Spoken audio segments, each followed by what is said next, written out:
Good morning. If you wouldn't mind, please rise and join me for the Pledge of Allegiance. I pledge allegiance to the flag of the United States of America and to the republic for which it stands, one nation, under God, indivisible, with liberty and justice for all. All right. Take over. Okay, I'll see you later. I got Right this. quick.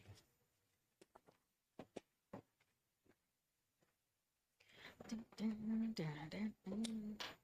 Make sure my phone is off.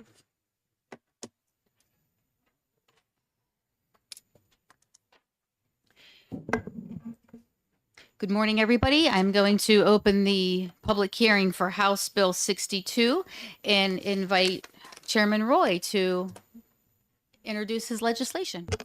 Good morning. Thank you, Madam Chairman and members of the committee. Representative Roy, Rockingham 32. House Bill 62 was introduced by me at the request of the Department of Defense. It is part of a program the Department of Defense is carrying out nationwide to better work with the states on various issues related to military members and family members. This is one of them where this has to do with protective orders. Where it is now currently, a protective order can be issued by a military commander to any service member. However, that protective order is only good on base. So once they leave the military property, the protective order is no longer in effect. So what this bill does is it works it into our system so it can be recognized and used as evidence in the issuance of a civilian protective order, so that the protection doesn't just stop at the gates of the base. As part of this program that the military does, they rank states on friendliness to the military, how good we treat the service members, their families, and things of this nature. And you may wonder why that's important. Well, when it comes to, if some of you may be old enough to remember back the base closings during President Clinton's time, when it comes time to close bases, they look at which states are friendliest to the service and service members. New Hampshire ranks number one, or very close to it, as far as being a good place to serve and families to live. We want to keep it that way. And a great part of our economy is based around the military. We have many military contractors. We have military bases. Some of them are very key and strategic. So I want us to work hand in glove with the military to continue to be good neighbors and friends. I'll take questions, but there are experts on the matter behind me who will be testifying. Thank you. Thank you, Representative. Representative Muse, question? Question. On what actually happens to a military protective order, would the bill that we're looking at, would that actually make that order enforceable outside of the base, or is there some other mechanism in play? It's my understanding what will happen is that order will be used to get a civilian order.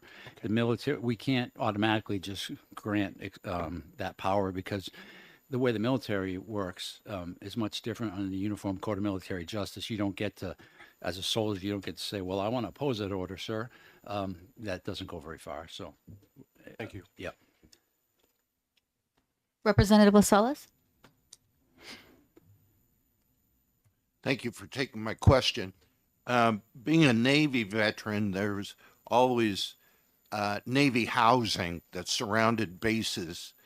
And I'm just wondering, based upon your testimony of protective orders only being applicable on base, I would think that Navy housing, if there was to be domestic violence, it would occur in Navy housing.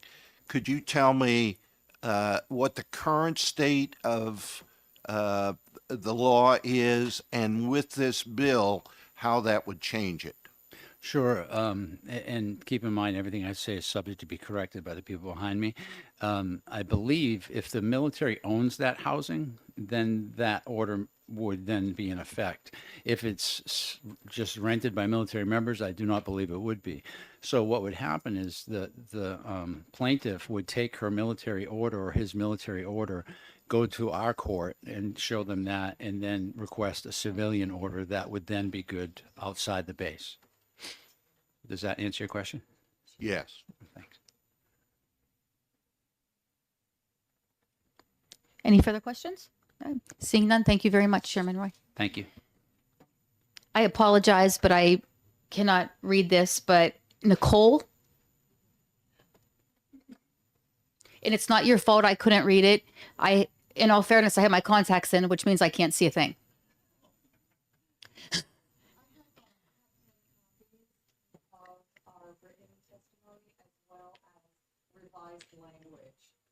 Okay, so if you could go ahead and give that to Representative Shear. What we would ask is if you have written testimony, you're passing that around, we'll most likely read that while you're giving your testimony. If you could just kind of give us the bullet points of that.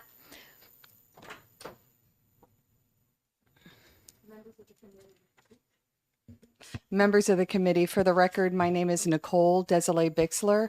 I'm the Deputy Adjutant General for the Department of Military Affairs and Veteran Services. And I have here with me today Lieutenant Colonel Jeffrey Chang. He's our state judge advocate. And are you also a state representative? No. Okay, is that a state representative tag? Are you? I'm a state representative. And- Well, I'm a state employee. Is Okay. that what you mean? So it looks like a state representative name tag. Are you also a state representative? No? Do you see her name I am tag? not. I'm not a representative. Okay. I'm not a representative. Yeah. And I'm not a member of the Senate or anything like Yeah, that. your no. name tag is exactly like ours. So I just wanted to. This is what they ordered for me. Oh no, it's part of the same. you're not in trouble at all. I just wanted to make sure I addressed you correctly if you were a representative. I think it's the same contract that purchased that. Yeah. Carry on.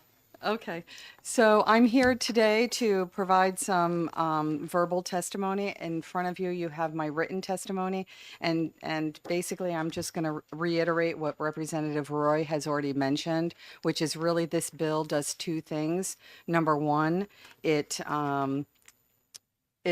basically allows for a military protective order, an MPO, as we say in the military, to be used as evidence in a civilian proceeding should a victim want to get civilian protective orders or restraining order, anything of that matter on the civilian side. As Representative Roy has said, the military protective order really just encompasses activities within the installation limits.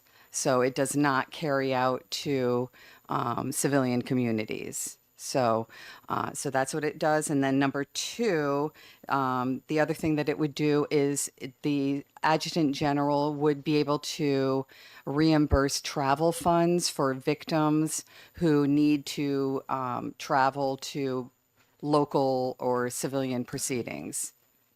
So those two things. I'll take your questions. Representative Newman, do you have a question? Is there military housing that the military owns that is not on a base itself? Sir, we don't have any military housing. All of our National Guard members live within the civilian communities. Thank you. Any other questions? All right. Representative Muse? Could you walk us through the language changes that you're requesting?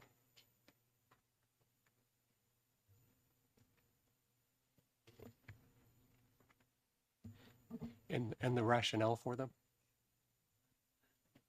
Good morning. As our Deputy Adjutant stated, I'm the state judge advocate. I'm also, my full-time job is as the New Hampshire National Guard General Counsel. Just for clarification, yesterday we had received an updated version from the Department of Defense Legislative Liaison, which is what Ms. Bixler has handed out to you all. And the changes are very simple. And there are really two changes. The first one is for the provision of the Adjutant General to make payments to reimburse for travel.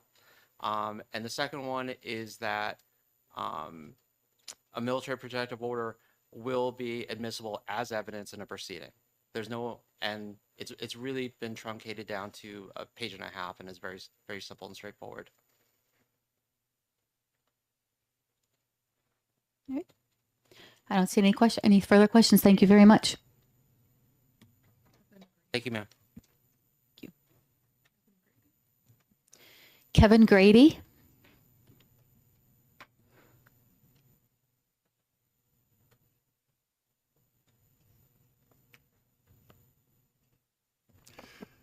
Thank you, Madam Chair, ladies and gentlemen of the committee. For the record, my name is Kevin Grady.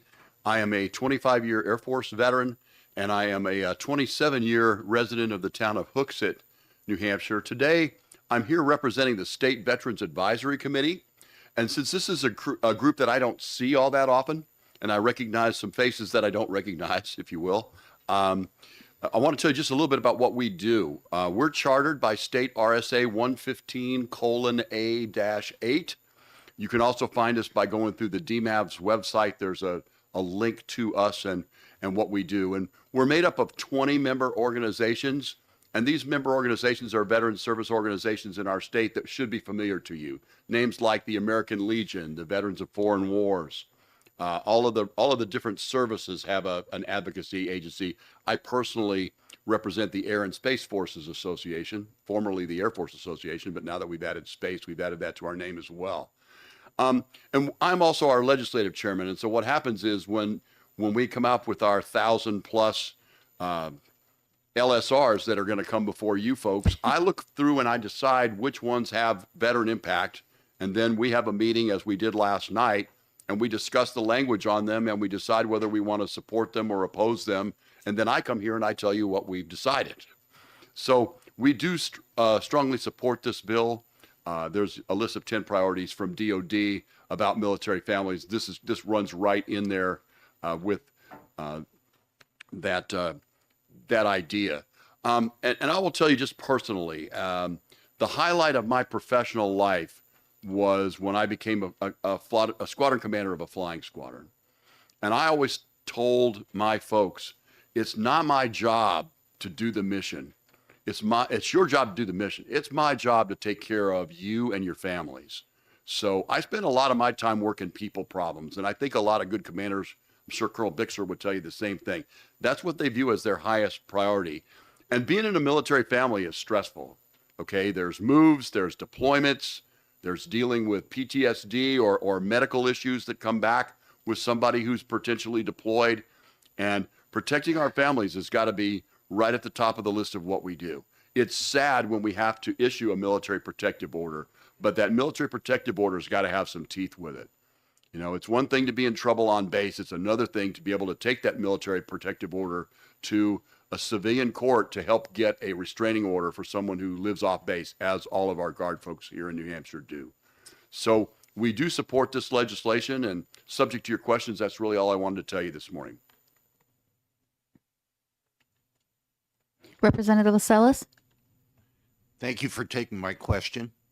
I don't know whether my face is familiar or not to you, but your face is familiar to me. Well, that's good, sir. From one, again, I was a Navy veteran, submarine veteran, and I can say that it's hard for civilians to understand what family separation does to relationships. And when you're deployed, it doesn't matter what branch you're in, but when you're deployed and you come back, it's extremely stressful, irrespective of any particular casualties that you've had in your deployment.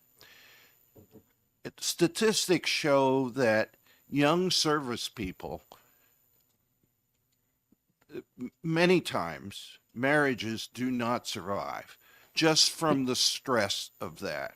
Representative, do you have a question? Yes. Thank- Is it your testimony that we need to take action when it comes to this sort of thing?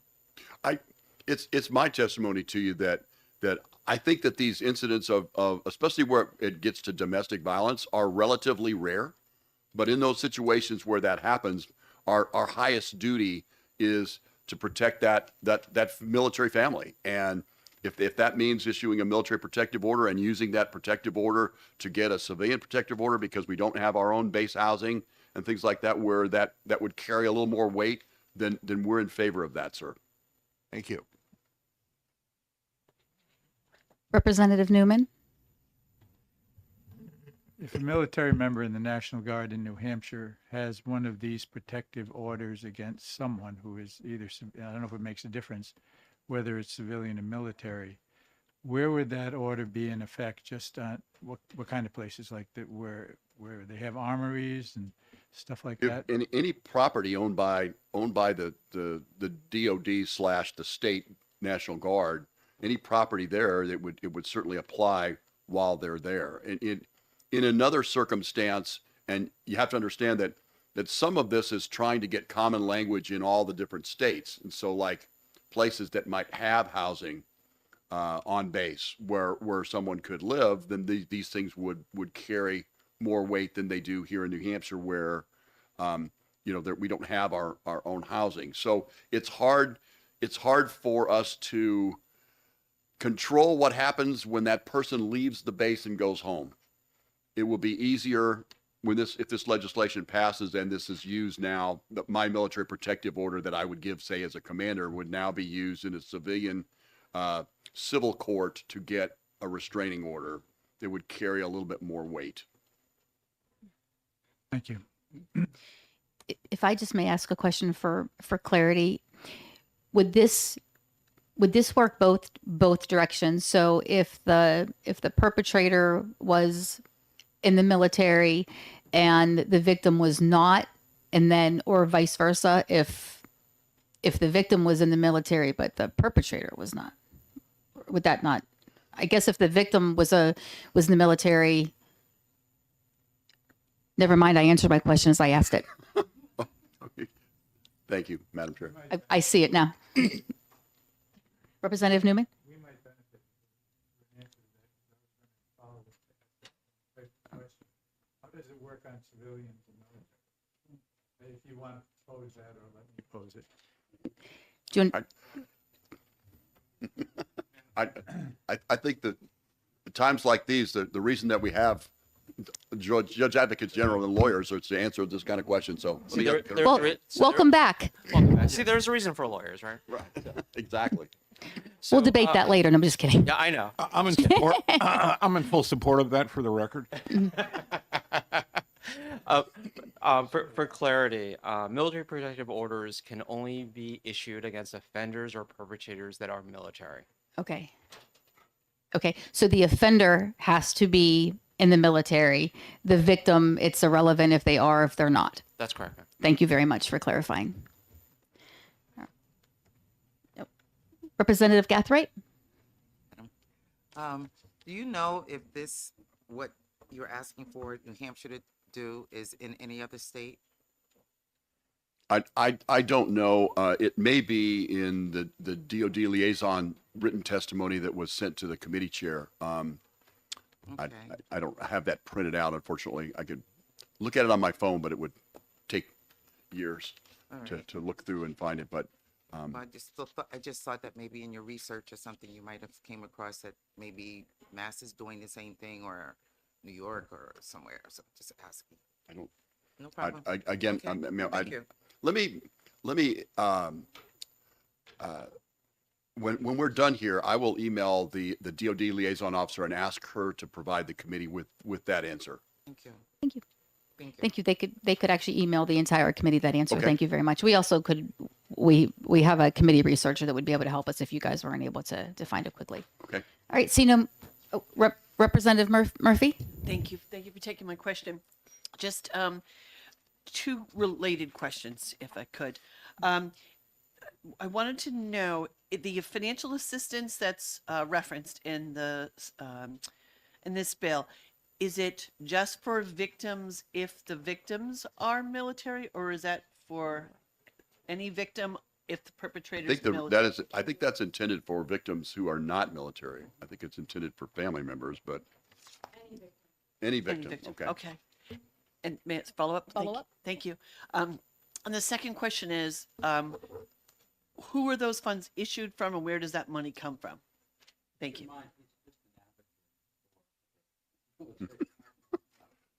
If somebody could answer that, thank you. All right. We have other people testifying. I'm sure that In fact, we'll get them. Colonel Bixler may have an idea where that comes from a money standpoint. So the money would be paid out of our state general funds for DMAVs, for Department of Military Affairs and Veteran Services. Thank you. Thank you very much. All right, I don't see any more questions. You're off the hook. Run. Okay, thanks very much, Madam Chair. Thanks for the Thank assist. you. Thank you very much. Attorney Andres? Members, I have a feeling we might get all of our questions answered. He was trained well. Thank you. My name is Stephen Anderson. I'm an assistant county attorney in Merrimack County. I do support this legislation. We met a number of times, either this summer or this fall, and sort of went over each section of it and hammered it out. And I think that at this point, what the amendment represents sort of the best of what we came up with. So I do support it, and I'm happy to answer questions. Could you just enlighten us? Were there any questions that were asked of our prior guests that maybe you could clarify or? No, the only thing I would say is that with reference to military protective orders being admissible at civil protective order hearings, I don't know that that actually changes anything, because under the current civil protective order hearing rules, the rules of evidence don't apply. So I think there's certainly an argument that at this point, under the current rules, you could bring a military protective order into one of those hearings as evidence. This just clarifies that, in fact, you can do that. Okay. Very good. Thank you. Representative Knoll? Thank you, Madam Chair, and thank you for taking my question. So it looks to me like this is very specific in that it can be used in evidence in civilian protective orders, which makes sense. I was wondering if you could speak a little bit about, can this be used as evidence in other, other trials and other, if it went beyond that, for example? Is that already existing? It probably wouldn't be able to. I'm thinking in terms of like to get a civilian protective order. Certainly it could be used. I think it could be used to get, for example, a stalking order if that were an issue, because again, the rules of evidence don't necessarily apply to obtaining a stalking order. If there was a violation of a civil protective order in a criminal trial, I think the existence of a military protective order would probably be excluded from that trial as essentially outside of the rules of evidence. Okay. Okay. Thank you. All set. Thank you very much. Thank you.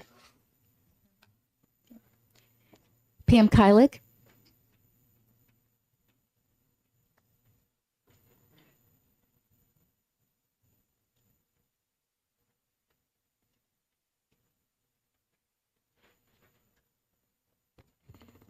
Good morning, members of the committee. As you know, I'm Pamela Kylig. I am the public policy specialist at the New Hampshire Coalition Against Domestic and Sexual Violence. We're here in strong support of the amendment that I know Rep. Roy mentioned and other speakers have mentioned this morning. As was shared, we worked with the New England Region Liaison of the U.S. Department of Defense State Liaison Office, Melissa Willett, in the fall and summer to review the legislative proposal. She wasn't able to be here today, but you've met some of her colleagues. And so we worked with a lot of different state collaborators on this. I would like to just highlight there's also a member of local law enforcement who's prepared to answer some of the questions as well. And we just really appreciate that the National Guard and Representative Roy brought this forward. Just to reiterate, it's a very straightforward amendment to the bill. It's really important that victims have access to critical financial assistance. Often they experience financial burdens when participating in legal proceedings.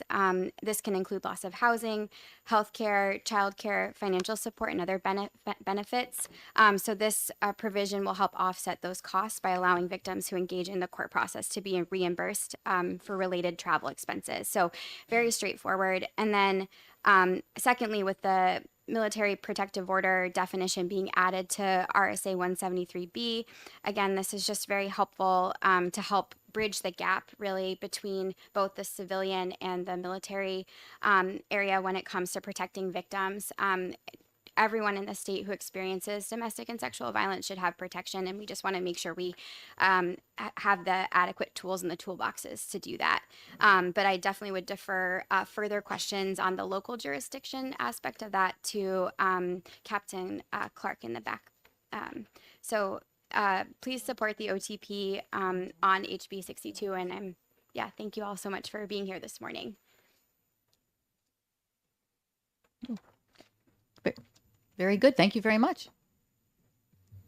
173B, right?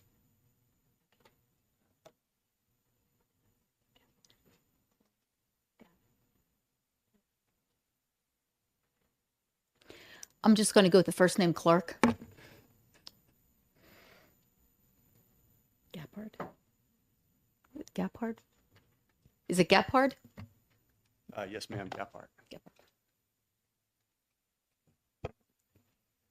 Good morning, members of the House Criminal Justice and Public Safety Committee. My name is Captain Clark Gaphard, and I work for the National Police Department. I'm also a Marine Corps veteran. Thank you for this opportunity to speak in support of House Bill 62 FN, specifically the proposed amendment to paragraph 8, which seeks to make military protective orders admissible as evidence and not bound by the technical rules of evidence in civilian court proceedings under New Hampshire's domestic violence statute. Approval of this bill with amendment will act to increase the ability of civilian New Hampshire law enforcement agencies to keep parties protected by these orders safer from abuse.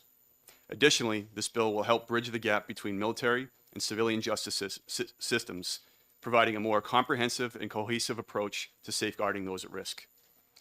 As described in the bill, a military protective order is an order issued to a current member of the United States Armed Forces, the New Hampshire National Guard, or the National Guard of another state or territory by the member's commanding officer under the authority of the Uniform Code of Military Justice. They are issued at the discretion of the commanding officer to maintain good order and discipline and protect victims from situations involving domestic violence, sexual assault, stalking, dating violence, and/or child endangerment. Once issued, they restrain the member from assaulting, threatening, abusing, harassing, interfering with, stalking, or contacting the protective party. Despite the vast similarities between the protective measures provided by military protective orders and those provided by civil domestic violence and stalking protecting orders commonly issued in the state, violations of military protective orders are essentially unenforceable by New Hampshire law enforcement officers. A plausible scenario might involve a call for service in which a civilian New Hampshire police officer found a defendant in a military protective order to have been in contact with a protected party who reported a domestic-related crime, but there was insufficient evidence to support a criminal complaint. A general practice of civilian police officers is to avoid relying on evidence during their investigations, which they believe might later be inadmissible in court. If this bill were to pass, the knowledge and confidence that military protective orders are considered admissible evidence would empower the officers to use the contents of these orders to support their investigations, potentially allowing them to differentiate between an isolated incident or a credible pattern of abuse. Unlike prosecutions of violations of domestic violence or stalking protective order cases in which the issuing judge would not be called to testify as a witness, the non-judicial nature of military protective orders would likely require the issuing commanding officer to appear in court and testify in an order they issued, if an order they issued was used to support a criminal charge brought forward by law enforcement. This would be equivalent to a civilian witness who provided a written or audio and video recorded statement being subpoenaed to court for their testimony. While the best case scenario would involve the commanding officer being available to attend court, the demanding nature of military service often requires our military members to travel frequently as they are deployed to various locations around the country and the globe, thus hindering their availability. It is critical that we remove this existing barrier that can limit the protections afforded to victims in our state. If this bill were to pass and courts were not bound by technical rules of evidence when considering the admissibility of military protective orders, this would mitigate prosecutorial concerns in the likelihood that the issuing commanding officer was deployed and unavailable for court. By allowing these orders to be admissible without the need of supporting testimony from the issuing commanding officer, this would reduce the occurrence of lengthy continuances while also lessening the chances of a victim having to testify on their own behalf. In conclusion, the proposed amendment to House Bill 62 will allow the admissibility of military protective orders in civilian courts, serving as a crucial step towards ensuring the safety and protection of victims. I'm grateful for the opportunity to speak on behalf of this important legislation and to advocate for the rights and protections of all victims. Thank you. Thank you very much.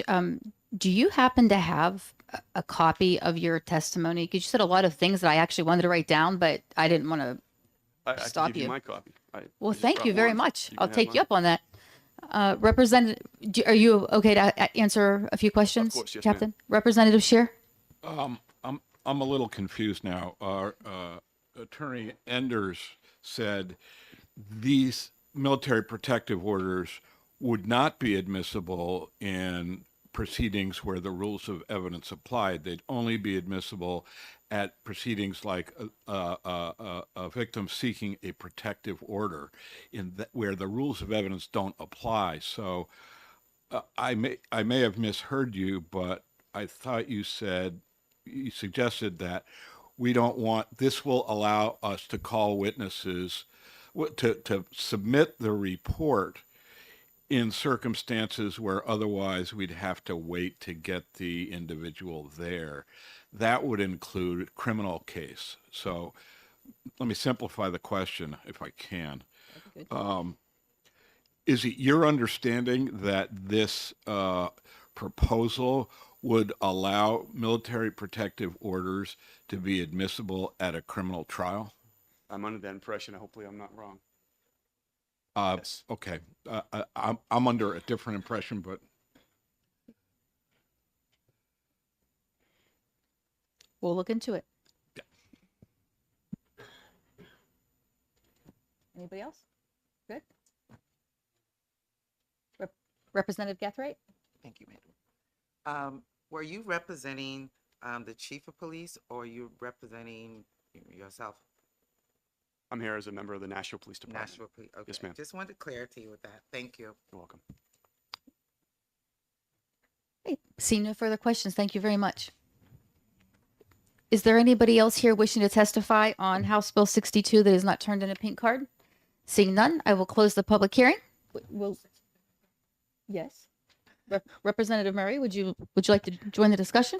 I was just going to say thank you, Madam Chair. I was going to let everyone know that the Department of Defense submitted their testimony online and I emailed it to the committee. And from my research, I don't see any states having similar legislation currently. Ladies and gentlemen, that is why she is the best clerk in the entire House. Okay. Seeing nobody else, I will close the public hearing. Thank you all very much.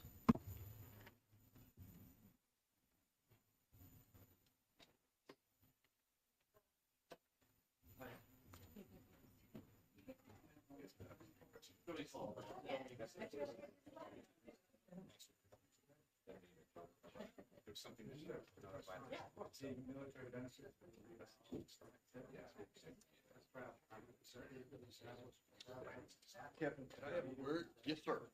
Absolutely. That's good. Good to meet you. See you again, sir. Are you familiar with I am familiar with the fact that MyHealthyVet is what veterans use to access care at the VA. Aside from that, I'm not really good because I don't get my care at the VA, and I'll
I hereby open the public hearing on House Bill 87 and invite the prime sponsor to introduce the bill.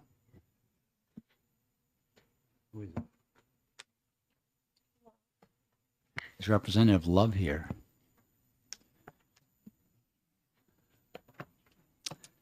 Going once, going twice. Is anyone else here signed up to speak on this bill? House Bill 87. Yeah, would you mind just go ahead? We'll give him the courtesy.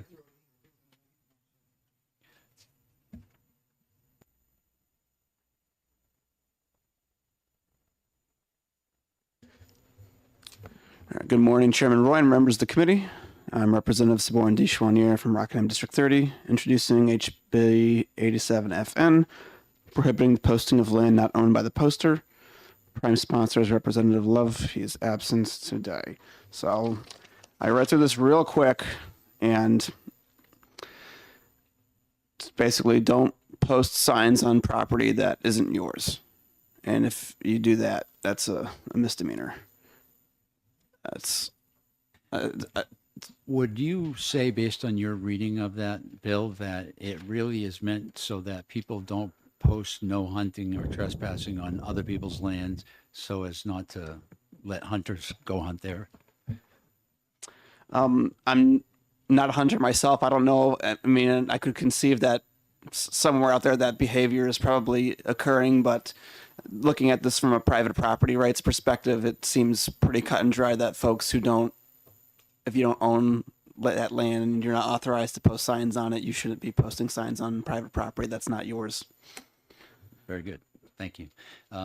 You don't have to take any questions. Okay. I just wanted to see what you thought. Yeah, no, it's fine. Thanks.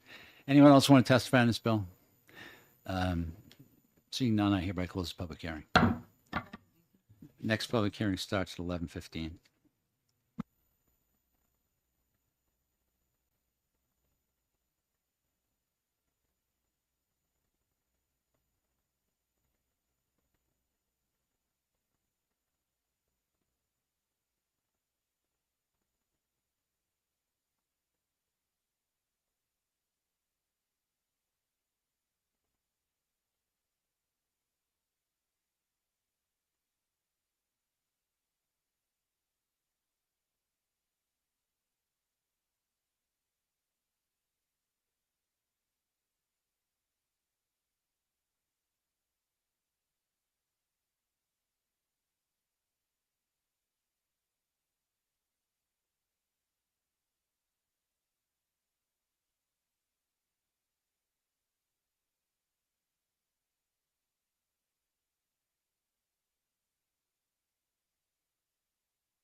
I'm open the public hearing on House Bill 102, and I invite the prime sponsor to introduce this bill. Thank you, Mr. Chairman. Thank you, members of the committee. I'm happy to be back with you today to introduce the first of two bills of mine. This bill is substantially similar in concept to a bill I brought last term. However, I very much took to heart the various criticisms that came from law enforcement, especially the sheriffs, and I removed all of what I believe were all of the controversial items that appeared in the bill to really narrow down the scope of it to just provide some measure of local oversight for federal actions. So it's quite simple. Sheriffs are the top elected official for law enforcement in their county. They have a direct low ratio to the people who elect them and represent them. That provides accountability. Historically in America, sheriffs would oversee federal law enforcement actions that were being undertaken in their counties. This makes a lot of sense given the way that our government as a whole was designed. The founders didn't want to put all of the power in any one person or branch. They divided us into three branches: executive, judicial, and legislative. They divided the legislative into bicameral, two branches. They created a federalist structure where there's a dual sovereign between the state and the federal government. So everybody has a bit of a check on everyone else. And sheriffs were envisioned from the very beginning as having a check on other law enforcement, to include federal law enforcement, which at the time was very minimal. When the nation was founded, there wasn't much more than marshals. There was very minimal federal law enforcement because there were very few federal criminal laws. So we've entered an age, once again, where I believe it's important that we emphasize this traditional role of sheriffs in America. We too often recently have seen federal law enforcement ignore best practices in pursuit of ideological goals and media headlines. That's how we wind up with situations where tactical deadly force entry is utilized on elderly disabled people instead of the accepted best practice of patterning their life to decide where is the safest place to interdict and take a person into custody that minimizes the risk of deadly force application.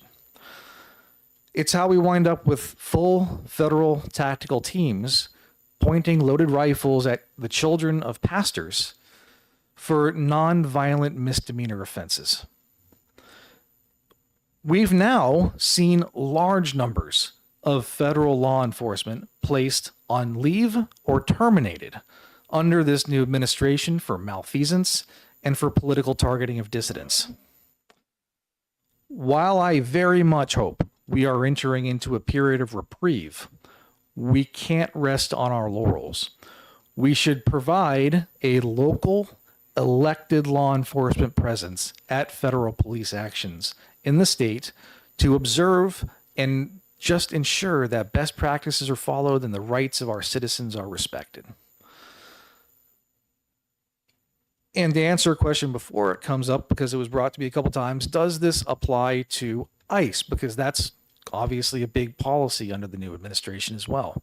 My answer to that would be, it would be discretionary, because the way this bill is crafted is that it would provide oversight for actions that would be undertaken against New Hampshire residents.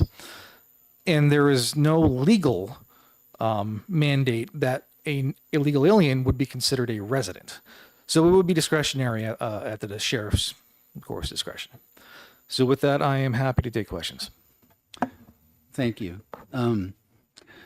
Okay, a couple things for me. The ICE question, it would seem to me that you wouldn't be able to determine a person's status until an interdiction actually happened. So I don't know that ICE should be an exception, because how do we know that that's not a citizen or not until they propose some type of action? Second, I'm confused by the maybe it's terminology. Maybe that's what we need to look at. Yeah, we call oversight. If a sheriff is accompanying, for example, the FBI on an interdiction of some type, the sheriff can observe, but he really can't say, "Hey, you can't do that. Hey, you can't do this," because they're operating on a federal crime using their federal rules and regulations for their department or agency or whatever. Whether we disagree with it or not, that would be something to be taken up in court, not between law enforcement officers out on the street. So how do you feel about that terminology? Thank you, and that's a very good question, because it kind of speaks to the heart of what's going on and the specific language that I use, where it's a may, not a shall. So historically, there have been quite a few situations in the history of the United States where local sheriffs did at least temporarily halt the actions being taken by federal law enforcement, based on the principle that the constitutional sheriff is the highest law enforcement officer in the county, and they have a check to be made. Now, that's one of those concepts that could go quite terrible depending on how it's utilized. So it really requires a lot of discernment, a lot of discretion. Now, I don't envision many sheriffs wanting to utilize that just willy-nilly, sort of. But at the same time, I can envision, not under anything that's even happened recently, but I could envision such a terrible circumstance arising where you have such out-of-control federal law enforcement that are totally disregarding rule of law and doing things that are not right or just, that there may be a need to exercise that kind of check, not from the court, but immediately on the spot, to preserve life and limb and property of citizens of New Hampshire. So it's one of those areas, it's a bit of a gray area, but there is a lot of historical precedent, and I don't think it is something that any of our sheriffs are liable to abuse. As a follow-up, how would our sheriffs be aware of pending or active federal investigations or actions in our state? And how could we force them to tell us if we don't know? Thank you. And that's another very good question. This is one of those areas, again, where it's a matter of, you can put in statute that the sheriff should require the federal government to notify them of actions taken. Does the federal government comply? Maybe, maybe not. But you only have so much opportunity to check in this kind of circumstance, and checking is going to be dependent on the information you receive. Now, there's no enforcement mechanism for that. And frankly, I don't think there could be any enforcement mechanism for that, because it's really more of a, we're asking you to play by these rules, and if you don't do it, well, there's not a whole lot we can do about it, but it's the way it ought to be.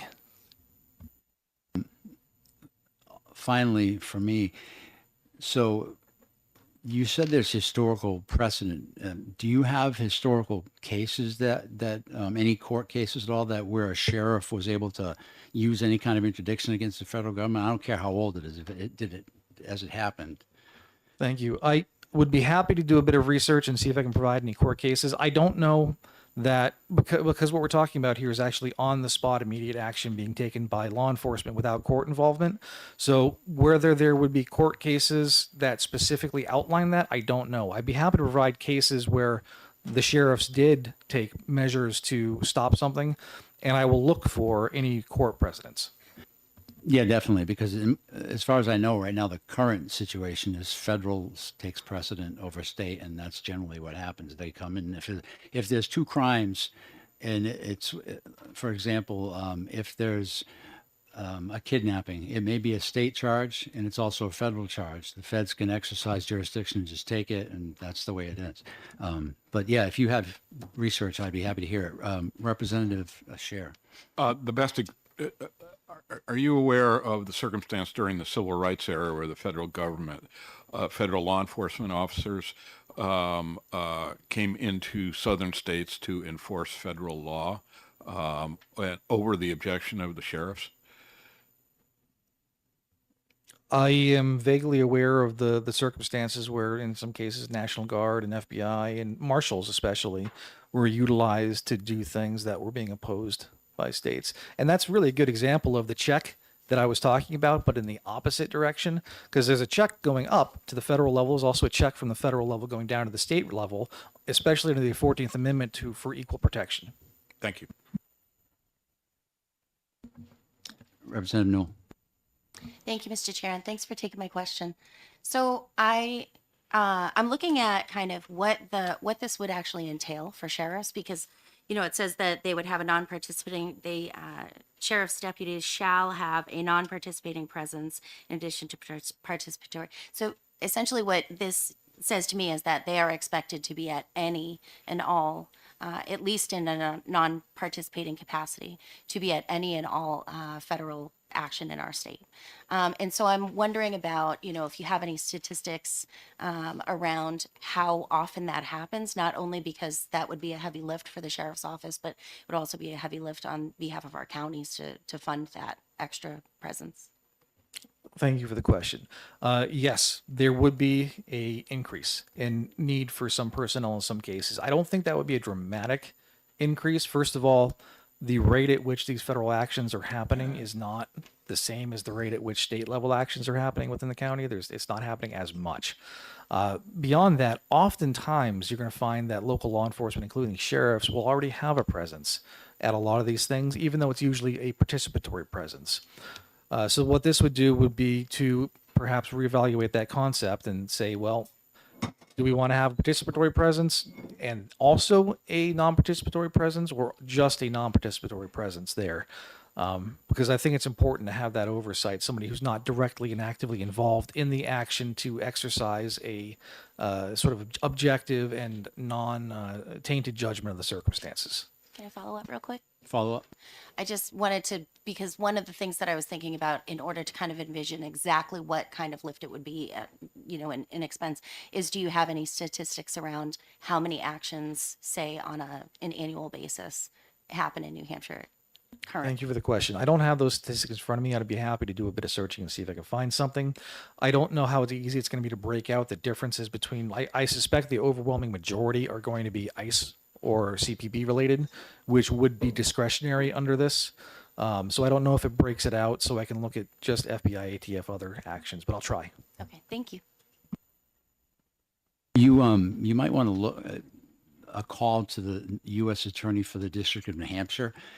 Any law enforcement action would have to go through their office.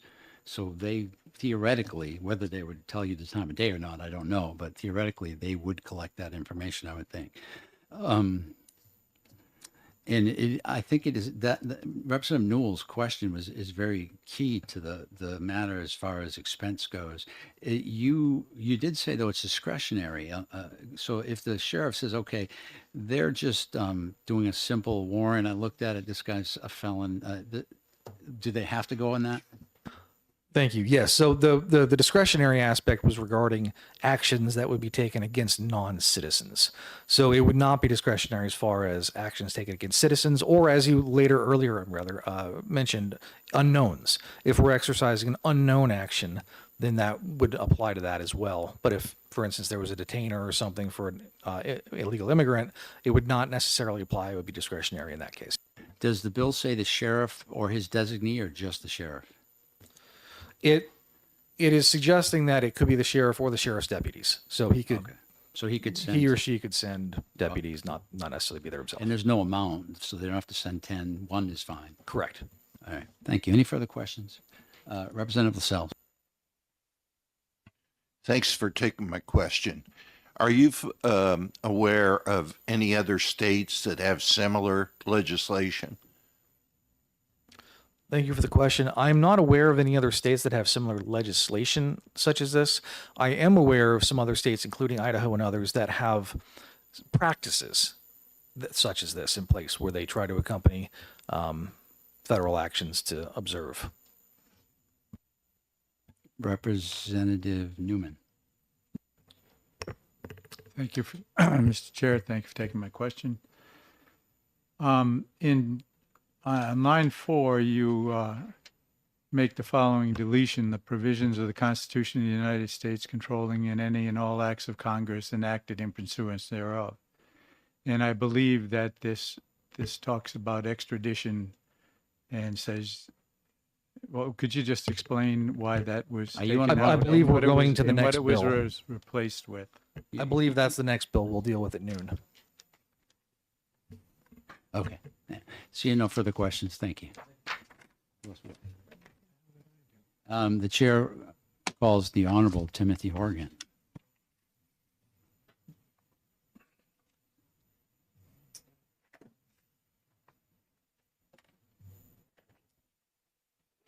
I'm concerned. Are we speaking to HB 102? That was one I put in the card for. Okay, cool. Thanks. I was afraid maybe you're doing the other one. So these, I don't have a whole lot.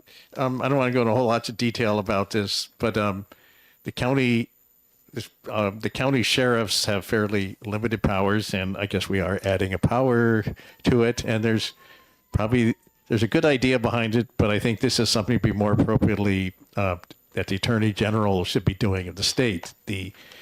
And they, I believe they're already doing all this things. And I think there's a misunderstanding about the title sheriff. So we have 10 subdivisions in our state called counties, and each county has a sheriff. And I think they were originally also, I think, the court clerk as well as a law enforcement officer. But, the English civil law, what it says about sheriffs, it doesn't necessarily apply to these officials. They basically just have the name sheriff and certain duties. And so they don't have any, the counties don't have any, the counties are simply subdivisions of the state that they did for various purposes. So I feel this is, I think the county sheriff's departments, they do a great job. They have enough work to do, but this is beyond the scope of what they should be doing. And this is something that should more appropriately be, these issues are extremely valid. Representative Belcher's concerns are extremely valid, but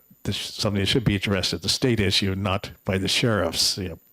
So that's why I feel this bill is unnecessary and a bad idea, and quite possibly based on a misunderstanding of what the word sheriff means in New Hampshire law versus what it may mean in other contexts and other places. So thanks. I urge you to either ITL this bill or at least amend it so it's the Attorney General doing those things, which would probably A, turn out to be unnecessary, and B, require a total rewrite of the bill. So thanks. Thank you. Seeing no questions, thank you. The chair calls Joseph Haas.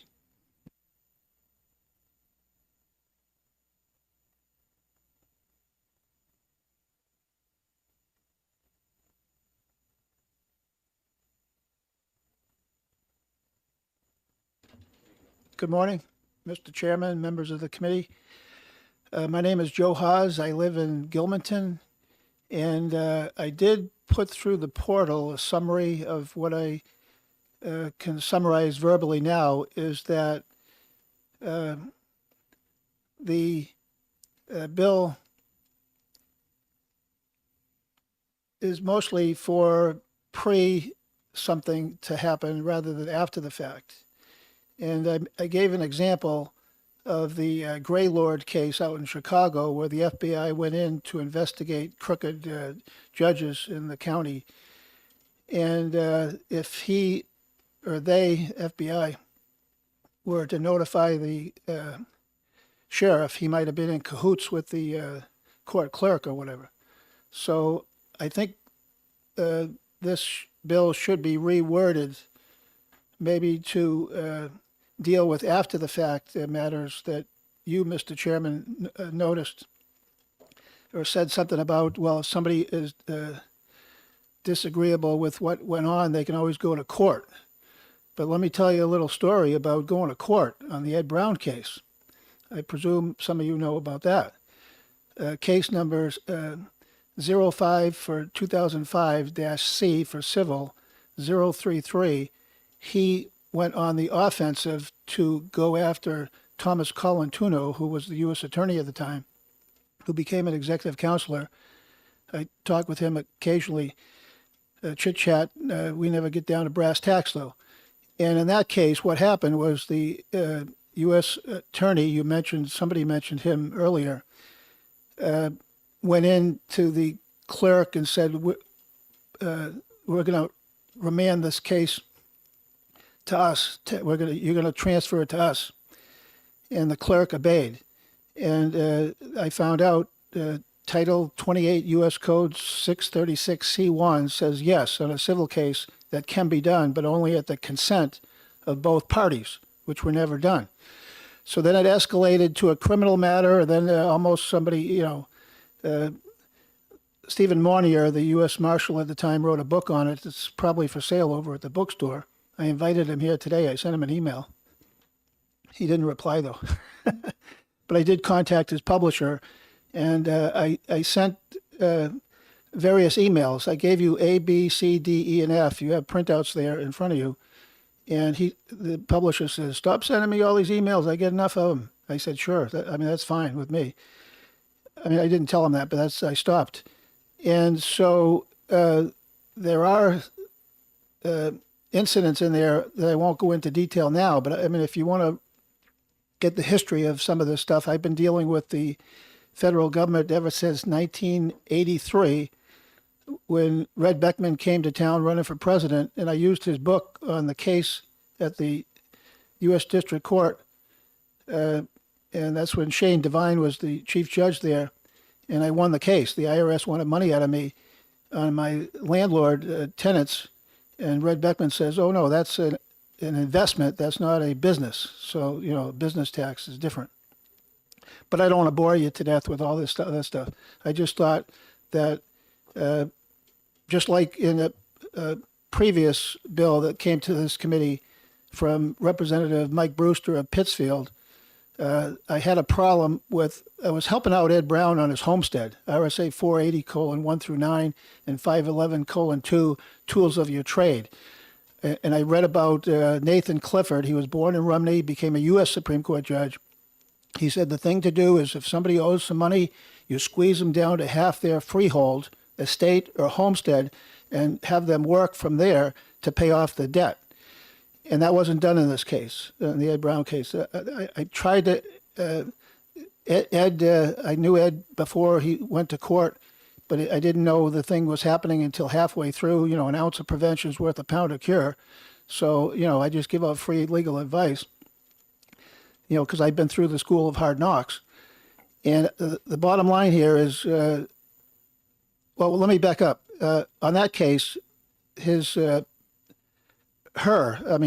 wife was a dentist, and her dental office equipment was sold down in Nashua. And I tried to attend that auction, and I was told by 2 U.S. Treasury agents, and 2 cops backed them up and said, "No, the owner doesn't want you here."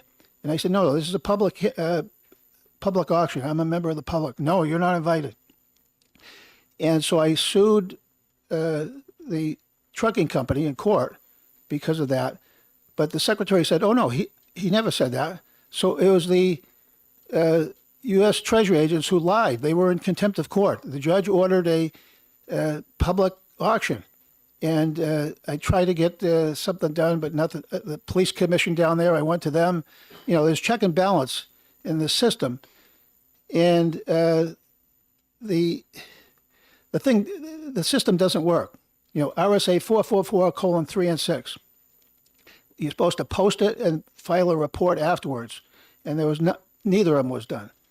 So there's statutes on the books that the feds do not comply with. They don't comply with RSA 123:1 that says that they got to report to the Secretary of State with the plan and description of their building over there. They never did. That's in the record.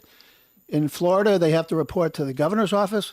And in Missouri, the show me state, they don't have to report at all. And there's Larry Becraft, who put a website together. He has all these states, and they're not doing it. And Bill Gardner, one of your former state reps, Dan Itza, he put a bill in to deal with that. And Bill Gardner, one of your committee members, went over to see him in his office, and he reversed it. It was going to be voted yes, but then they said no because of some, I don't know, interpretation, I guess. I don't know what else to say. I just... I think you about covered it, but Yeah. I do thank you for the recommendation on the book, Operation Greylord. Is that what you said? That's a report by the FBI. Oh, I thought you said there was a book. Well, the book was written by Stephen Mornier called Nobody Has to Die. Thank you. And I met Gary DiMartino at an event last fall in Belmont. And he and I had a picture taken together. We're friends now. Back in the days when I was arguing for Ed, we like almost took fists to each other, you know? Well, not bad, but you know what I mean. Well, and I'm always looking for another good read, so I appreciate that. Yeah. Any questions from the committee? Seeing none, thank you for your testimony Thank this you. morning. The chair calls Attorney Enders.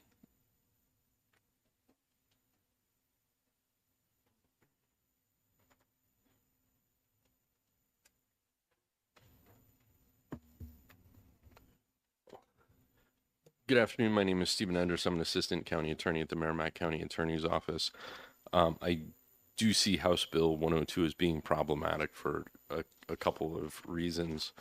The first part of it would require the sheriff to have oversight over all federal law enforcement actions within the county. I think that you'd be surprised how many federal law enforcement actions occur within Merrimack County or within any county. Obviously, within any county, you've got the DEA, the ATF, the Marshals Service, FBI. You also have Homeland Security investigations. And I'm always surprised to find out about new sort of federal law enforcement agencies. The one that recently surprised me is the State Department has a diplomatic security office or agency which covers parts of the state of New Hampshire. And where that comes up is people are using fake passport cards now as identification, which implicates the State Department. So they're operating as well in a number of counties. And in terms of operating, you may have one federal law enforcement officer assisting local police, which is normally what's occurring. With reference to a presence at all federal warrants and federal arrests, while I don't know that you could require the feds to notify us ahead of time, those things, generally warrants and arrests, are excuse me, are planned ahead of time or orchestrated. Obviously, law enforcement operates in sort of a military model where you have a command structure and you would have an incident commander for warrants and arrests. And what becomes difficult with this is it brings in the sheriff, not in the planning stages, but on scene to sort of second guess the incident commander and make those calls. So I do think that there's some problematic language here. Thank you, Attorney Enders. It seems to me, though, it's clear what the sponsor's intent is to get some type of a handle on all. I think you made the point clear by just saying there's so many agencies, it's almost difficult to conceive them. I mean, you didn't mention the IRS, the Secret Service. Right. I mean, it goes on and on. So clearly that would be a heavy, heavy lift to put on one agency to track all those other agencies. But is there a way that you, in your mind, that could reach the same goal whereby the citizens of New Hampshire would feel that their rights were at least being protected in some way by the state against potential federal overreach? Without getting political, right? I legally, mean, possibly. without being at all political on this, there is obviously the Constitution. People are supposed to be obeying the Constitution. It's not one of these, you can obey the Constitution, and if you violate the Constitution, we're going to suppress the evidence type thing. It's a hard and fast, you're supposed to be obeying the Constitution. To the extent you're not obeying the Constitution, you're violating people's constitutional rights, there are civil remedies currently within the law which allow you to sue people. And federal law enforcement has, my understanding is that they have limited immunity so that if they are in fact violating clearly established constitutional rights, they'd be personally liable to that person for those violations of those rights. So I do think that there are systems in place to prevent out of control law enforcement officers. It seems 1983, for example, I believe would provide for treble damages whoever operating under the color of law. But the problem, I think that perhaps the sponsor and others, the citizen is again alone against this behemoth. And sure, if he can find an attorney willing to take it to court and he can survive a motion to dismiss at the lower levels of federal court as it goes up, I wonder if it wouldn't be inappropriate for it somehow, and I don't think this is necessarily political, because I'm pretty sure people of both political persuasions feel at times the federal government is overstepped, or is about to overstep, or so. Would it not be inappropriate for the Attorney General at some level to represent the citizens of New Hampshire, to ensure that their rights weren't being abused by the federal government? I don't. Is that too political? Right. I don't know if it would be the Attorney General's position necessarily as much as the U.S. Attorney, since the U.S. Attorney would specifically oversee the federal government. Okay. Representative Scheer. Would it be fair to say that if there's any federal official in New Hampshire that has an awareness of a good portion, if not all, of the federal law enforcement activity going on in the state, it's probably the U.S. Attorney's Office? Yes. Do you know if the state attorney general regularly talks with the U.S. Attorney's Office? Do you have any idea? I don't know if the state attorney general's office regularly talks to the U.S. Attorney's Office. I know that in Merrimack County, there is I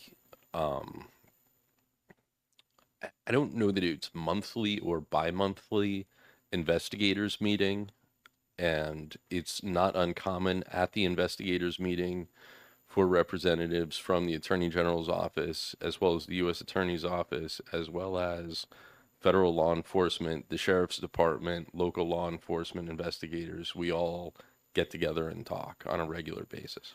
And are you aware that there are a number of state federal task force to address what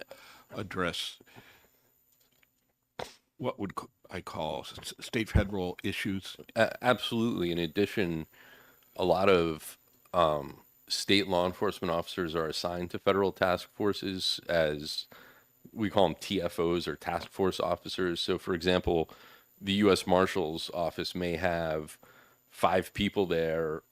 3 of them may be sworn U.S. Marshals working for the U.S. Marshal's office. 1 may be a local police officer who's a TFO assigned to the Marshal's office. Thank you. Representative Newman. Thank you. I hope I'm on the right bill this time. On the fiscal note, there is a sentence under methodology. And it says, since the county government has no authority over federal actions and cannot compel federal government to share information, this could lead to additional litigation at the county level. Could you just kind of comment some on what that means and what kind of litigation it would be and where it would come from? I don't know if that would be litigation initiated by the county to try and get the federal government to comply with the proposed bill. Could it be the other way? Follow up. Could it be the other way around, that the county might sue and for that? And that's what I mean. It would be the county suing the federal government in order to get them to comply. Honestly, I don't think the federal government would sue the county. I think they would just ignore the law. Thank you. With regard to a question the other member asked, with regard to the fusion centers and things of that nature, do you know how many U.S. or in your county, how many cross-deputized officers there are? I don't have that exact number. Okay. All right. Thank you. Seeing no further questions, thank you for your testimony. Thank you. Anyone else wishes to testify on this bill who has not testified? Seeing none, I hereby close the public hearing. Next hearing is at 12 o'clock.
That I'm opening the public hearing on House Bill 103, and I invite the prime sponsor to introduce the bill. Good afternoon, Mr. Chairman, members of the committee. Happy to be back with you. This bill, admittedly probably the most controversial one I'll have before this committee this year, is actually more simple than it comes off at first, though. The principle at play with this bill is the principle of asylum. Nations around the world, including the United States, have processes in place to receive and extend asylum protections for persons unjustly persecuted by foreign governments. Under the principle of federalism, which, according to our constitutions, is the nature of American governments, the states retain this power under the 10th Amendment and dual sovereignty. Really, it shouldn't even be controversial that states do, in fact, have this power, as the governor of New York exercised this exact power just a couple days ago in refusing extradition to the state of Louisiana for somebody that the governor has claimed is politically persecuted. This bill simply lines out a process by which the state of New Hampshire could go about doing that same sort of thing. We have unfortunately entered into an age of lawfare, punishment by process, and the political targeting of opposition. Our president, President Trump, was subjected to exactly this paradigm, as were many of his supporters for the past decade. Imagine if he was a New Hampshire instead of Florida citizen. Imagine the state of New York or California refusing to back down from criminal prosecutions that would have prevented him, perhaps, from serving his role as the duly elected president. We almost had this scenario come to fruition until that last sentencing hearing was dismissed with no punishment in place. I bring this up not to be partisan, but I bring this up because if it can happen to a duly elected president, it can happen to anyone. No citizen is safe from that kind of treatment. We're now seeing such legal actions brought across the country for things such as speech crimes, misinformation, and various other newspeak political concepts that do not and should not exist under the American form of Republican government and constitutional rights, but is nonetheless happening. This bill just creates that lawful process, a simple process, to declare a person politically persecuted when charges are brought from another state in this union, and to refuse the extradition of that person on that basis. And with that, I would be happy to take questions. Thank you. I'm going to start with the biggest problem I had with it last time, and I still haven't seen it overcome, is Article 6.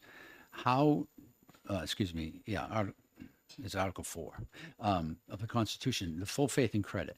How do we get beyond that, where the Constitution says we are bound to recognize the laws of other states, and there's an extradition portion in that same part of the Constitution that says that we have to honor these extradition requests? How can we get around that? That's a very good question. Because, well, let me just finish, because the main problem is we believe that that other state is violating the Constitution by politically persecuting someone. How can we in turn violate the Constitution in order to save them? It's kind of that circular issue. You're right. Actually, you made a very good point in that distinction, the very last thing you said, which is how can we violate the Constitution to protect somebody who is being persecuted in violation of the Constitution? And that actually comes down to the first principles at play here, which admittedly, this is a complicated question that I think is going to have to be sorted out a bit further in the courts. But the reality of the situation is the fundamental principle of American government is that it exists for the purpose of upholding the rights of American citizens. That is the foundational principle of it. The exact manners in which it does that, which are laid out in the rest of the Constitution, are a secondary principle to that first principle of upholding the rights of American citizens. So I believe where there is a contradiction, where there is a conflict between those two items, we have to err on the side of protecting the rights of citizens. Thank you. Representative Scher. So the extradition process is on a day-to-day basis governed by the Interstate Rendition Act, correct?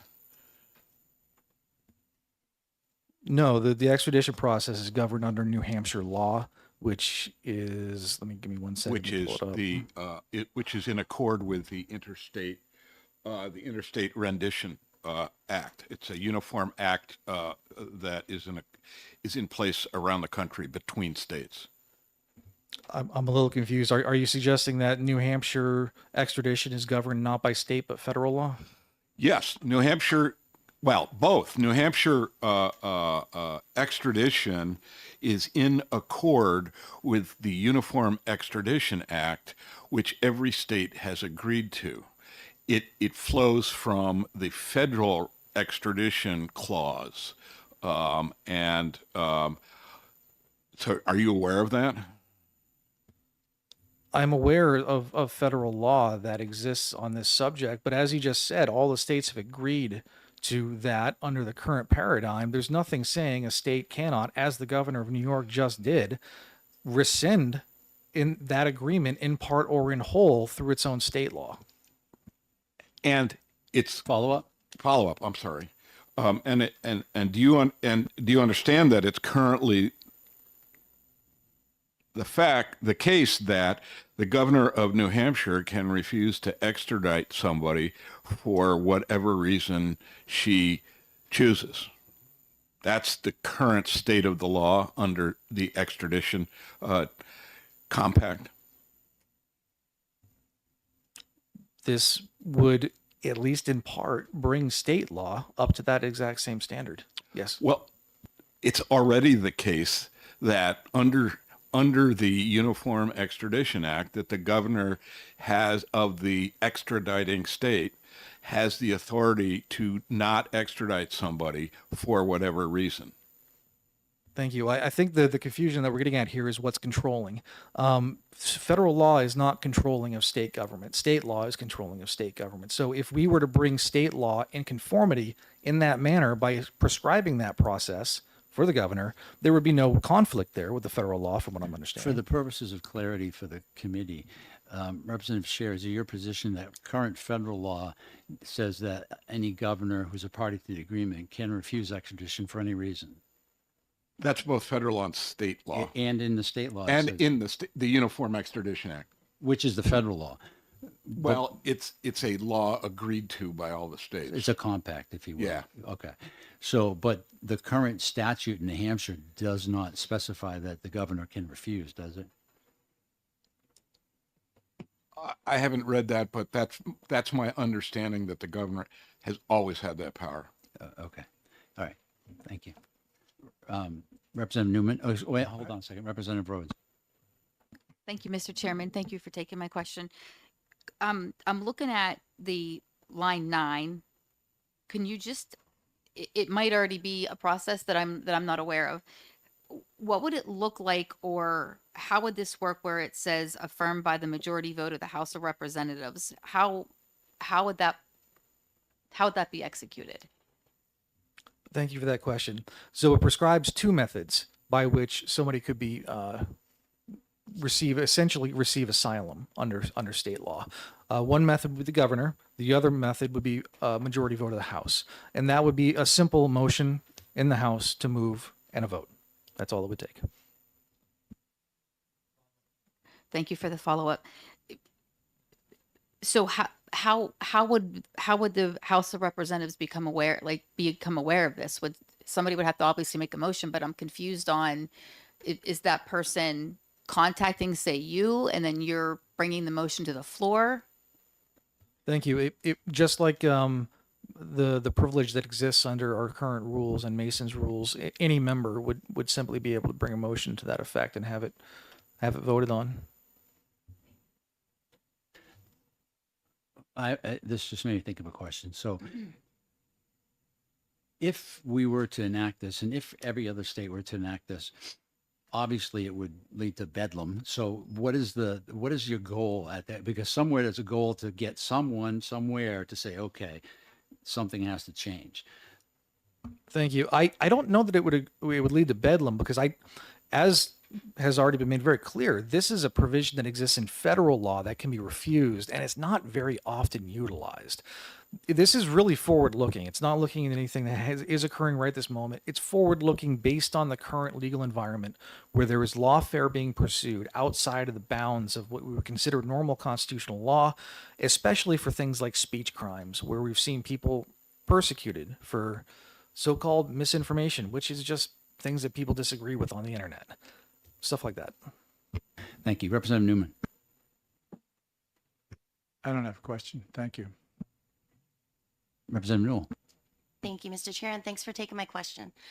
So a couple of things. As we're going through what, line 4 and 5, we're actually deleting the fact that this would be subject to the provisions of the Constitution of the United States controlling. And I think this is kind of addressing something that has already been addressed. So the Constitution, constitutionally protected activity would be what it's based on, but then it's not subject to the provisions of the that same Constitution. So given that, and then also that the governor can do this already, but now what we're adding in is a vote of the House of Representatives. Is it your contention that in that case it is making it making it more or less politically motivated? Because I think, even in the example you used, I think a lot of people would probably disagree on, whether or not that was right. So Sure. if it's not protected by the baseline of the Constitution, and yet it would be subject to the House of Representatives, which sways.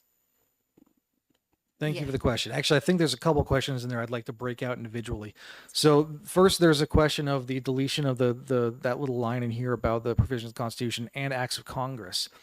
You don't have to have anything referring to the United States Constitution in New Hampshire law for the United States Constitution to be controlling. It just is.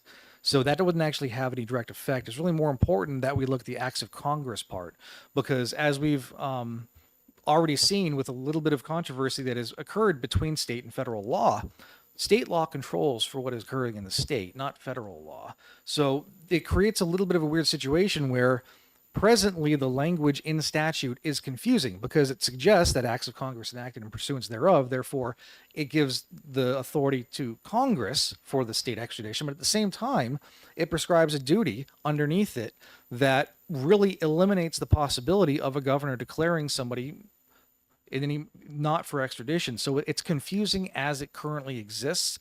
That would simply clarify things so that we're demonstrating that it's not going to be federal law that controls state law. State law is going to control state law, and we're going to outline exactly how that's going to work. Beyond that, the next question comes to whether or not it's political. Well, clearly, yes, there is a political element here because we're looking at somebody who may be politically persecuted in one of the other states. However, it's not an easy bar to meet the threshold of a majority vote of the House under most conditions. So it's not like any random person is just going to be winding up receiving asylum. It's going to have to take a real movement to secure that kind of a vote. Actually, it would be much easier under most circumstances to convince the governor to declare that, which under federal law, as we've heard, the governor already has the authority to do. And this just makes it a little more clean in terms of where we're looking for our authority. Follow up real quick. Follow up. So when you're talking about taking out this part where it says the provisions of the Constitution of the United States controlling, so you said that is understood, right? That's already understood, but you chose to take it out anyway. So I'm just wondering, why you could have said any and all acts of the Constitution any and all acts of Congress enacted in the pursuance thereof, which I think actually falls under that, because otherwise it would be challenged by the Constitution. We would understand that. But if you wanted to just take out that part, why didn't you just take out that part instead of also taking out? Thank you for the question. And it was just a matter of making it as clean and as simple and as short as possible, because you just never have to say Constitution controls, because under law, Constitution always controls. The more important part was eliminating the acts of Congress part, because that gives direct authority to the federal Congress to control New Hampshire state law and extradition, which is confusing when we also have elements of state law controlling for extradition. So it was really just a matter of shortening it. Gotcha. Thank you. I would hazard to say that you could write a law that says we're not going to obey the Constitution. It would mean nothing because nothing trumps the Constitution. Any other questions? Seeing none, thank you. The chair calls Attorney Enders.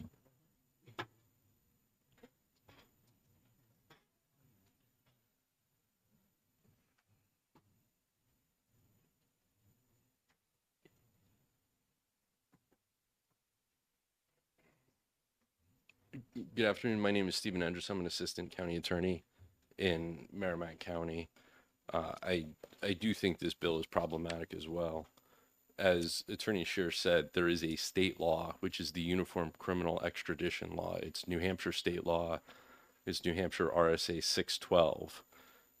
It's a uniform criminal extradition law in the sense that all the states have something similar to RSA 612. Individual states have amended the language slightly, so there's certain little tweaks in it, but each state has some version of a uniform criminal extradition law. The way it normally works is if a person, say, commits a crime in Virginia and flees to New Hampshire, and there's a warrant for their arrest from Virginia, and they come to the attention of law enforcement in New Hampshire, they'd be arrested as what's normally referred to as a fugitive from justice. When you're arrested as a fugitive from justice, you're normally held. There is a provision for you to be released on bail, but the statute does talking about holding the person, and they're generally held. I think it's for 30 days with the option to renew it for another 60, although I'm not 100% sure of those time frames. But I think all in all, it gives you 90 days to hold the person. During that 90-day time frame where the person's held, they can choose to either waive extradition and essentially agree to go back to the demanding state, or they can fight their extradition. If a person decides they want to fight their extradition, then the governor of the demanding state, which in this case would be Virginia, writes to the governor of New Hampshire and essentially files a requisition and says, I am asking that you return this person to the state of Virginia. The governor of New Hampshire does have the opportunity under 612.4 to investigate the crime. RSA 612.4 says the governor may investigate case. When a demand shall be made upon the governor of this state by the executive authority of another state for the surrender of a person charged with a crime, the governor may call upon the attorney general or any prosecuting officer in this state to investigate or assist in investigating the demand, and to report to him the situation and circumstances of the person so demanded and whether he ought to be surrendered. So that statute currently exists in New Hampshire law. If the governor does decide that they want to send the person back to the demanding state, they issue what's referred to as a governor's warrant.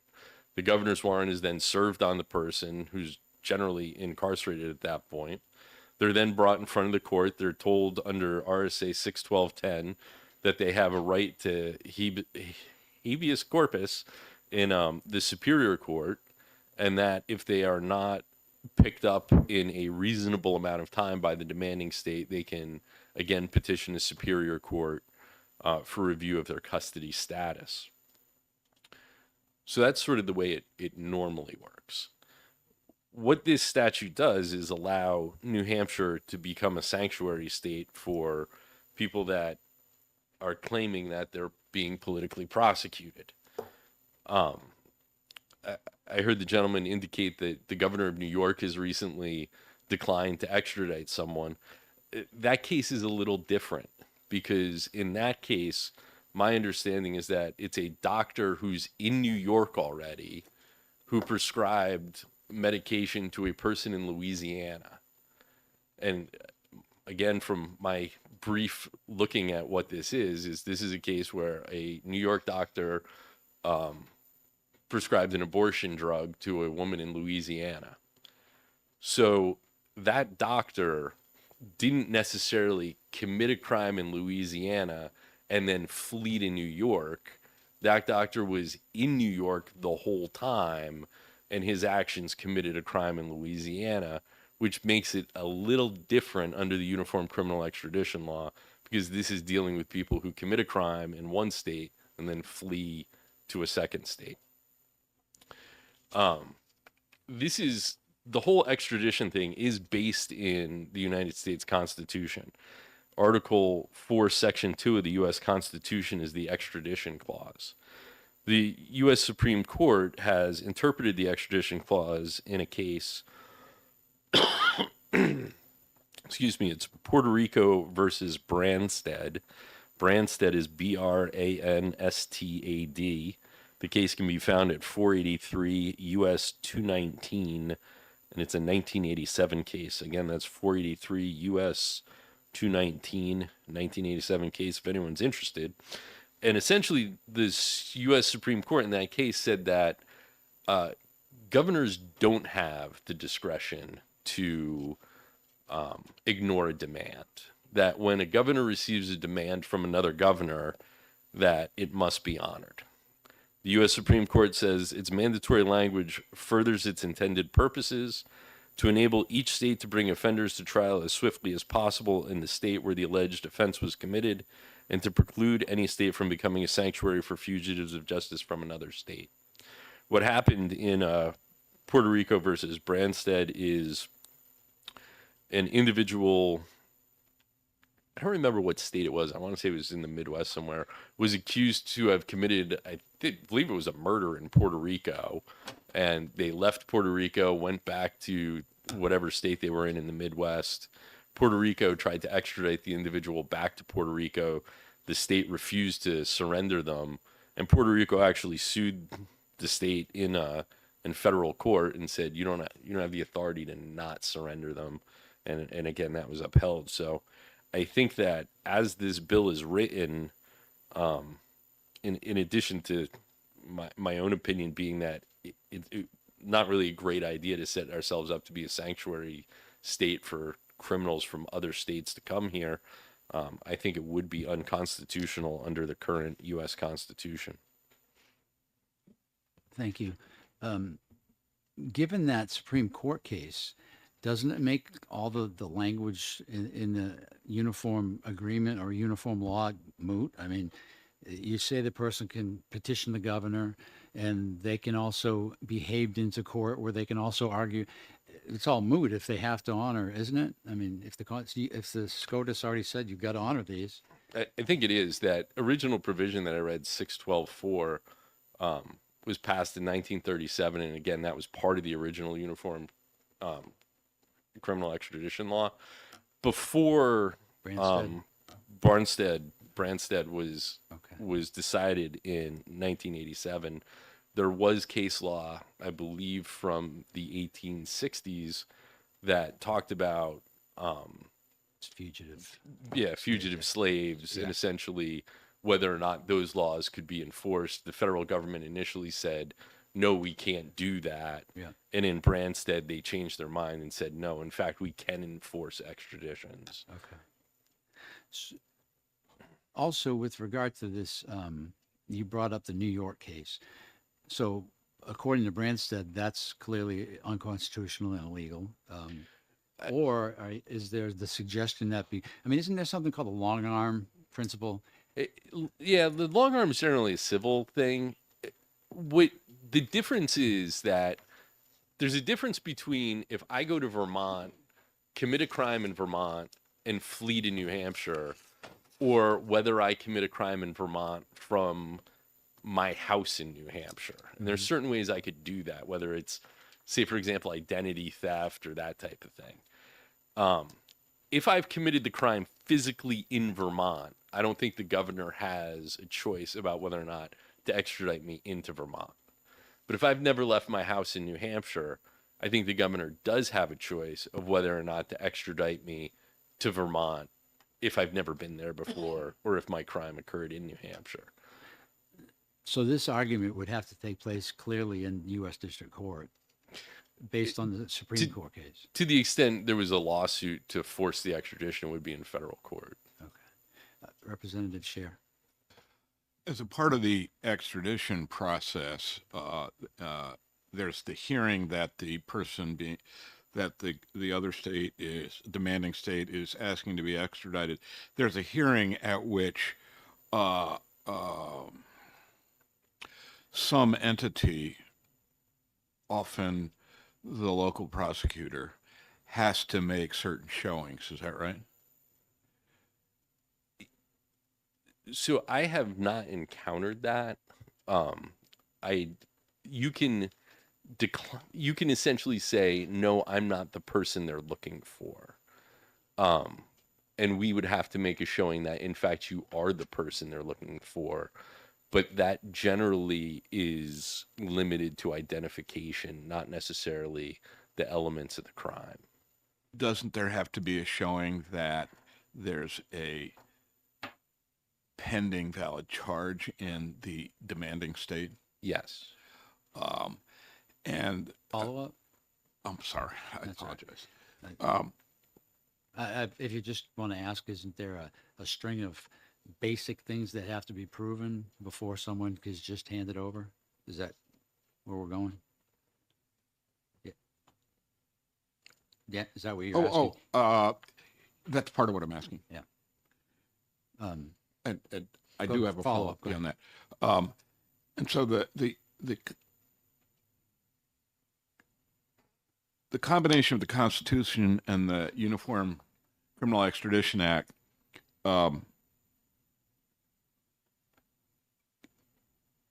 empowers the executive authority in the demanding state and in the potential sending state to take certain actions to render the individual into custody.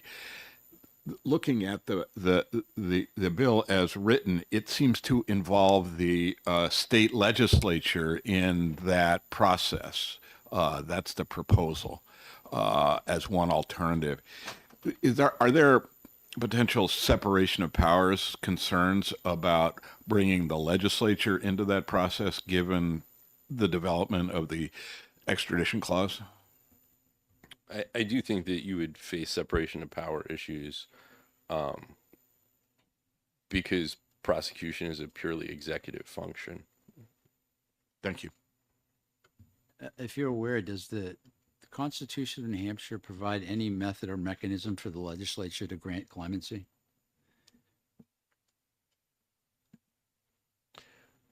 I don't think it does. And I know that they generally look at it in the opposite way, that the legislature can't find someone guilty. But I don't know. I think clemency is a purely executive function as well within the governor's office.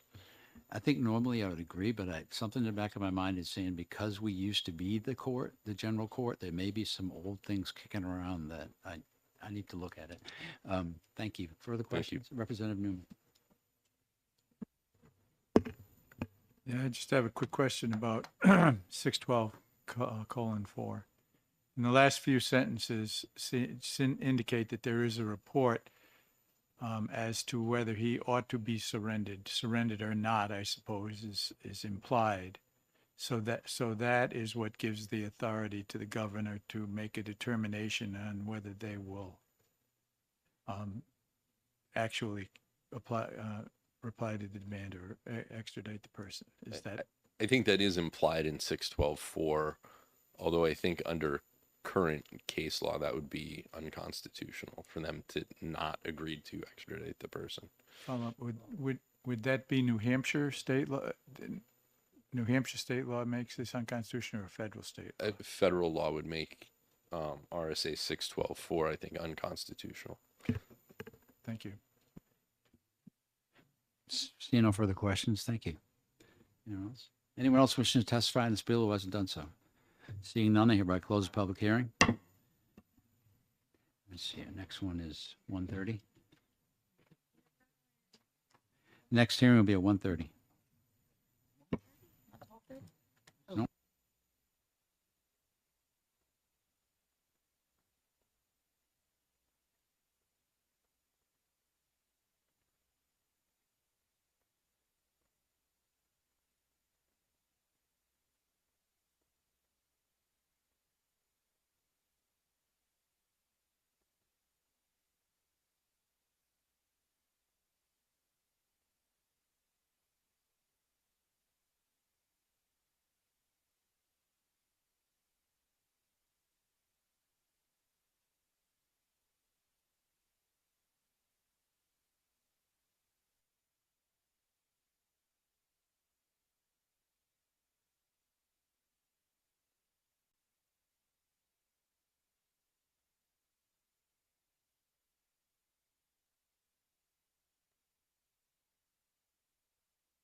Hereby open the public hearing on House Bill 206 and invite the sponsor to introduce the bill.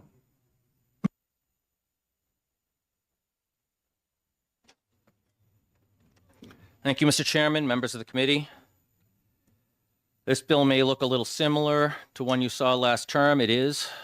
You passed it and the House passed it last term, but when it got to the other body, there were a lot of department heads that thought that that would prevent them from doing bank audits or surprise OSHA inspections and other things that this wasn't intended to apply to.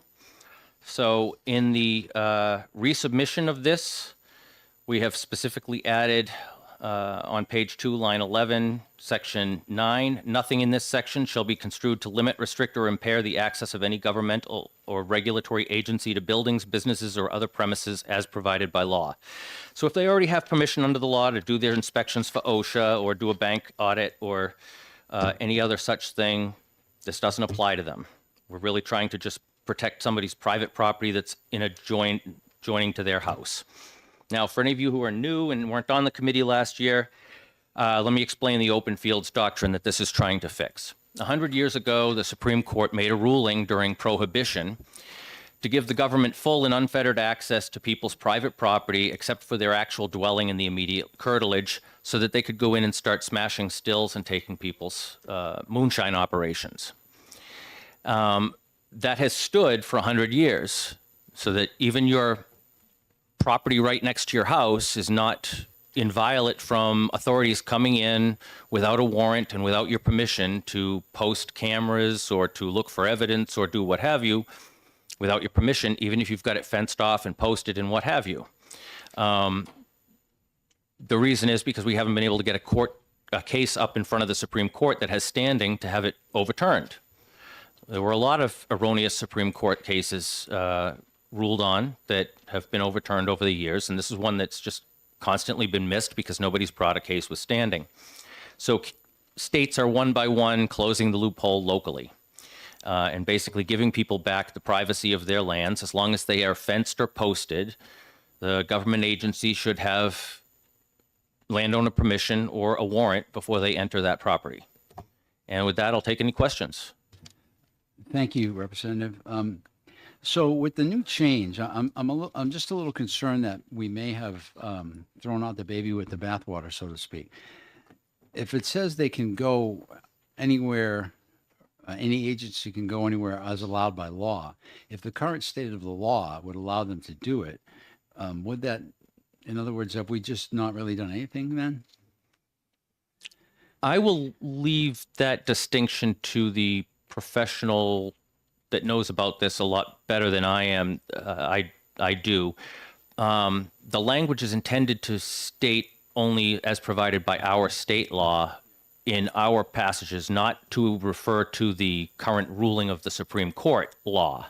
And I'm not sure if what you're asking is actually delineated by that comment. Yeah, I don't think there's a distinction. I think once the Supreme Court rules, it is the law of the land. But Representative Scher, if you don't mind.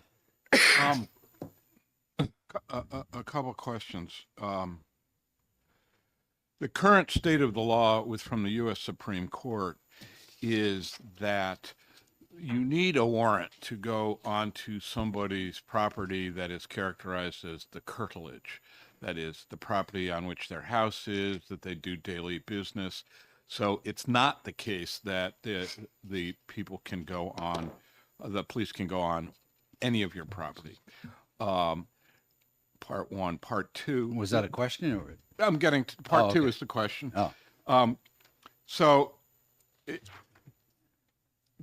Do you want this bill to overturn the U.S. Supreme Court current policy that the police can go on, let's call it the back 40, without a warrant? The intent is to keep them off of the back 40 if the back 40 is posted or fenced without a warrant or landowner permission. And that would be, fair to say, that would contradict the current U.S. Supreme Court law. Correct, but all it's doing is telling our state officials that Our state policy is you must get a warrant or permission before you do it. So it's been passed already in this manner in, I don't know, 13 states or so. Again, it's a number I don't have exactly, but someone behind me will. Thank you. Representative Newman. I'm just wondering if that law, which talks about fenced and otherwise enclosed in whole or in part to exclude intruders, is that different from what was in the bill last time? No. Thank you. Thank you. I have to get back to my own committee.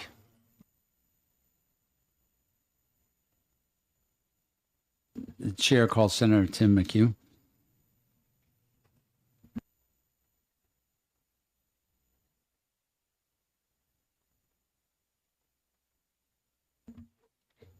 Thank you, Mr. Chairman. Good afternoon, members of the committee. Nice to see you today. Thanks for running on time. My committee is hours behind, so this is great that you guys are right on time. I'm here today for House Bill 206, and I know you've heard most of this before, and my colleague from Rockingham District 2 explained it adequately. I'll just give a couple examples why I'm here to support it. I know we passed it last year, and it didn't make it through the Senate. Maybe I can help with that this year. A couple of my colleagues, Senators Innes and Gannon, will hopefully help out as well. Let me just begin by saying that we're not here to put obstacles in front of our law enforcement. This is really about protecting some of the core values. First of all, I'm Senator Tim McHugh. I represent Merrimack, Milford, Amherst, and Wilton, which is Senate District 11. Sorry for not introducing myself. But we're not here to put obstacles in front of our law enforcement. We're here to protect some of the core values that are enshrined right in our Constitution since we passed that constitutional amendment guaranteeing our right to privacy. If you don't happen to remember, last year, the very first bill the governor signed was the Digital Privacy Act. It was Senate Bill 255, and I was one of the co-sponsors. And I know this isn't about digital privacy, but it is about privacy. And it's about simply asking our law enforcement to get a warrant if you want to go on the back 40. And a lot of states have done it. It's not a radical idea. Montana, for instance, the courts enforced the requirement of obtaining a warrant. Montana Supreme Court, I like to think we're a little like Montana in terms of respecting freedom and liberty. And State versus Bullock in 1995, that was quite a long time ago. Tennessee did it in 1997, State versus Pryor. So we have a long history of respecting property rights, and I think this bill goes a step in doing that. And hopefully the technical correction that was made in this draft will make it through both bodies, and I hope I can help do that. I think it's pretty straightforward and fair. It provides some clear guidance, making any evidence obtained in violation of these rules inadmissible in court. It reinforces the property owner's rights, and simultaneously it allows the necessary exceptions in cases of consent or exigent circumstances. It allows our law enforcement officers to act decisively if they have an emergent threat to life or public safety. These are critical things. I'm a paramedic myself. So we know, if we can look through the window or if we hear signs of distress, that we can make an entry when we need to do so. So importantly, this is not a blanket restriction on any government or regulatory agency, and it does distinguish conservation officers and Fish and Game Commission officers while preserving their authority in protecting our wildlife and natural resources under 206. So I'm urging you guys to support the members of the committee to support this particular draft, and I hope when it makes it to the other body that I can help it all the way through the process. So thank you very much for your time. I'm by no means an expert. I know there's some experts behind us in law enforcement, so I'm happy to try and take questions, but I'll probably defer to some of the experts behind us. But thank you very much for your time. Thank you for coming to see us today and endorsing the bill. Chair calls Alistair Whitney.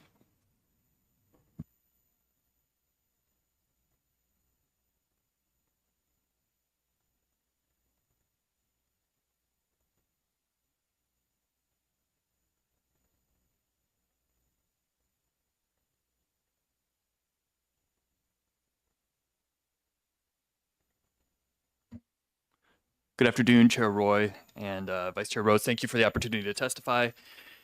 to you in this important bill today. My name is Alistair Whitney. I am a legislative counsel at the Institute for Justice.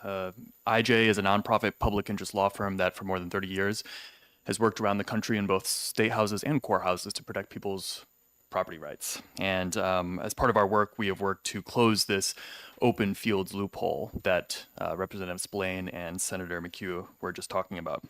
I want to be very clear. What does this bill do? This bill is a private property protection bill. It is not an anti-law enforcement bill. It is not an anti-government bill.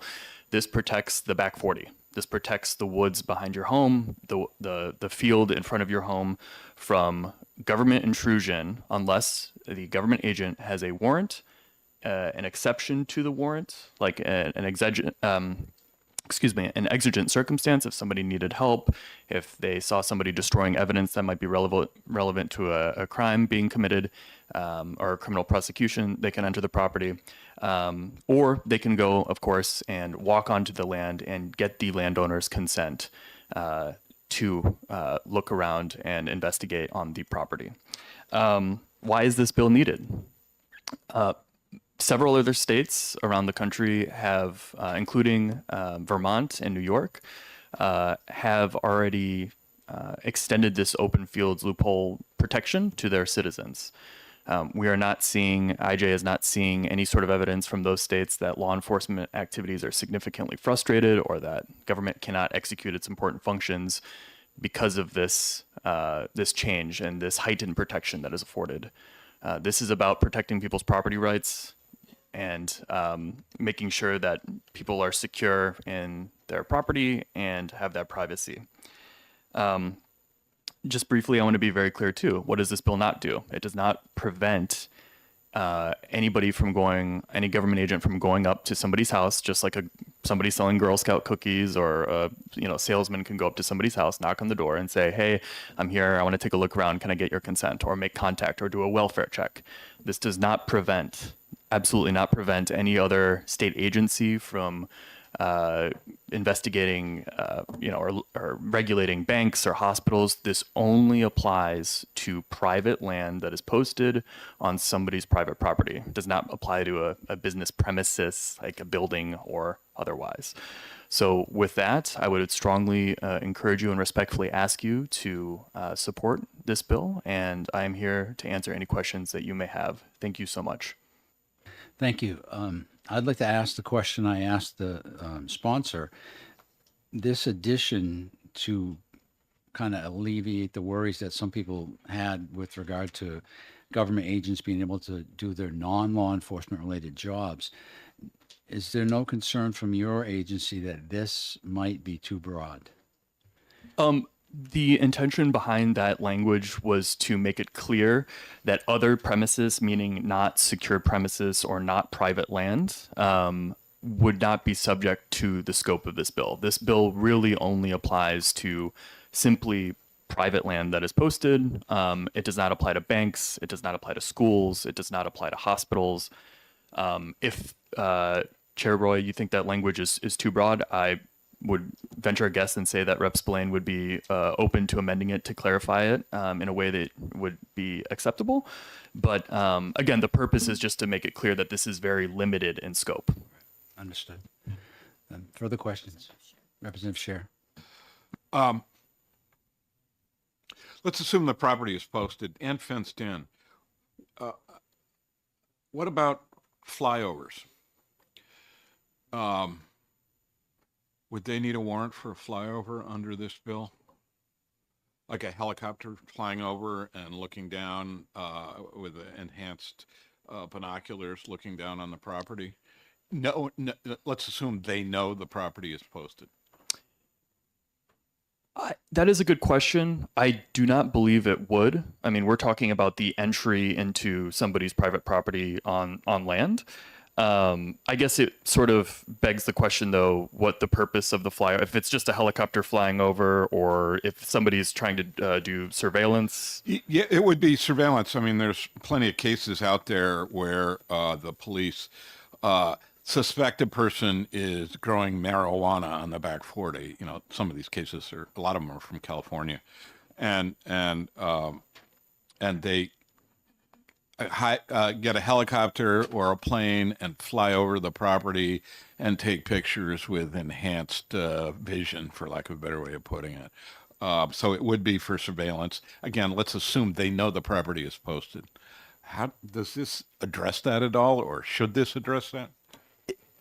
Not to give a frustrating lawyer answer, but it does sort of depend, right? I mean, if they're flying over with the purpose of looking into somebody's home or curtilage, or that activity is included in that flyover, that would be subject to well-established pre-existing constitutional protections for somebody's home. If it's somebody's private land, I suppose it would be hard, not to push back on the hypothetical, to know whether it's posted or not. But I think this would... I would have to get back to you to give you a more fulsome answer on that, sir. And I appreciate that, because these are the hard cases. There's.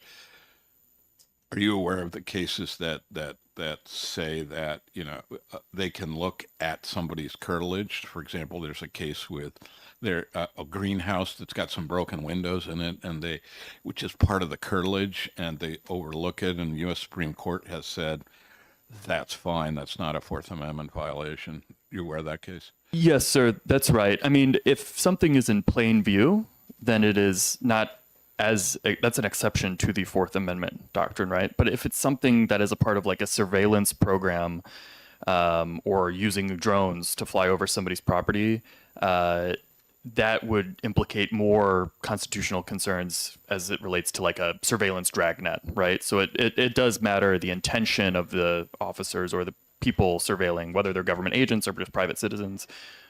I think we've established this bill doesn't cover drones. And I believe there's a case that talks about how many feet above your house is your own property and not. So I think that would have to be covered in a totally different bill. That's right. But I would be happy to answer those additional questions that you may have, sir. Yeah. Further questions? Seeing none, thank you for your testimony. Thank you very much. Chair calls Attorney Enders.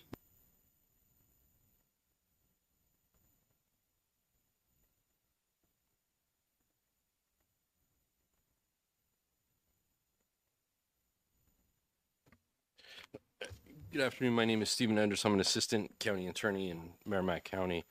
I am opposed to this bill. The difficulty is we already have a constitution, and the constitution already says if law enforcement is entering a place where there's an expectation of privacy, they need a warrant or an exception to the warrant requirement.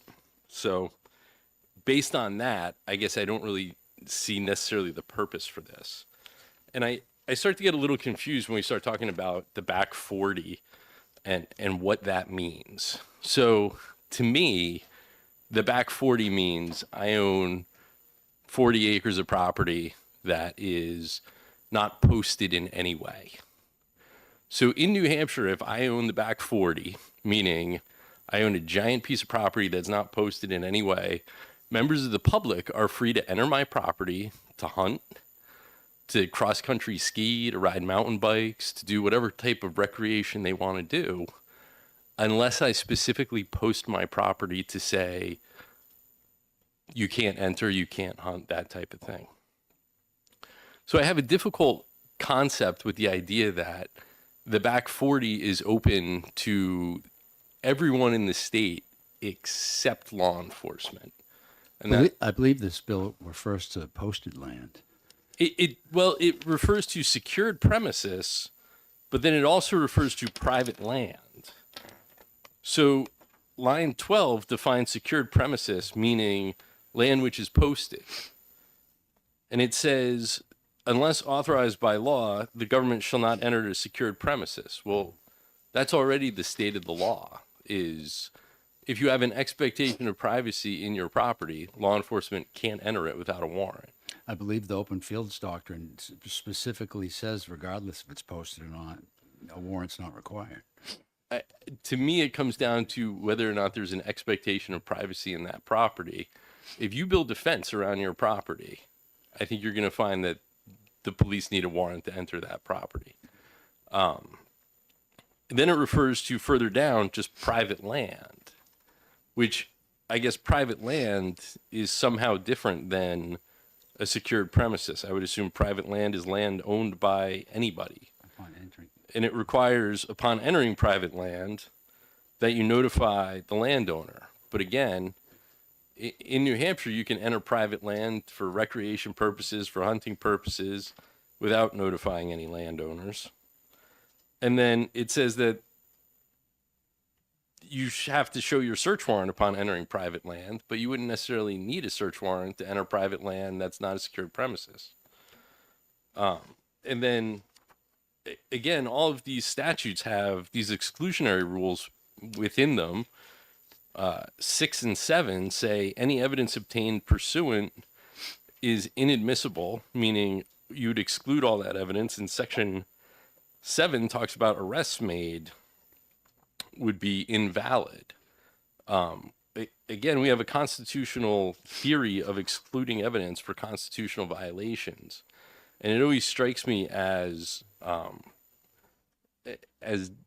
hard for me to accept that we have the same remedy for a statutory violation as we would for a constitutional violation, meaning that the government loses all of their evidence. And then with reference to the arrest being invalid, I don't know that that necessarily makes sense, because an arrest is merely a way to get a person into court. I believe it would be the fruit of the poisonous tree by what you found during the arrest, incident to the arrest. But you could certainly just issue a second arrest warrant or arrest them at a different time. So I don't see suppressing the arrest as being making any sense to me, but I'm certainly happy to answer questions as well. Did you oppose this last year, your office? I believe we did. Okay. Taking the open fields doctrine as it stands, and assuming for the sake of discussion that the citizens of New Hampshire have expressed through their support of the recent constitutional amendment for their will for privacy against the government, what would be an appropriate way to express that to keep law enforcement from disregarding the person's wishes for privacy in light of the open fields doctrine? How, in other words, if it's fencing, that's an awful expensive thing to make somebody have to do to keep their property private. So whether or not you have a reasonable expectation of privacy in a place is sort of a twofold inquiry. The first is whether or not you've expressed a reasonable expectation of privacy in that area. And the second is whether or not that's a expectation that society is willing to accept. So I think certainly if you posted your land in a way that showed you had a reasonable expectation of privacy within that land, and that was something that society was willing to accept, you reach the point of the government would need a warrant to enter that location. Further questions? Representative Scher. I finally found the case I was looking for. Are you aware of Oliver versus United States, where the police entered posted and fenced property, and the court held that the property owner did not have a reasonable expectation of privacy? It's the kind of the current open fields doctrine case. It's a 1984 case. I can't say I'm familiar with it. Thank you. Yeah, that's the case, the open fields doctrine case. Representative Newman. I just have a question about one of the things that you mentioned, and it had to do with the fence. And it says, which is fenced or otherwise enclosed and whole or apart, so as to exclude intruders. I'm wondering whether that means that if they put a fence up to keep some cattle in out on their back 40 somewhere, how does that fit? Is that to exclude intruders, or is it to keep the cattle inside, or is that an issue for this bill also, just the fenced part of it? Right. I think that's it. Certainly an arguable point about what the purpose of the fence is. Thank you. Thank you. Any further questions? Seeing none, thank you for your Thank you. testimony. The chair calls Representative Geisen.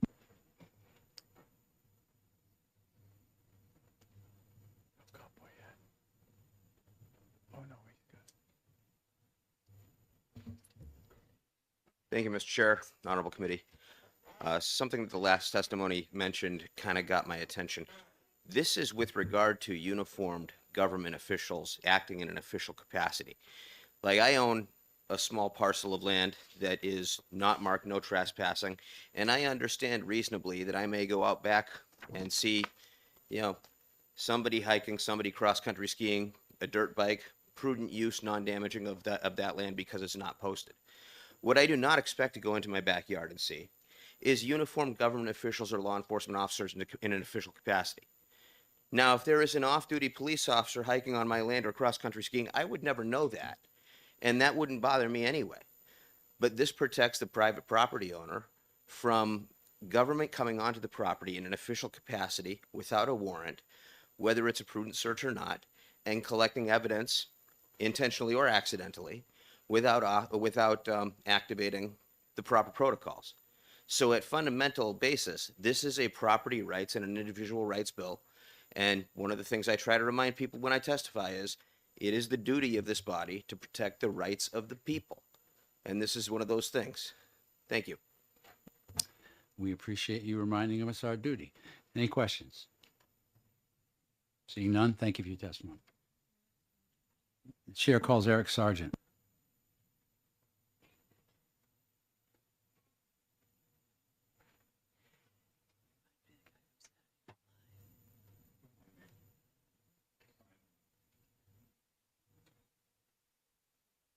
Thank you, Mr. Chairman, members of the committee. My name is Eric Sargent. I am the Service Department Transportation's Administrator for the Bureau of Right-of-Way. For those of you who may not know, the main function of the Right-of-Way Bureau is to acquire lands for proposed highway projects.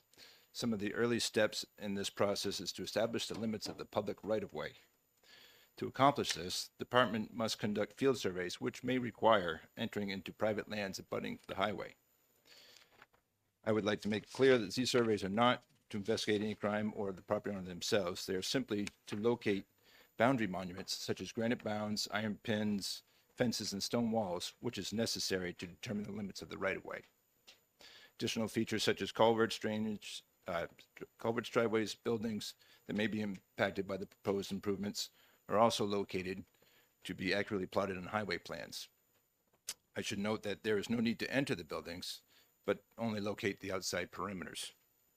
The department's current practice is to notify the abutting property owners within the project limits 10 days prior to the upcoming survey work.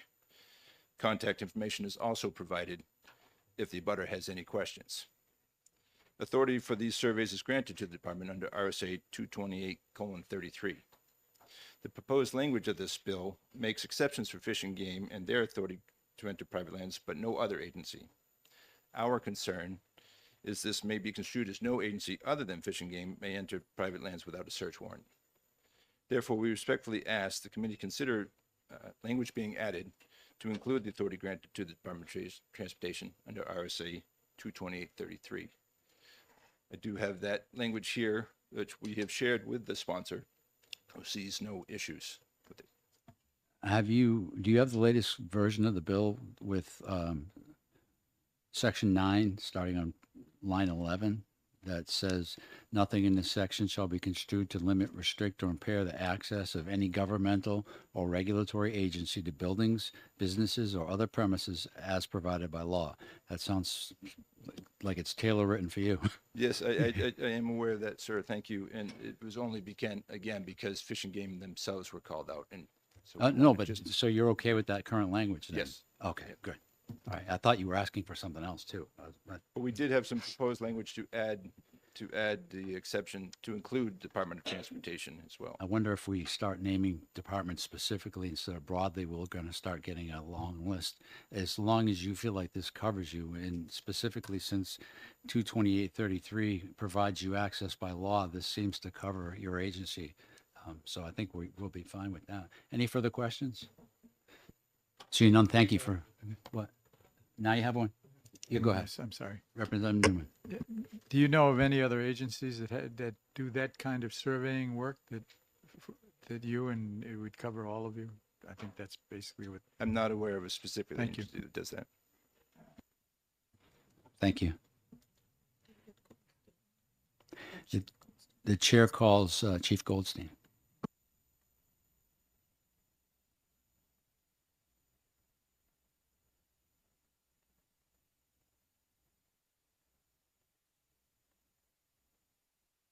Sir, did you join the priesthood, or are you still in law enforcement?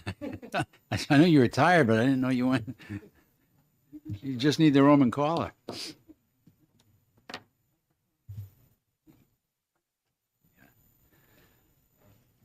There we go. For the record, my name is David Goldstein. I'm presently the recently retired chief from Franklin Police Department. I've been a police officer for 46 years. I'm presently employed part-time by the Rockingham County Sheriff's Office as a part-time deputy, and I'm coordinating their mental health and wellness efforts. However, I also chair the Chief's Legislative Committee, and that's why I appear before you here today in opposition to this bill. You've heard some very eloquent testimony, especially from the county attorney's office, and I won't spend some time over that. But I do think that it's important, and I have to agree with Socrates, in that we learn best by asking questions and getting answers to those questions. So I'm going to try to provide a few examples that might help put some of this in perspective. First and foremost, and perhaps most importantly, is exactly what was said a little bit earlier. We have prohibitions, we have paradigms, we have guidelines by which we as law enforcement have to function. I can no more walk into your house without a reason, whether it be under a court order or for exigent circumstances, than anything. It just does not happen, especially here in New Hampshire. So to fear government, at least uniformed government, I think is going a little bit far of what this would intend to do. We feel that this is a very wide sweeping type of bill, and perhaps it's even an answer in search of a question, again, because of the guidelines that we have to function under. For 23 of my 46 years in law enforcement, I spent with the New Hampshire State Police. For approximately 15 of those years, I spent with the Narcotics Intelligence Unit, which is now the Narcotics Investigation Unit, and the Major Crime Unit. While with the Major Crime Unit, I was strictly crime scenes. I have investigated over 100 homicides in this state, been involved in those investigations. And Attorney Scheer and I go way back to the early 90s with that. That included having to do these, to apply for search warrants, etc. But here are some of the questions that we have to answer, that we have to look at. The potential for this bill may restrict the ability to enter onto posted property for the service of civil process. As a member now of a sheriff's department, I understand something that, as a member of municipal policing, which was earlier in my career, and as a member of state policing, we were prohibited from doing civil process. It's up to the sheriff's office to take care of that. So if a deputy walks up onto a front porch where there's a no trespassing sign, is he or she in violation? Would that mean that the deputy would then have to go back to the office, apply for a search warrant in order to deliver that civil process? This may seem a little bit far afield, but quite frankly, we don't believe that it is. The timely service of protection orders. This is something that we take very seriously, and these orders protect victims of abuse. And by forcing law enforcement to go through these additional steps, are we then denying people the opportunity to be protected by the courts and by law enforcement, especially with a no trespassing sign? Pursuing a fleeing suspect, does this prohibit me from doing so? Or does this come under the exigency component of not having to have a warrant? But again, if we pursue this individual onto a posted property under this bill, are we then in violation? And if that individual opts to throw away some evidence as he or she is running away from us, what happens to that? I can't seize that evidence, perhaps without a warrant. And that may be short-lived evidence. The reason I brought up investigating homicides is the fact that the Attorney General's office many, many years ago gave us permission in crime scene to go to the dead body and seize that evidence because it's what's known as short-lived evidence. This is stuff that we have to take into account. If there's something burning, maybe we might want to put out the fire if it's evidentiary in nature. We can think of many, many examples that go along with this. And finally, the restriction on any government agent's entry into posted property would restrict other areas. Fire inspectors. The fire marshal's office is law enforcement. They are sworn law enforcement officers. They carry guns. So they come under this. Building inspection, DCYF investigations, along with a host of other stuff. We have an excellent system of checks and balances in this state. I've been a product of those. I've involved myself with those for over 4 decades. I understand the restrictions that we have, as do many, many of my colleagues, if not all of my colleagues. So what we would ask is to please ITL this bill. I'm happy to answer any questions that you might have. Thank you, Chief. I think the sponsor's intent, and they're free to correct me if I'm wrong, is that if I post my property no trespassing and the police want to come on, they should have to get a warrant if they see the no trespassing sign. And I don't think that's unreasonable, because that expresses an expectation of privacy. This is mine. It's not open for the public. If it's open for the public, I agree that law enforcement should be able to go. And I think the examples you gave with regard to a fleeing suspect, that would clearly fall under the exigency, as would the evidence. And at the very least, you could seize the entire property pending a warrant. But and the fire marshals being law enforcement officers, that is an interesting one. However, I don't know why they'd be out in the woods behind my house. But I'm trying to get at is, how could we do this? And what is the current policy then in New Hampshire? If there is a no trespassing sign, are officers required by law to get a warrant, or can they just ignore that and go on? My expectation would be, yes, get a warrant without any of the other exceptions. Right. We can certainly look at past case law that addresses this in a number, sometimes yes, sometimes no, certainly. I agree with you. But again, let's use the back 40 example. Is that merely a fence to keep the cows in, or is that a fence to keep people out? Yeah. I don't know. If there's not a no trespassing sign, does that mean that I have the authority to go over that fence? I heard the question about aircraft, et cetera. Yes, when I was in NIU, I was trained by the DEA to look from aircraft to try to spot, in those days, marijuana grows. Is that, again, I would say that that's fair and open, that there is already, if I'm not incorrect, there's already some case law that addresses aerial surveillance. Today, in the day and age of drones, certainly we have certain restrictions. But again, if I'm going to prepare a search warrant, I'm going to send a drone today over that residence or that area in order to protect the individuals that are then going to exercise that warrant, if that makes sense. In the old days, what we would do is we'd drive up, we'd go stealthy, we'd sneak around, we'd take pictures, we'd bring it back for the affidavit. Today, we don't need to worry about that. We have the mechanical ability to do that, i.e. a drone. So I think that this is something that the legislature and the executive branch are we can debate it all we want, but it will eventually come down to the judicial leg of the three-legged stool. Yeah, I mean, it's unfortunate if it has to. I think that we could probably find common ground. With regard to the drones, again, I think that would have to be a totally separate issue. But I believe the oldest case I can remember is they said, the court said what you could see with your naked eye or with use of binoculars was fine, as long as it wasn't into someone's home where they had an expectation of privacy. But they drew the line at what you could hear. You weren't allowed to enhance your hearing. So it's complicated and difficult for the average citizen to understand. Thermal, for example, you can go up with a drone and you'll find somebody, whereas you wouldn't be able to see them just flying in a helicopter. So is that enhanced? So I'd prefer we just stick to no trespassing.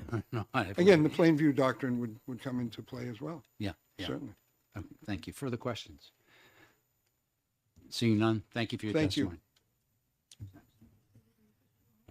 testimony.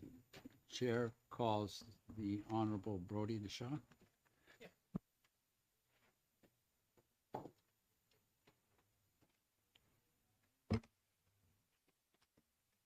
Thank you, Mr. Chairman, and thank you to the committee for taking my testimony. I am here representing the New Hampshire Municipal Association, which is a nonpartisan, nonprofit voluntary membership organization. Every municipality voluntarily in the state of New Hampshire is a member.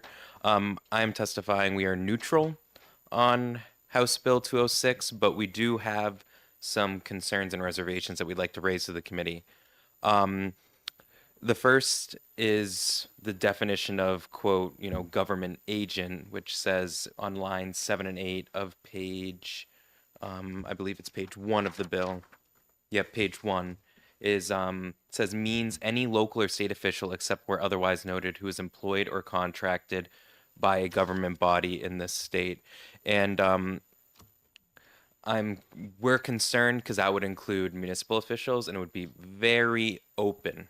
And there already are, as many people before me have mentioned, there's requirements that you have to knock on the door, ask permission to go on the property. If you're denied permission, you can't go any further than the curtilage of the property. This is very much a concern of the assessors, right? And they are following these rules to the best of their abilities when they're trying to do property assessments, which they're regularly doing across the state as required by statute. Our concern is that there is already a process for, those specific government agents, like an assessor, maybe some other kind of municipal employee, to get an administrative warrant under RSA 595-B. And we think that that there might be confusion about what process they would go and which statutes they'd be following. So that is our concern.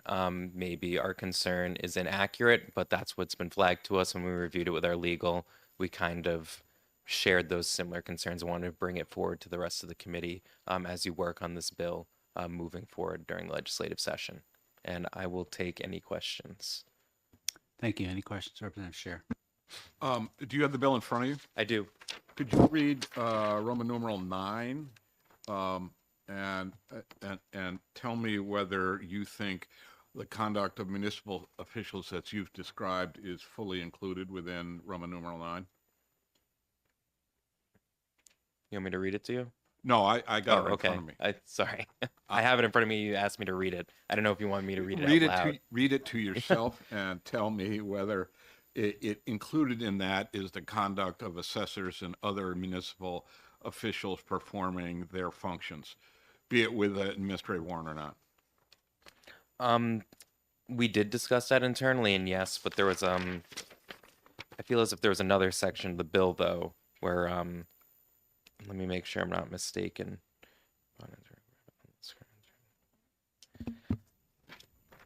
We did discuss that. So nothing in this section shall be construed to limit, restrict, or impair access of any governmental or regulatory agency to buildings, businesses, or other premises as provided by law. But again, our concern is that there already is existing statute and there already is existing case law and other statutes that restrict, those municipal agents. And when they are restricted by the private property owner, there's a process for how they go get a warrant.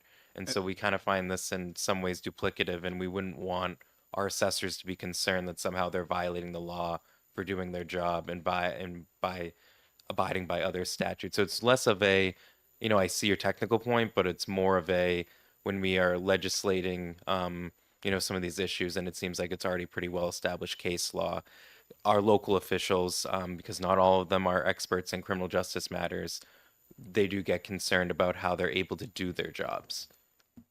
I would assume that after we change the law, the municipal association could inform them all how to do their jobs. I think that if there's already a statute in place that covers assessors, they would follow that statute. There's nothing in here that would say otherwise. And in fact, I think 9 kind of directs them to do that. But of more concern is there's so many other people besides assessors that have to go onto people's property for various reasons, which is why we have to write it a little broader than one would hope to cover just the folks you're worried about. So I'm not sure that we would be able to address both the privacy concerns of the residents and the assessors beyond what we did here, unless you have some language suggestions. Oh, he did? Okay. Go ahead first. You can go. I mean, ours, so after hearing, so part of my testimony was going to be that we thought this bill was more directed towards law enforcement, but clearly after what the sponsor has cited, that his intent was not just to limit the search powers of, and to make it more explicit what their powers are in statute for law enforcement, that it is intended for this to be more broad. So we actually thought it might be a mistake, the definition of government agent, and for that to be a little bit more narrow. But it sounds as if the committee likes the expansive term or the expansive definition for government agent, which again, we're neutral on the bill. You know, we do kind of agree. We would have to do a lot of education, but we like to avoid ambiguities where we have to educate a lot of municipal officials across the 232 towns in the state of New Hampshire. When we can avoid that, it's a benefit to our legal department. So, but We'll look at that language. Representative Shea, you had a follow-up question? I didn't see. Okay. Representative Newman. Do you have a reference for the bill that you say covers this already, and they might be in conflict with each other based upon this definition, so we would be able to compare and match what we need to?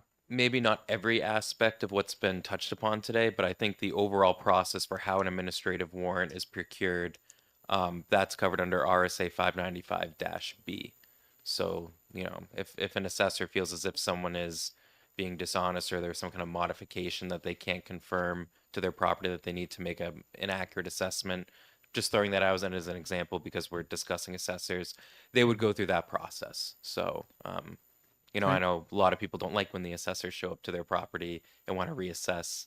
And so that's part of the, you know, when we have additional statutes that assessors, you know, feel as if constituents that they're serving, whether, you know, people in their residence that they're in the towns where the residents have to have their property reevaluated. You know, if people start citing statutes that might not be applicable to them, because not every person in the state of New Hampshire is going to have the same understanding of the law, it does make their jobs much more difficult, especially when they're statutorily required to do it. Follow up? I would just make a comment about the committee doesn't make, well, I'll make a comment to you. The committee doesn't make, I mean, our questions are not an indication necessarily of how we feel about the bill one way or the other. Thank you. Okay. No, yeah, to your point, I hope not. Sometimes we just don't know. I understand. We're here also to learn too. That's why I sat through the hearing, because we thought that this was supposed to be for law enforcement, and you know now we're like, oh, it is for everyone. So I'm not necessarily sure that's correct either. I didn't hear that myself, so we may have heard different things. Having said that, I think that's all the questions. So thank you very much. And Thank you. if we need anything else, we know how to get a hold of you. Appreciate it. Chair calls Major Bright.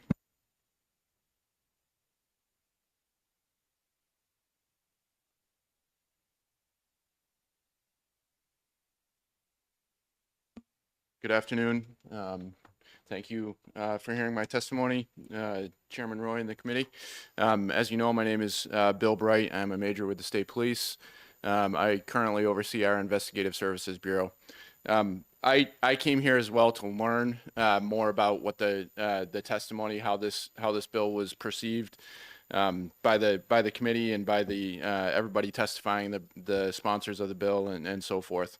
I think we've heard plenty of testimony, so both perspective of law enforcement, prosecution, prosecutors, as well as you know, the reasons why this bill is brought forward. So I won't hash over much of that. And I only the reason that I did decide to testify today was to just offer up a couple more points to consider. One that I think we should at least consider is that it was testified earlier that there have been no cases to challenge in the state of New Hampshire on this issue. At least that's what I heard. I don't know that for a fact myself, but that's what I heard today. I think we need to at least consider if the reason that is the case is because of the way law enforcement does their job in this state already as it relates to the open fields doctrine. So it's the standard practice of the New Hampshire State Police especially, but law enforcement in general in the state of New Hampshire, that if property is posted, that's private property, that in order to enter that property to continue an investigation, unless there's exigent circumstances or one of the other exclusions to, you know, to the evidence rules, we would still need to either get permission from the landowner or obtain a warrant to enter that property. So that's common practice. aside from the U.S. Supreme Court case law that was referenced here today, I don't have knowledge of that case or how that would currently apply to New Hampshire law, but I do know that in New Hampshire, law enforcement currently would need to seek a warrant or get permission from the landowner to enter posted property. Now, the issue of the unposted property, if a law enforcement officer was furthering their investigation and they came across evidence on unposted property, it would still be our practice before that evidence was seized to seek permission from a landowner. So we come across crimes all the time, especially my experience with the major crime unit investigating homicides. If we had a scene in a public area, if we could determine who a landowner was for that location, we still seek out we still seek their permission to be there. And if we can't obtain that permission to be there, we would seek a warrant for that, even though it was in a public place where we had the legal right to be. That's common practice of the way we do business now. So I just wanted to offer those things up. One thing I did notice in the statute, it's section 7, Roman numeral 7, about arrests being invalid. I would just like to offer up that I think that that may be dangerous because an arrest may be made based on evidence outside of just this evidence that could be excluded based on the entering of posted property. So if there was other evidence that gave probable cause for an officer to make an arrest besides that evidence that was obtained, I would hate to see somebody have an arrest be made invalid even though there was evidence properly obtained in a case. I see what you're saying. So in other words, it should just say any evidence seized pursuant to that arrest should be invalid, not necessarily the actual arrest invalid.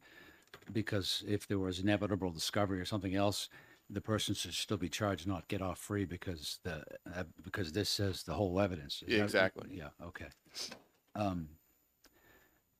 What you said earlier about the state police requiring a warrant if it's posted, that's policy, correct? It's not a regulation or law. It's just. Well, that's the Constitution and rules of evidence.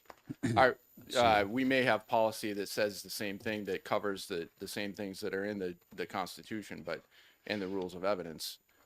So yeah, it is backed up by policy. Most likely, I don't have it off the top of my head, but my fear would be that I would lose that evidence if I didn't do it properly and get to either seek permission or get a warrant. Well, that goes to what you said earlier about if it's in a public place, you still get it. That's a belt and suspenders just so that later on you don't lose your evidence in a suppression hearing because of something stupid. That's correct. But it's not currently the state of the Constitution, according to that case. If I post my property and the police go on it and discover something and they didn't get a warrant first, it's admissible because they said open fields doctrine says if you don't have an expectation of privacy just because you put up a no trespassing sign, which seems strange to me, but it's the current state of the law. Representative Scheer, you had a question? Yes. Are you aware of a case called State versus Smith, which is a 2012 case which cites with approval Oliver versus the United States and holds under the Part 1, Article 19 of the New Hampshire Constitution that the open fields doctrine is a valid doctrine?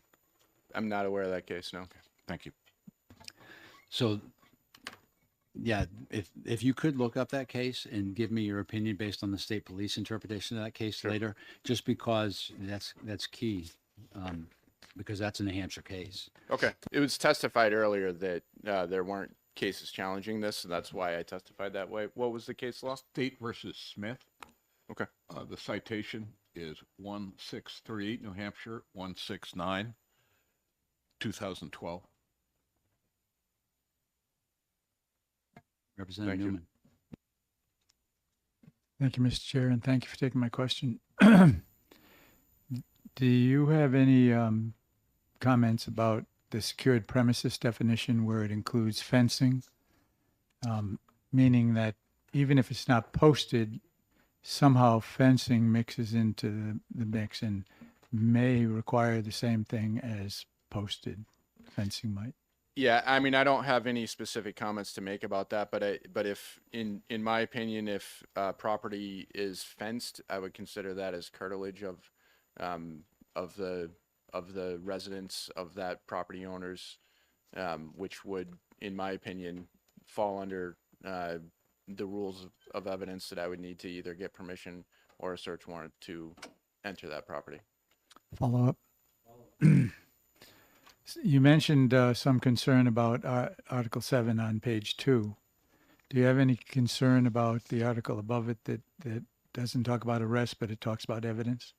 Well, I mean, I think that's the issue at hand, right? I mean, according to the way that this bill is written, I mean, it seems like the intent is that, well, if somebody violates this law, then the evidence will be lost for a criminal case.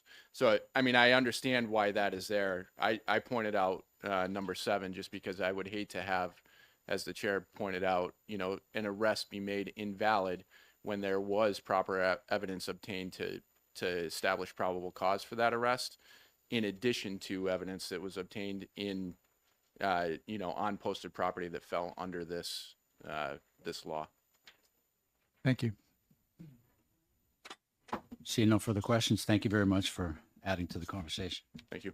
Is there anyone else wishing to testify who has not done so? See no one, I hereby close the public hearing. When's the next one? Now?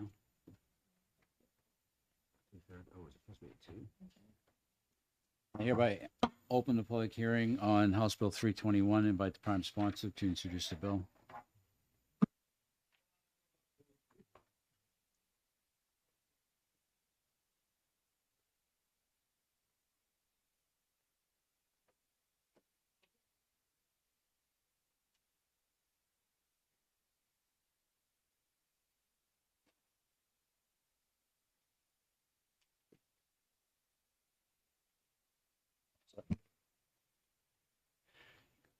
Good afternoon, Chairman Roy, members of the committee.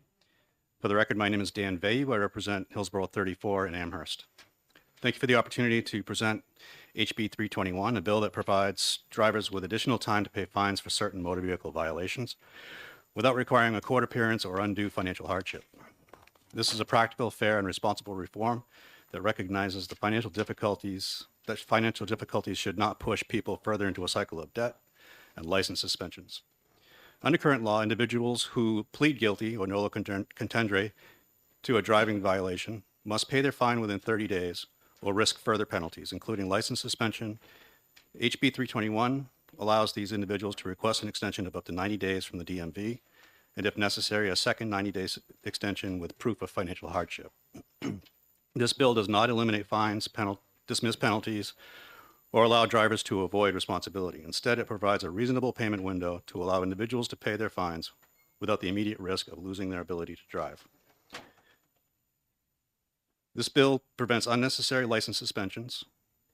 License suspensions should be reserved for public safety violations, not for people struggling to pay fines on time. Suspending a person's license for inability to pay creates a cycle of debt and hardship that makes it harder for them to work, earn income, and pay the fine. This bill supports financially struggling residents without eliminating penalties. Many New Hampshire residents live paycheck to paycheck. A 30-day deadline may be manageable for some, but for others, a longer payment window can make the difference between compliance and suspension. This bill does not excuse non-payment. It only grants extra time if the driver requests it. This bill provides relief for those who may qualify for reduced fines but can't afford to take time off from work. New Hampshire law allows some individuals to qualify for reduced fines based on financial hardship, but they must appear in court to justify their income. Many low-income individuals cannot afford to take that time off from work and go through the process, especially if they work hourly jobs where lost time directly impacts their pay. Taking time off may also be a hardship for their employer. As a result, some people choose to plead guilty by mail and pay the full fine, even when they might qualify for a reduction, simply because they can't afford to miss time from work. HB 321 gives the individuals a better option by allowing them to pay over time without taking time off from work. Reduces unnecessary court appearances. Right now, individuals struggling to pay fines may have to appear in court to request an extension, which increases caseloads for judges and clerks. By allowing drivers to request an extension directly from the DMV, this bill simplifies the process and reduces the burden on the judicial system. There's a small financial impact of $36,000, which is a one-time upgrade to the system. Otherwise, there's no long-term impact. In summary, this bill prevents people from losing their ability to work simply because they need extra time to pay a fine. It reduces unnecessary court involvement and streamlines DMV procedures. It helps low-income individuals who qualify for reduced fines but cannot afford to take time off from work. And it has no long-term costs to the state and ensures fines are still collected. Thank you, and I welcome any questions. Thank you. I like this bill. Thank you for bringing it to us. If you don't mind, a couple quick questions. The first 90-day extension, there's no discretion for the DMV to say no to, but the second, it says they have to provide proof. Is that correct? I believe that's correct, yeah. Do you know what the definition of proof is? I mean, it seems, unless we have a standard, it could change based on whoever the official is at the moment looking at it. Right. I kind of left that open to the rulemaking process, but if we should put some guardrails on that, that might be prudent. Okay. Yes, Representative Rhodes. Thank you, Mr. Chair. I turned it off. Thank you, Mr. Chairman. I'm not sure if you heard, but the chairman and I were kind of looking at this and coming up with the same question. So, you have this step. Have you given any thought to, instead of the step, just being able to, with the first request, maybe have the proof at that first request? And I definitely think we should probably say what the proof needs to be so it doesn't change per person, but just extend it out, maybe like with a payment plan from that first time out, instead of having to go steps. Because I'm just thinking of the person that they kind of think that they're good, they're in the clear, and now the next thing you know, oops, they have to go back and ask, again. Do you think it maybe would be easier to just kind of go right to the full Monty the first time around with the exception? You mean with the proof? Go straight to 180 days? Yes. Something to consider. Up to, yes. I would consider that if Okay. yeah, I kind of like the step process, but Okay. Something to think about. Yeah, I'd work with you on that. Okay. Thank you. Further questions, Representative Scher. Thank you for taking my question. Have you had a conversation with John Marasco, the Director of Motor Vehicles, about this? I did. I talked with him and some of his staff over the summer. They don't have a position on this, but some of them have expressed that this is a situation that does come up, and people, 30 days is just a little bit too short. You give them a few more days and it's fine. Otherwise, they have to plead not guilty and go to court and request a reduced fee or a payment plan. This kind of takes that burden off the courts and gives a little bit more time, and the DMV can handle it in their normal processes. Thank you. To me, the issue is, what is the intent of the law? Is it you get a fine, and that fine is to punish you for your behavior, but it can turn from punishment into destroying your life. Right. If you lose your license and you can't pay for your car, now your car's gone. It's just a snowball effect. Right. All from a fine. So I think any attempt we can make, we should take. So thank you. Further questions, Representative Newell. Thank you, Mr. Chair, and thanks for taking my question. I also really like this bill. I'm wondering, one of the things that you mentioned is that if you have to go to court, so I feel like all these questions are in line, but just to kind of drill down a little bit further, is that if you have to take a day off to go to court, then, that could be the whole thing to pay the fine in some Right. cases. And so I'm just wondering, I know that a lot of this is to leave to the DMV so that they can, put it together in a way that works for them.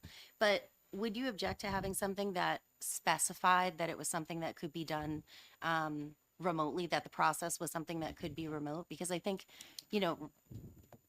what I would think is that you would end up needing to go someplace to demonstrate the proof, right? Which would be kind of taken away from the intent of the bill. Thank you for that. I agree that I was thinking about that myself. Should it be just a process where you send in the envelope and check a box that says I request 90 days, and that first 90 days is automatic?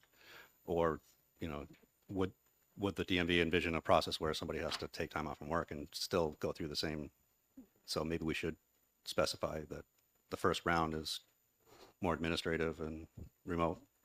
Thanks. never as easy as it seems. Seeing none, thank you very much for your testimony. Thank you. Anyone else? Is there anyone else wishing to testify in this bill who has not done so? Seeing none, I hereby close the public hearing. I hereby open the public hearing on House Bill 330 and invite the prime sponsor to introduce the bill.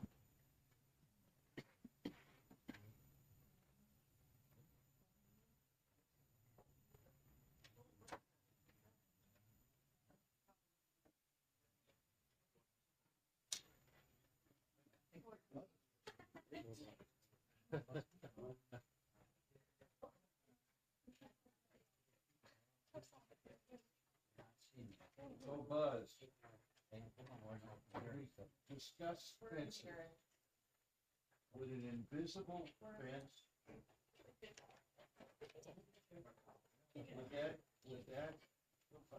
that fit the definition of a fence? It would. Is there anyone here wishing to testify on House Bill 330? Yeah, we just didn't have a sponsor. I see a sea of orange placards. Is everyone here against this bill or? Yeah, okay. Seeing no one's here to introduce it, I don't think it's necessary to hear all the fours against if there's no for. Having said that, I'm gonna. I don't want to have you all testify without hearing somebody about why we need the bill in the first place. And, well, to my chagrin, I see my name as a co-sponsor, and I don't recall ever discussing this bill with anybody.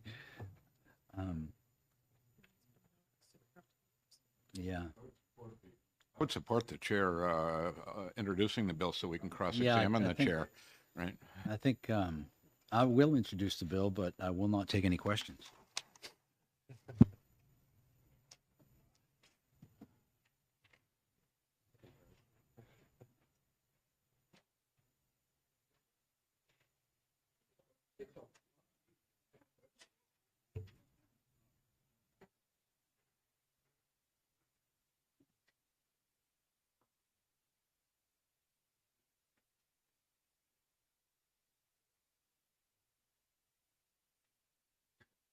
Good afternoon, members of the committee. Representative Roy, Rockingham 32.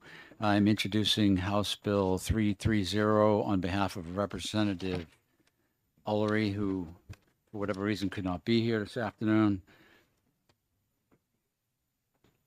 Based on my review of this bill, it's discussing the privacy of driver's licenses and the dissemination of information retained therefrom for scanning. Although now that I read it, I do recall discussions regarding when people purchase cigarettes and things of that nature, their license is often scanned, and the question comes, what happens to the information that's captured from that scan? Where does it go?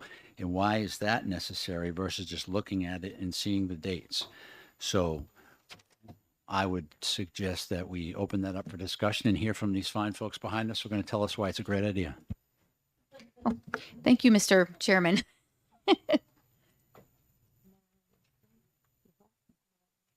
Mara Weston.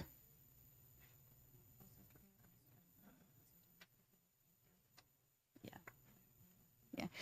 The clerk has asked if anybody is here to fill, if you wish to testify, if you could fill out a pink card now so that we're not in a last minute situation, that would be awesome. Thank you. Are you leaving? Okay. And he gone.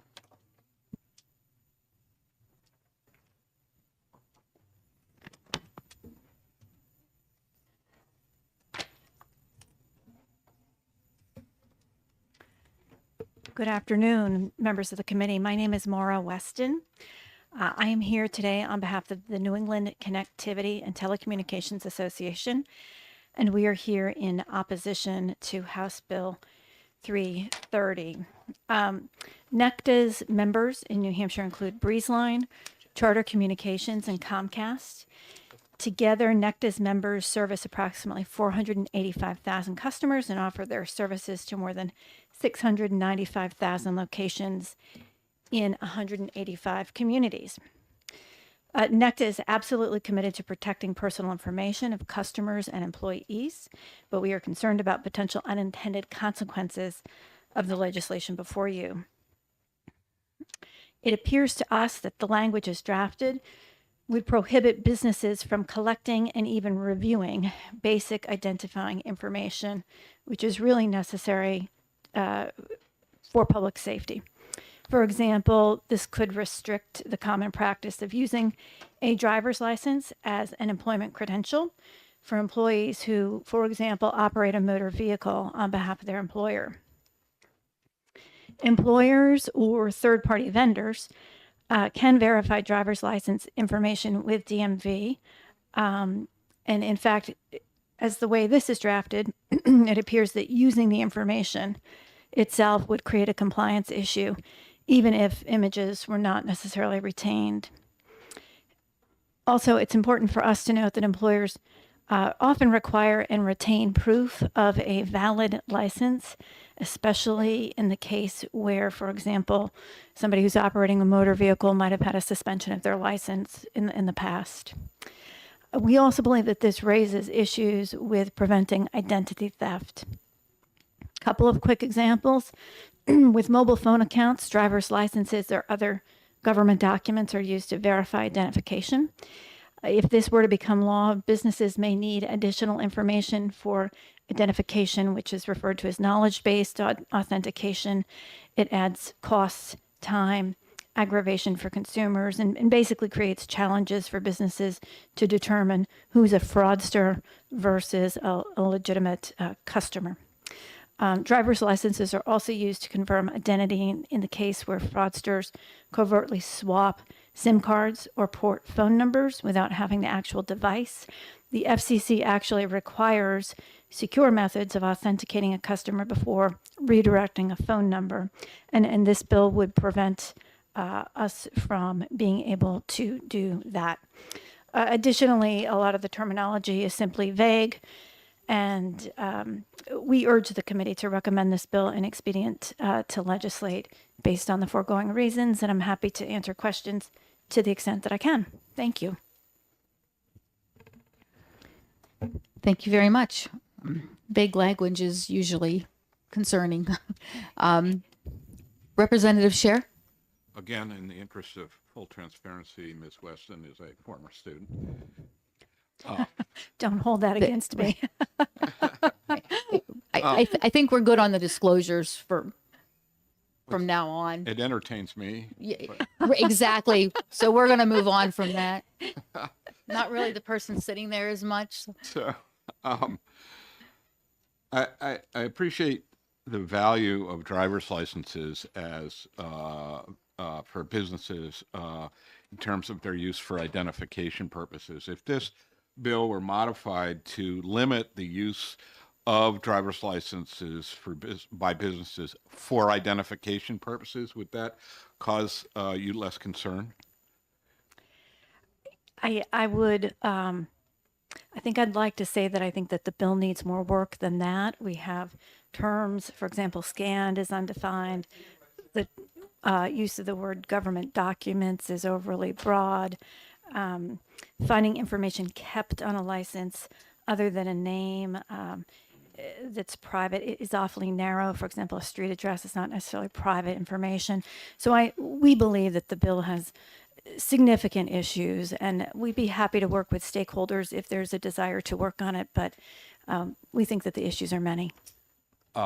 Would it be fair to say that the follow-up, I'm sorry, would it be fair to say that best you can tell, the concern that this bill tries to reflect is private citizens showing their driver's licenses and the information on them being used for much broader purposes than just identification purposes? That's the concern behind this bill? Sure. We understand privacy concerns, and we work to ensure the privacy of our customers and employees. We certainly understand that desire. Thank you. Thank you. Nobody else? Very well. Thank you very much. much. Ryan Hale?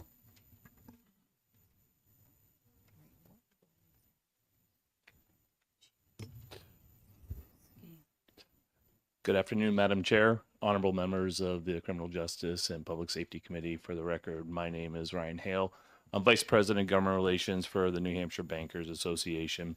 The New Hampshire Bankers Association represents 40-member banks that employ roughly 6,000 employees here in New Hampshire. We appreciate the opportunity to come before you today to express our opposition on House Bill 330, which proposes significant restrictions on the use and handling of driver's license information by private entities.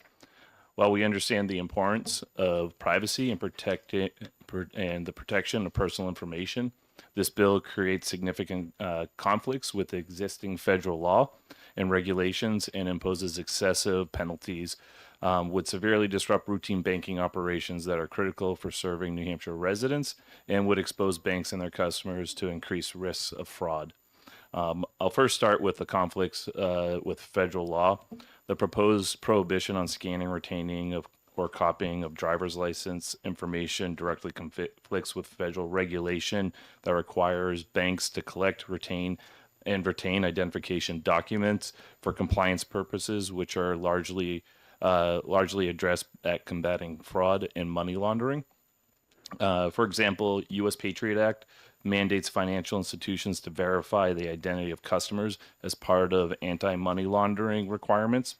This includes collection and retention of government-issued identification, such as driver's license, to confirm customer identity and prevent fraudulent activity. There's also the Bank Secrecy Act, requires similar record keeping to detect and prevent financial crimes. Preventing banks from retaining copies of driver's license would undermine their ability to meet these federal obligations and could result in penalties for noncompliance. These federal requirements could put New Hampshire banks in an untenable position of choosing between violating state law and federal law.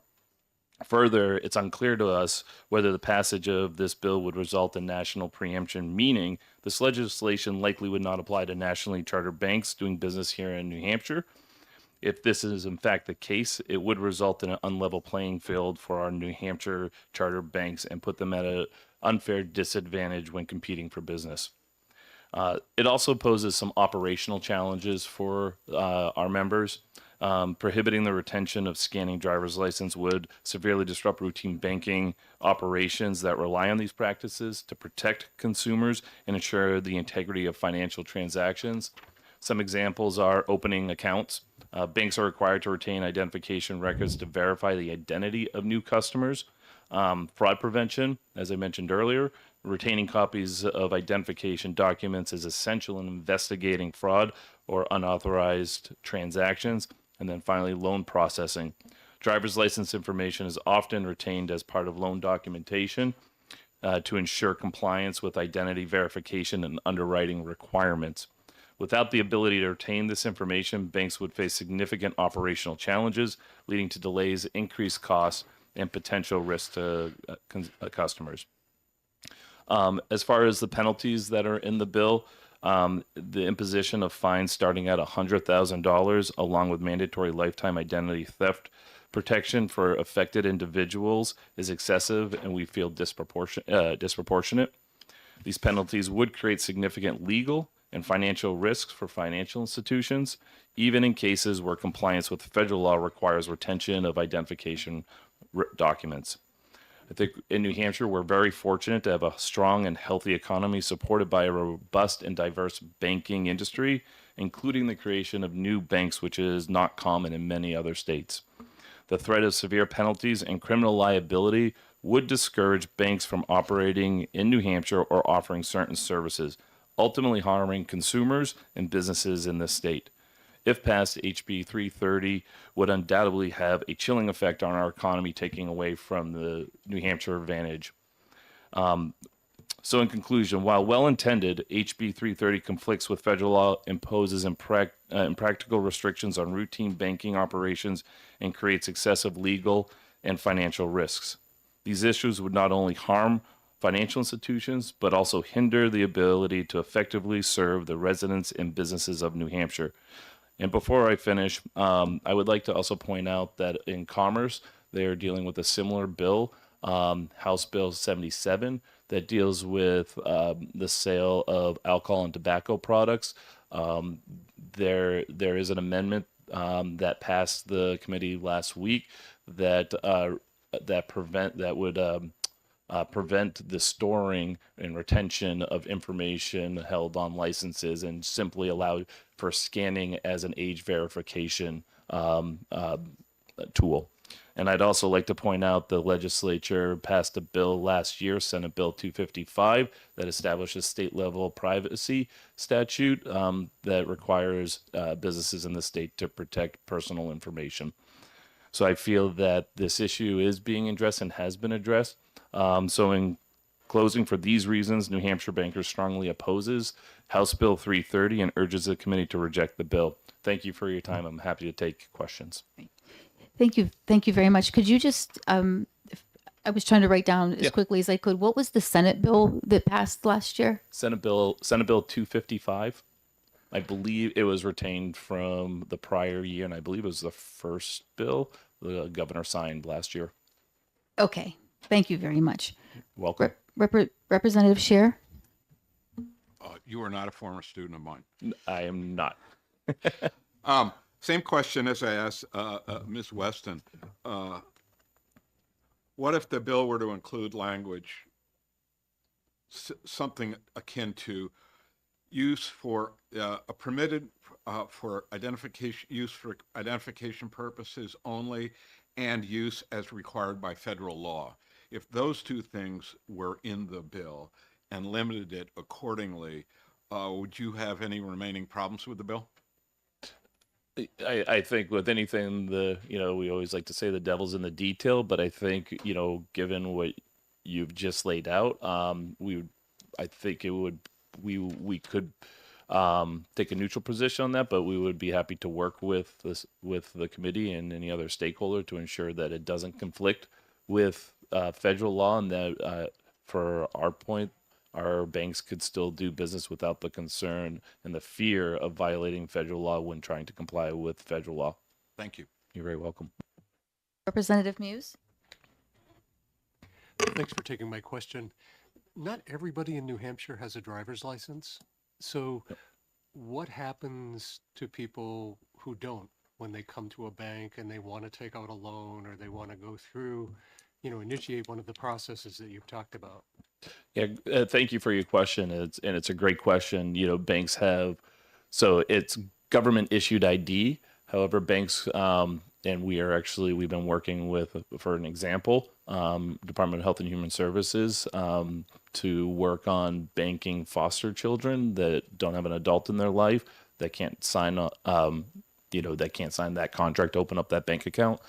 So if they don't have a government issued ID, they can use other forms of ID, for example, library cards, student or school ID. Generally speaking, they'd have to bring multiple forms of ID to verify they are who they say they are. So there are ways and policies. It really depends on the financial institution, and also, and going back to working with DHHS and banking foster kids, I know our members have worked with their regulator as well, the FDIC, to confirm the policies that they have in place are acceptable to meet the federal requirements.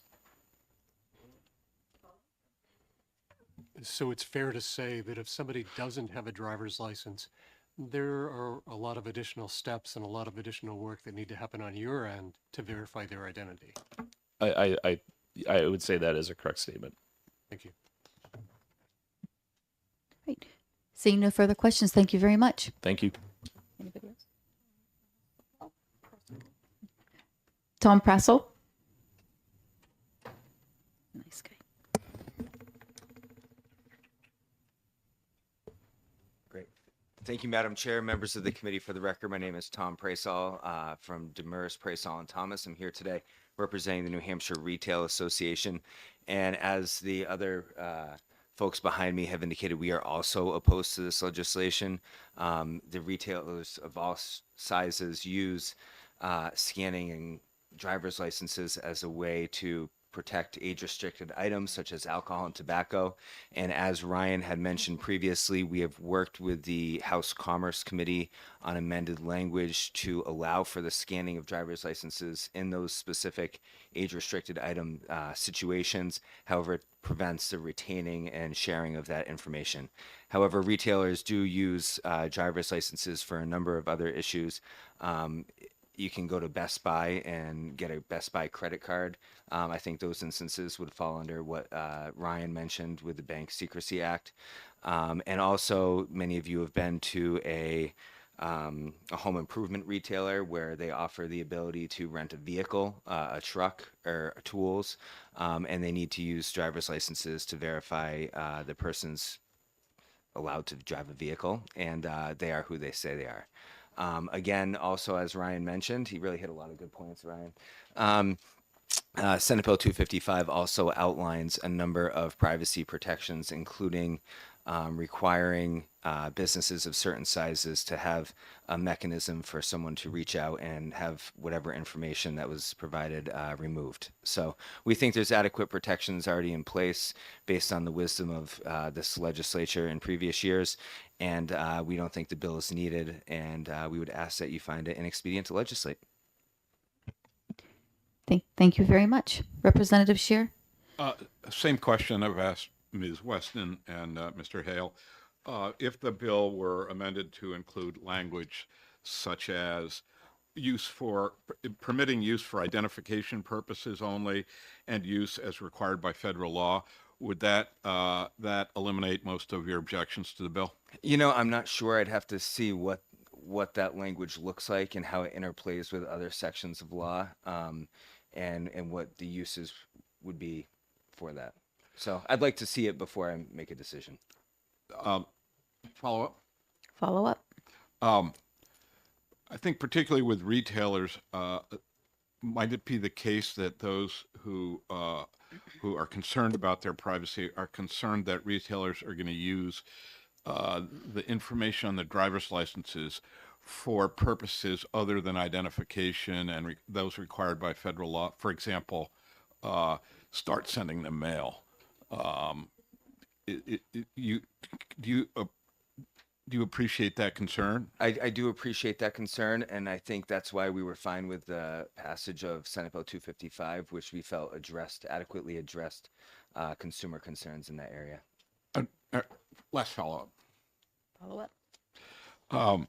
And as I read Senate Bill 255, it puts the onus on the consumer to take initiative to protect the use of the information beyond its use for identity. Is that right? That's my understanding. Nothing further. Thank you. Nothing further. Old lawyer instinct. Sorry. Didn't realize you were on the stand there, did you, Hey, Tom? you know, I'm happy to be here. I think he did. Just happy to be here. Busted. I don't see. Oh, so close. So close. Representative Muse? Are you aware of any retailers who use data that they gather from licenses for anything other than identification purposes? You know, there's so many retailers out there that use this for so many different areas. I would hesitate to offer a broad statement or response to Not even that. one? Or... Okay, thank you.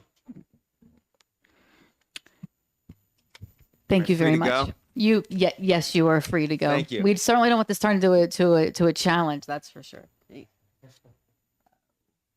Rick Fabrizio?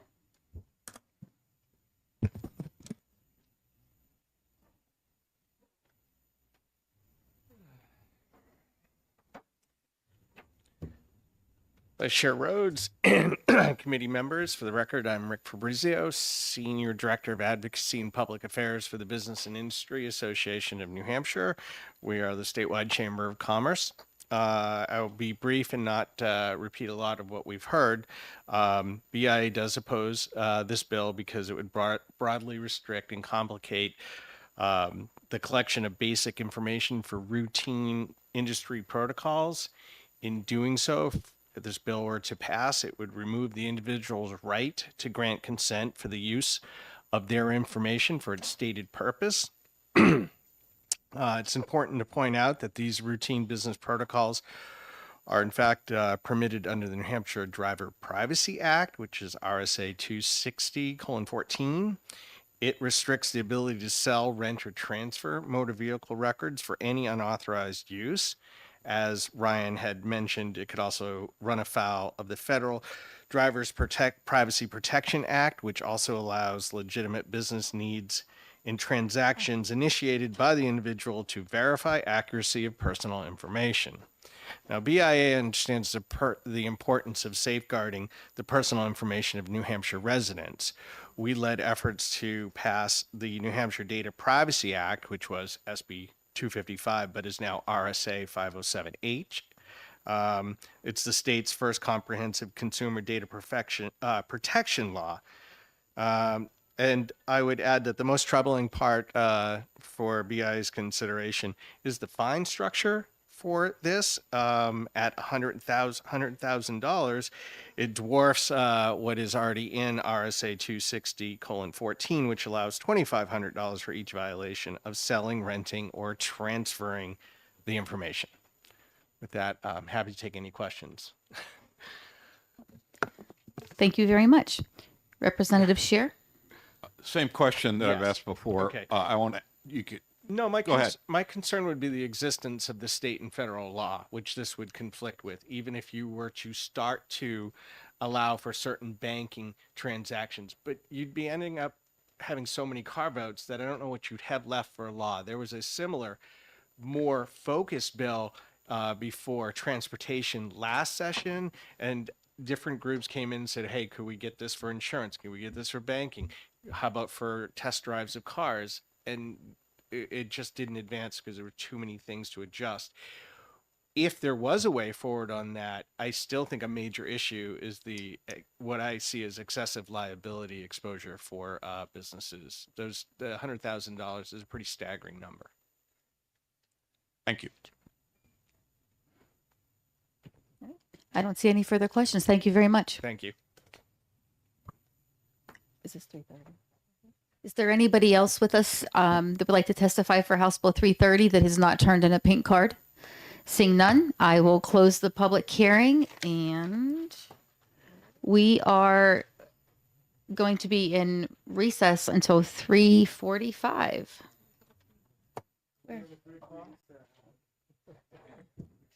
Nobody panic.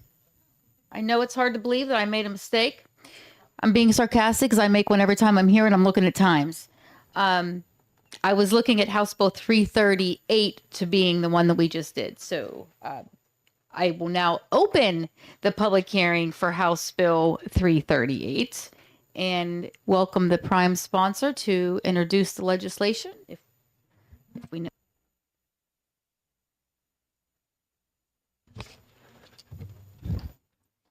Thank you to the chairman and to all committee members.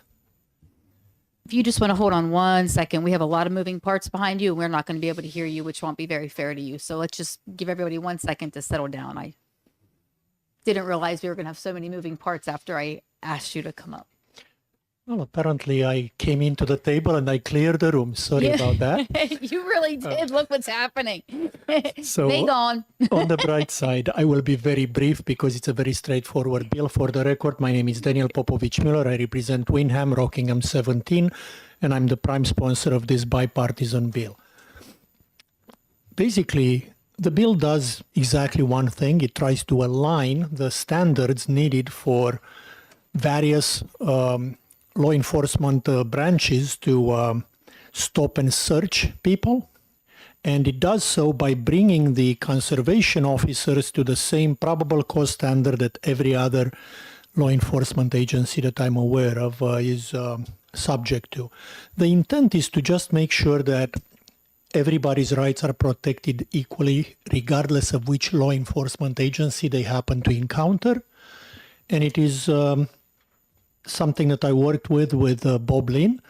This bill, there was a similar bill the previous term that went much further than this, that required warrants to stop anybody and whatnot, and that obviously didn't get anywhere because that was unreasonable. I do believe that this is a very reasonable approach to that problem, and I'd be happy to answer any questions from the committee. Thank you. I'm sorry if I missed it, but what exactly does this bill, what does the bill do? I don't, unless I missed that. It changes the standard required to stop and search people from reasonable and articulable suspicion to probable cause. That's really all it does. It does need to do that in 3 separate paragraphs, but it's the same changes carried through. And again, the intent is to align that with the probable cause that is required of every other law enforcement agency. I remember now. Fish and game bill. Okay. All right. Are there...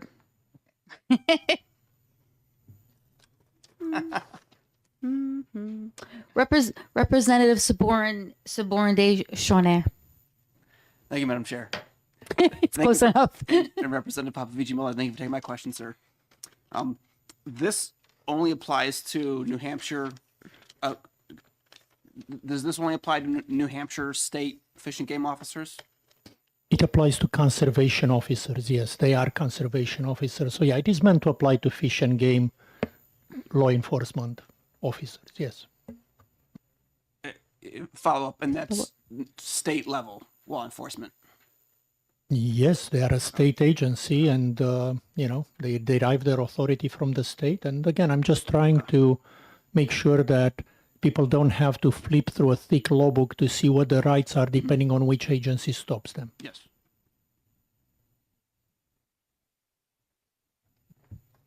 You good? Anybody else have any questions? Nope. Seeing none, thank you very much. Oh, thank you. Chair calls Kyle Baker.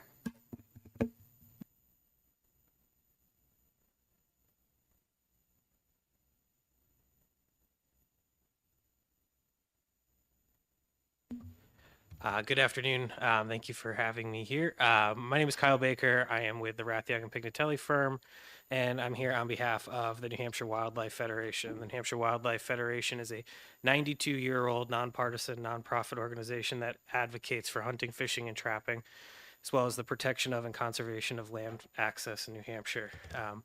We are strongly opposed to this piece of legislation. We have some we are the regulated community in this sense. We have a membership of over 55,000 affiliated members, 55 different fishing game clubs, the Bear Hunters, the Trappers Association, the Bass Fishermen. If you can do it outside, they're involved with our organization. Unless it has a motor, that's a different organization. So we are the regulated community in this sort of matter, and we see this as a, is not a problem that we're facing. This is I think the 11th time a piece of legislation in or around this particular topic has come forward.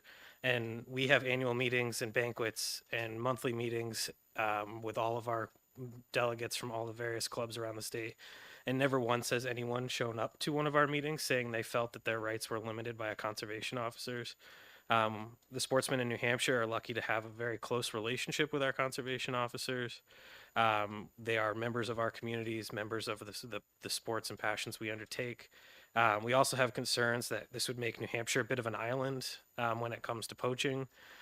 This would be a different standard for conservation officers in New Hampshire than what our partners on both Vermont, Maine, and in Massachusetts maintain. So we're worried that this might make New Hampshire an even bigger magnet for poaching activities throughout the state. Again, this is, the expanded powers that conservation officers have are held for very limited circumstances. And I think, the colonel will get into the specifics on where they can and can't have extended search powers. But again, just to be brief, we don't see this as a problem that needs to be fixed, and we have concerns about unintended consequences if something were to move forward. So happy to answer any questions. Representative Rhodes. Thank you, Mr. Chairman. Thank you for taking my question. Could you give us just basically the reasons why it's so important that the reasons that you guys have the special power that you do? Sure. So one example I've used is when it comes to shellfish, right? If a conservation officer has a reasonable and articulable suspicion that I'm over the limit in the amount of shellfish I've taken out of the Great Bay or on the coast, if they're able to stop and have that expanded search power, they may not have actively seen me put, X amount over the limit into a cooler. But if I've been there for, 4 or 5 hours and I'm lugging a heavy cooler around, they have a reasonable articulable suspicion that there's more than a bushel or half a bushel of oysters in my bucket. So the ability for them to then stop me, question me, check my fishing license, and inspect my catch, if I am over the limit, allows that conservation officer the ability to return those oysters back into the environment. Or another instance may be if I were to harvest a deer or poach a deer, I can break down that deer or have it broken down in a relatively short order, and it can be frozen and wrapped and tucked away relatively quickly. And time is sort of the essence in a poaching case. So having the ability of an officer to see, they might see, they might see antlers sticking out of the back of my truck or something along those lines that doesn't necessarily rise to the level of probable cause, but gives them that reasonable and articulable suspicion that they would have to prove in court that they had that in order to make that stop if I were to challenge their conviction. So time is sort of the essence when you're dealing with, live animals or harvested animals. So that's why it's important to us. Thank you. I apologize. I didn't mean to say you as in you were the Sure. actual No, officer. So understood. thank you. Who's next? See no further questions. Oh, right. What additional hoops would an officer have to jump through to meet a probable cause standard? Why don't we wait for the officer to testify to that? Perfect. Thank you. Seeing no further questions. Chair calls Ward Byrne.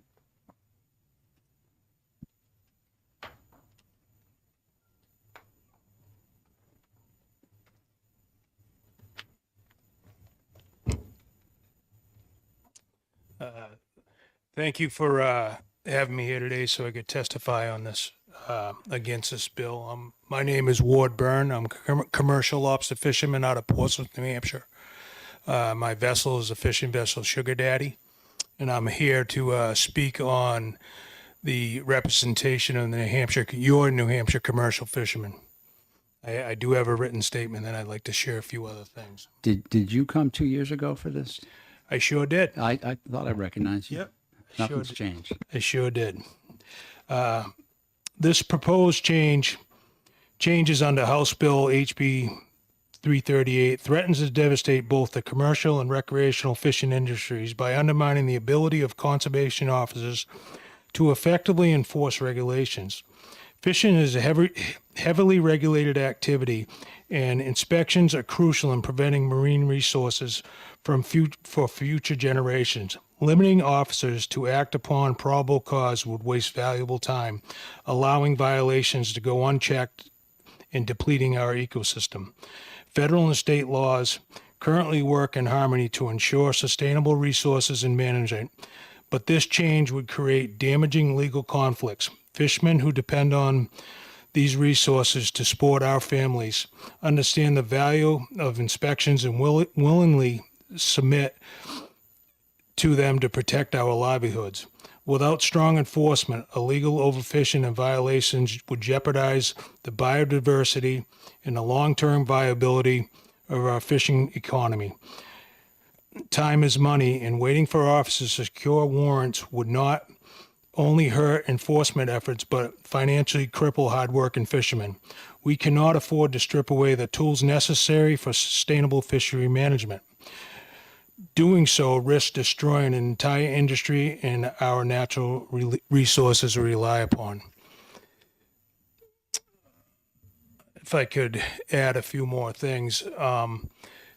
New Hampshire commercial fishermen work hand in hand with the New Hampshire Fish and Game Conservation Officers. We have a tremendous relationship. It's been that way for decades, as long as I can remember. I've been boarded many times through the years. They basically drive up to our boats, ask us how we're doing, and they ask if they can do an inspection of our catch. And usually, you know, it's not like they tie us up for a long time. They go through a couple lobsters, they check some stuff out, make sure we're whale compliant, make sure our trap has a tag, state tags in it, and they go along their proper venting, and they go along their way, and that's pretty much it. In all my time of commercial fishing, I've never once ever felt like my constitutional rights were in violation. It's just not how it is. We work with them as much as they work with us. And this bill would absolutely put a strain on that. For one, they would have to pull up to us, and this is my understanding of how this bill would actually work.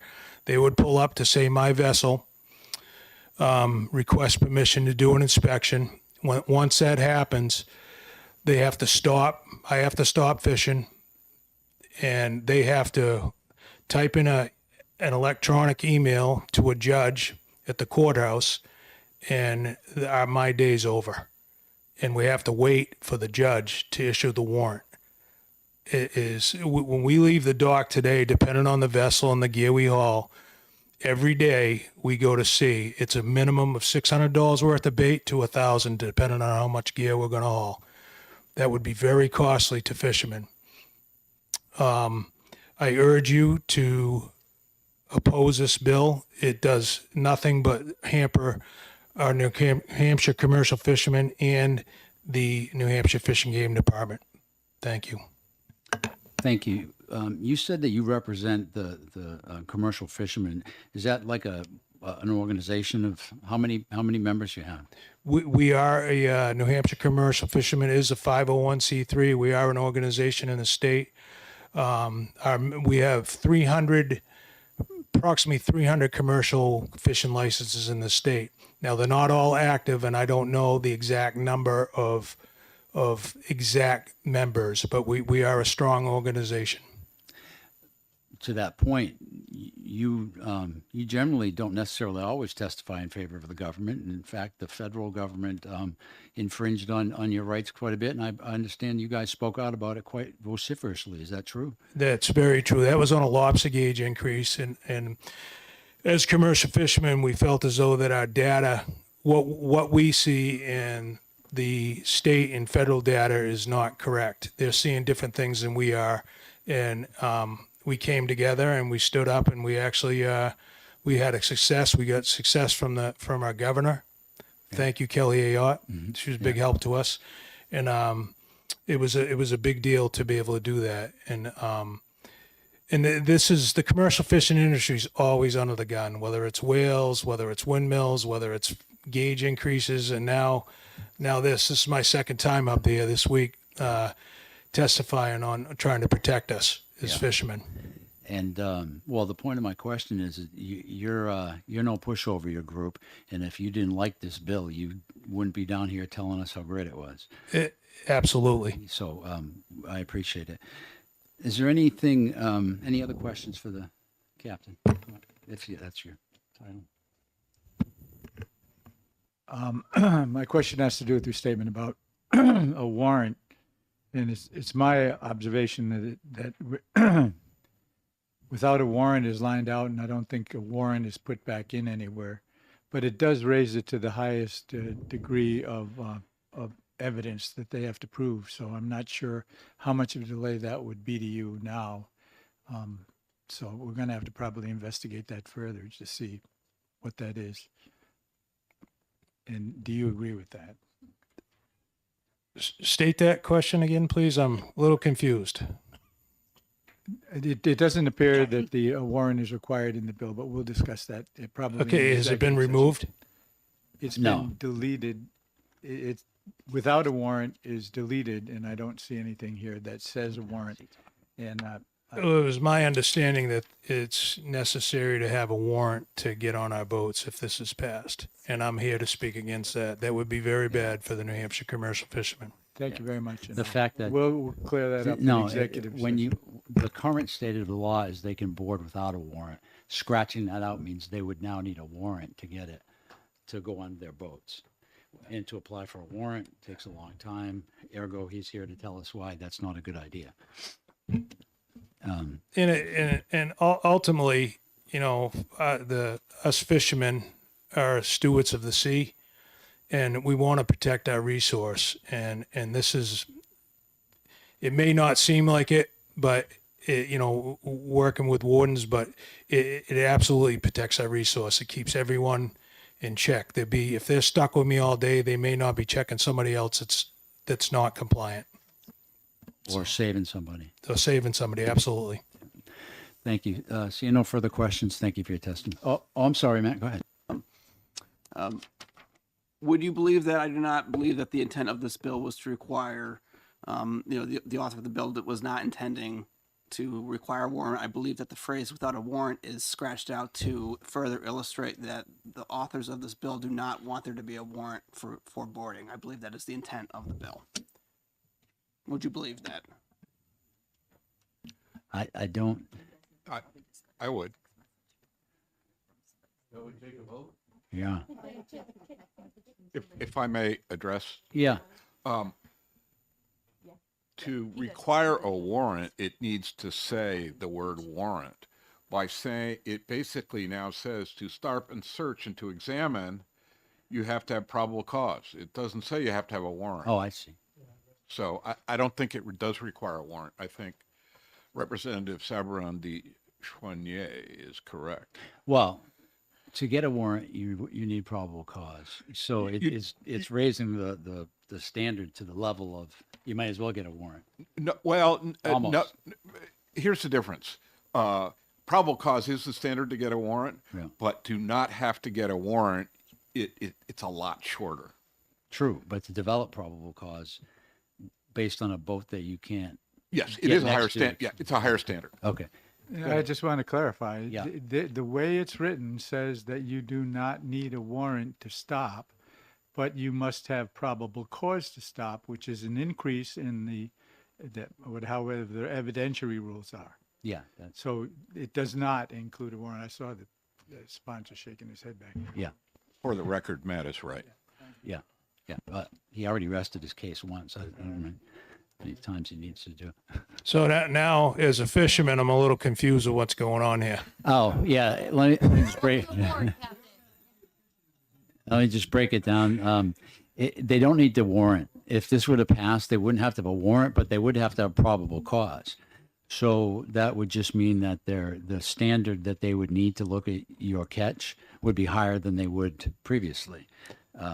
So right now they need reasonable and articulable suspicion, which means they could say, well, I saw this and this. I thought those were suspicious, so I wanted to look in the boat. To probable cause means it's almost more likely than not that you've committed a crime. And I've developed that information based on, I don't know what they're supposed to develop that information based on, considering they're in the middle of the ocean. But we'll find out when we hear from the colonel. And I would encourage to keep the law the way it is. It works well for us. It works well for Fish and Game. And I'll leave it at that. Thank you. We appreciate you coming down again. Thank you. Thanks. Chief, excuse me, the chair calls Attorney Enders.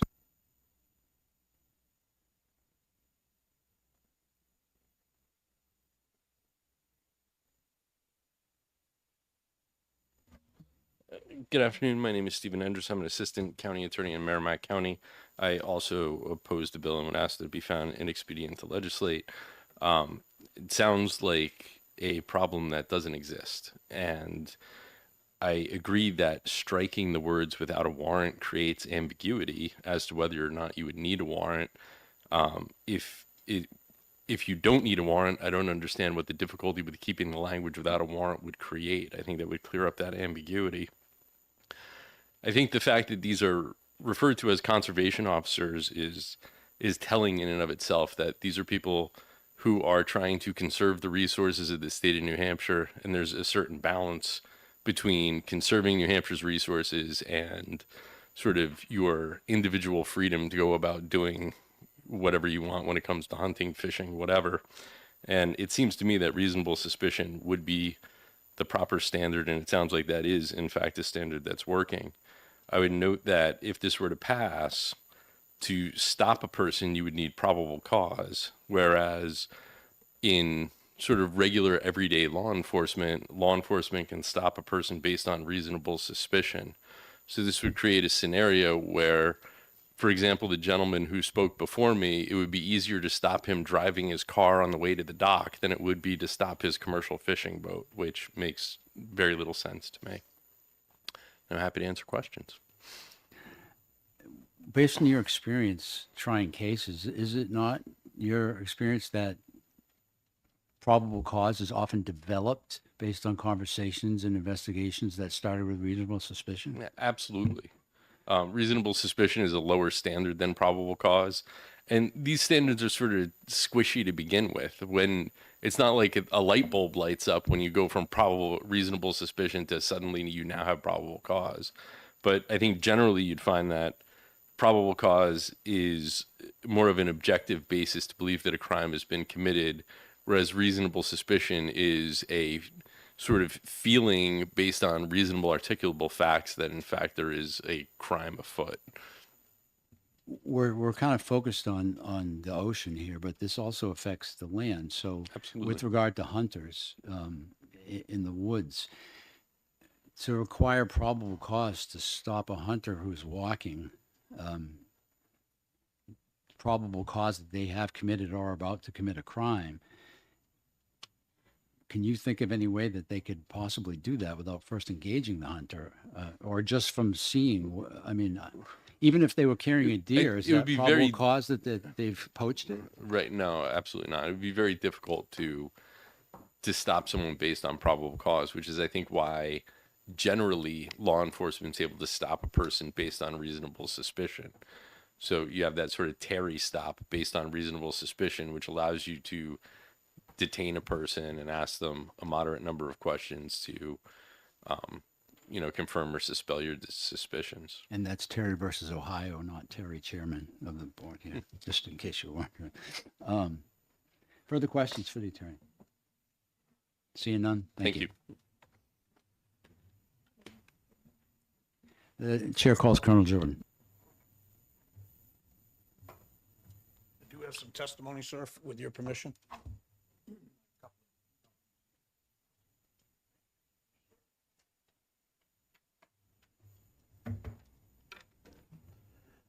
Good afternoon, Chairman Roy and members of the Criminal Justice. I feel sorry for this committee. I come in here quite often and watch your long days. You have some of the longest days of all the people in the House, so thank you for your service very much. We have been here, I think, 11 or 12 times on this. It is very confusing for folks that don't understand it. We spend, first of all, let me start by saying my name. I am here in opposition to House Bill 338 after having a vote from my entire Fish and Game Commission. My name is Kevin Jordan. I'm the current Chief of Law Enforcement at New Hampshire Fish and Game. I've served in the Colonel's position for the past decade now, and I am entering my 34th year serving in law enforcement. So I've had a little bit of experience in stopping and searching. And so I'll start by saying this. Before you make a decision regarding this, it needs to be, I think, a clear understanding, and I really appreciate the county attorney coming in because he hit on some very important points. There's a big difference between articulable suspicion and probable cause. Probable cause on New Hampshire, and I'll compare it to New Hampshire roadways because I think that's what people are most familiar with, and try to bring you back to how we stop people. So if you were stopped in your car on the roadway, that stop was based mostly on articulable suspicion. It's virtually impossible. If you want to end motor vehicle stops, create this law for the police departments, and motor vehicle stops will come to a screeching halt because you just can't develop probable cause watching a car go down the road. It's just not enough. So you stop the car, and then you get to the driver and you check the license, which is a search, by the way. The minute you ask for that driver's license by our court findings, that's a search. And then you would work to develop probable cause if, in fact, there is a crime afoot. Probable cause is a standard that is 51% or higher likely that a reasonable and prudent person would be of the opinion that a crime has been committed or about to be committed, or that evidence of a crime exists and exactly where that evidence is located. That's a pretty high standard. And our Attorney General's office, as well as our courts, without many exceptions, have said to us in law enforcement, when you have probable cause, you will apply for a search warrant. And they only give us a very few number of exceptions of when you don't have to do that. And they're all involving exigent circumstances. Things like chasing a felon who has just shot at someone and has run into a building. They will allow you to go in there and search for them. The car being a mobile unit, and that's gone both ways, but a lot of times that's decided that it's exigent. But other, and domestic, and some levels of domestic violence. But other than that, you are required by New Hampshire law, 595, to get a warrant. And this law, even though I think the representative really tried to write this so that we wouldn't have to get a search warrant, I would never bring a case into a courtroom with probable cause and no search warrant and no exigency, because I would get it bounced out. I can tell you, I've had them bounced out over the years. So those two things go together. And the second part of this bill, starting on line is most concerning when it comes to the commercial fishing industry. Starting on line 13, under marine species search and seizures under RSA 21175, to board any boat which is on a public waters under the jurisdiction of the state if the conservation officer has probable cause. That essentially means we wouldn't be stopping boats. I can't go on a boat. I'm not going to be able to develop probable cause on a boat with a pair of binoculars at 50 yards. I can't measure lobsters using a gauge unless I board the boat and physically take the lobster in hand to measure it. I can't tell if it's a female egg-bearing lobster, which is so crucial to the state and to the fishermen. Law demands that we release it immediately. We can't even hold it for court. I have to take a picture of it and release it back into the waters. That's how critical it is to our habitats. I can't do that from a distance with a pair of binoculars. So we would not be able to stop boats in state waters. However, 3 miles out, federal law would allow me to do all of those things. So the federal law, this would conflict with federal law. They allow us to do it because the federal authorities, so the government has, and most other states have long debated this and decided that these resources are important. They're critical to the survivability of the resource, that we allow that on a limited basis. I'm going to tell you something. I run a tight ship. I love my people. I'm very proud of every single one of men and women that we have now, but I run a tight ship, and I live in America, and I don't want to be searched illegally any more than any of you do. And we very carefully instruct our officers on how to do that. And I really like hearing from people like Ward, who tolerates this regularly. And he's one of thousands of people that we board boats and that we encounter in the woods. And I really like the fact when he says that this is brief, the officers are polite, they do what they're supposed to do to check for these compliance, and they let these folks go along their merry way. Because I can assure you, if a warrant is required for us, the other thing that's unique for us, again, troopers, and when I was a patrolman on the highway, I was on a roadway. I was close to town or close to my PD. Those days are long gone. We're in the woods. I'm in the woods 5 miles back sometimes or further on these remote ponds. I'm not sure how I would check a fisherman on a remote pond that we air stock, because I can't get a truck in there. If I get to the point where I got to get probable cause and I got to go get a warrant, he's going to go for a hike with me for the day until we get a warrant. Or more likely, my officers are just going to ignore it. They're not going to do it. And they're going to ride around and drink coffee, which is a shame. And so our resources will be raped, and it will not take long to do that. On opening day, any opening day of fishing, you find 50 to 100 fishermen on a stock trout pond, and I've got one officer trying to watch those folks. He can't possibly see them all, and he's got to see them catching over limit to develop probable cause and then go get his warrant. Hopefully we'll have cell phone coverage, or we'll have Wi-Fi or internet coverage, which again is spotty at best throughout our state. This law has been on the books. This is very important, I think. This law has been on the books since 1930. So we have had 90 years of judicial review.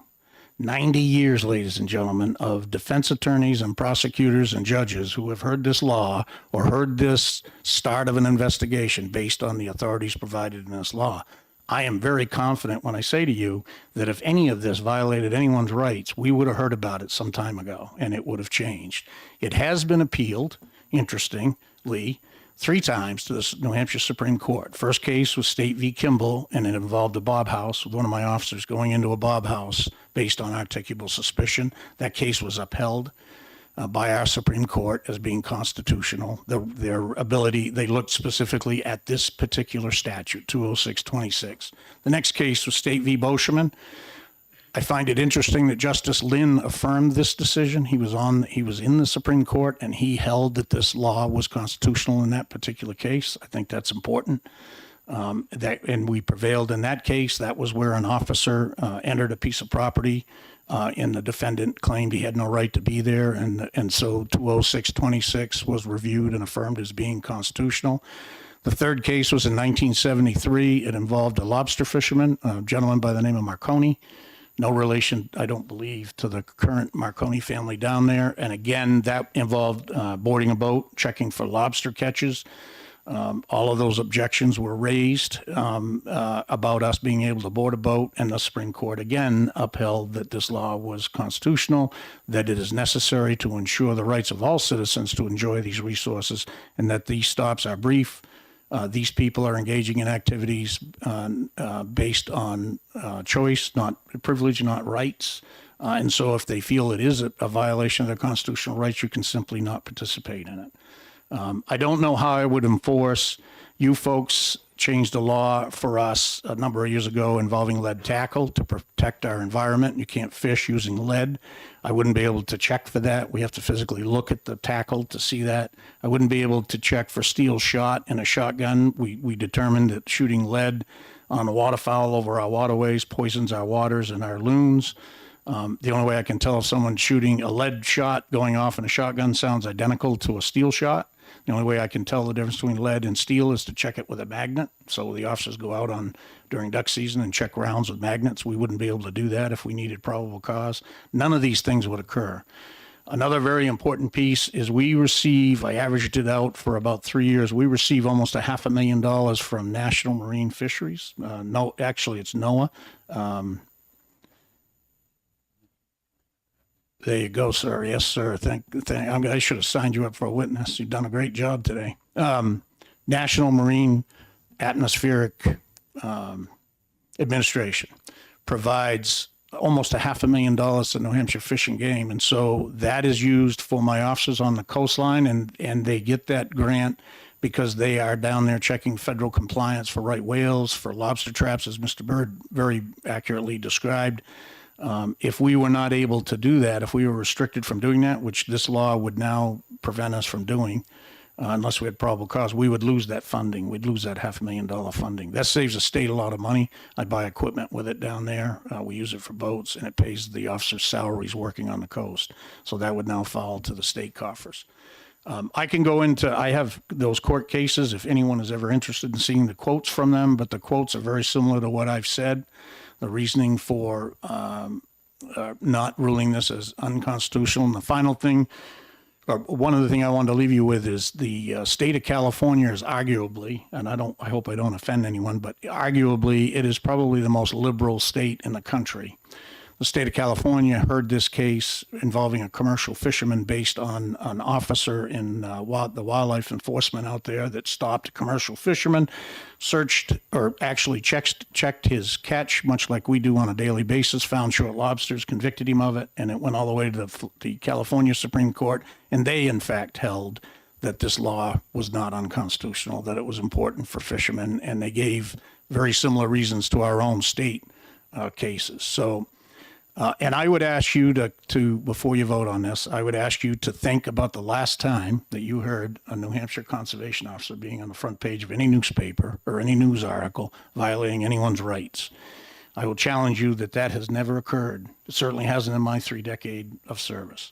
We have an exculpatory list, evidence list that I know you're familiar with, where officers are listed when they violate the law, they violate the rights of citizens.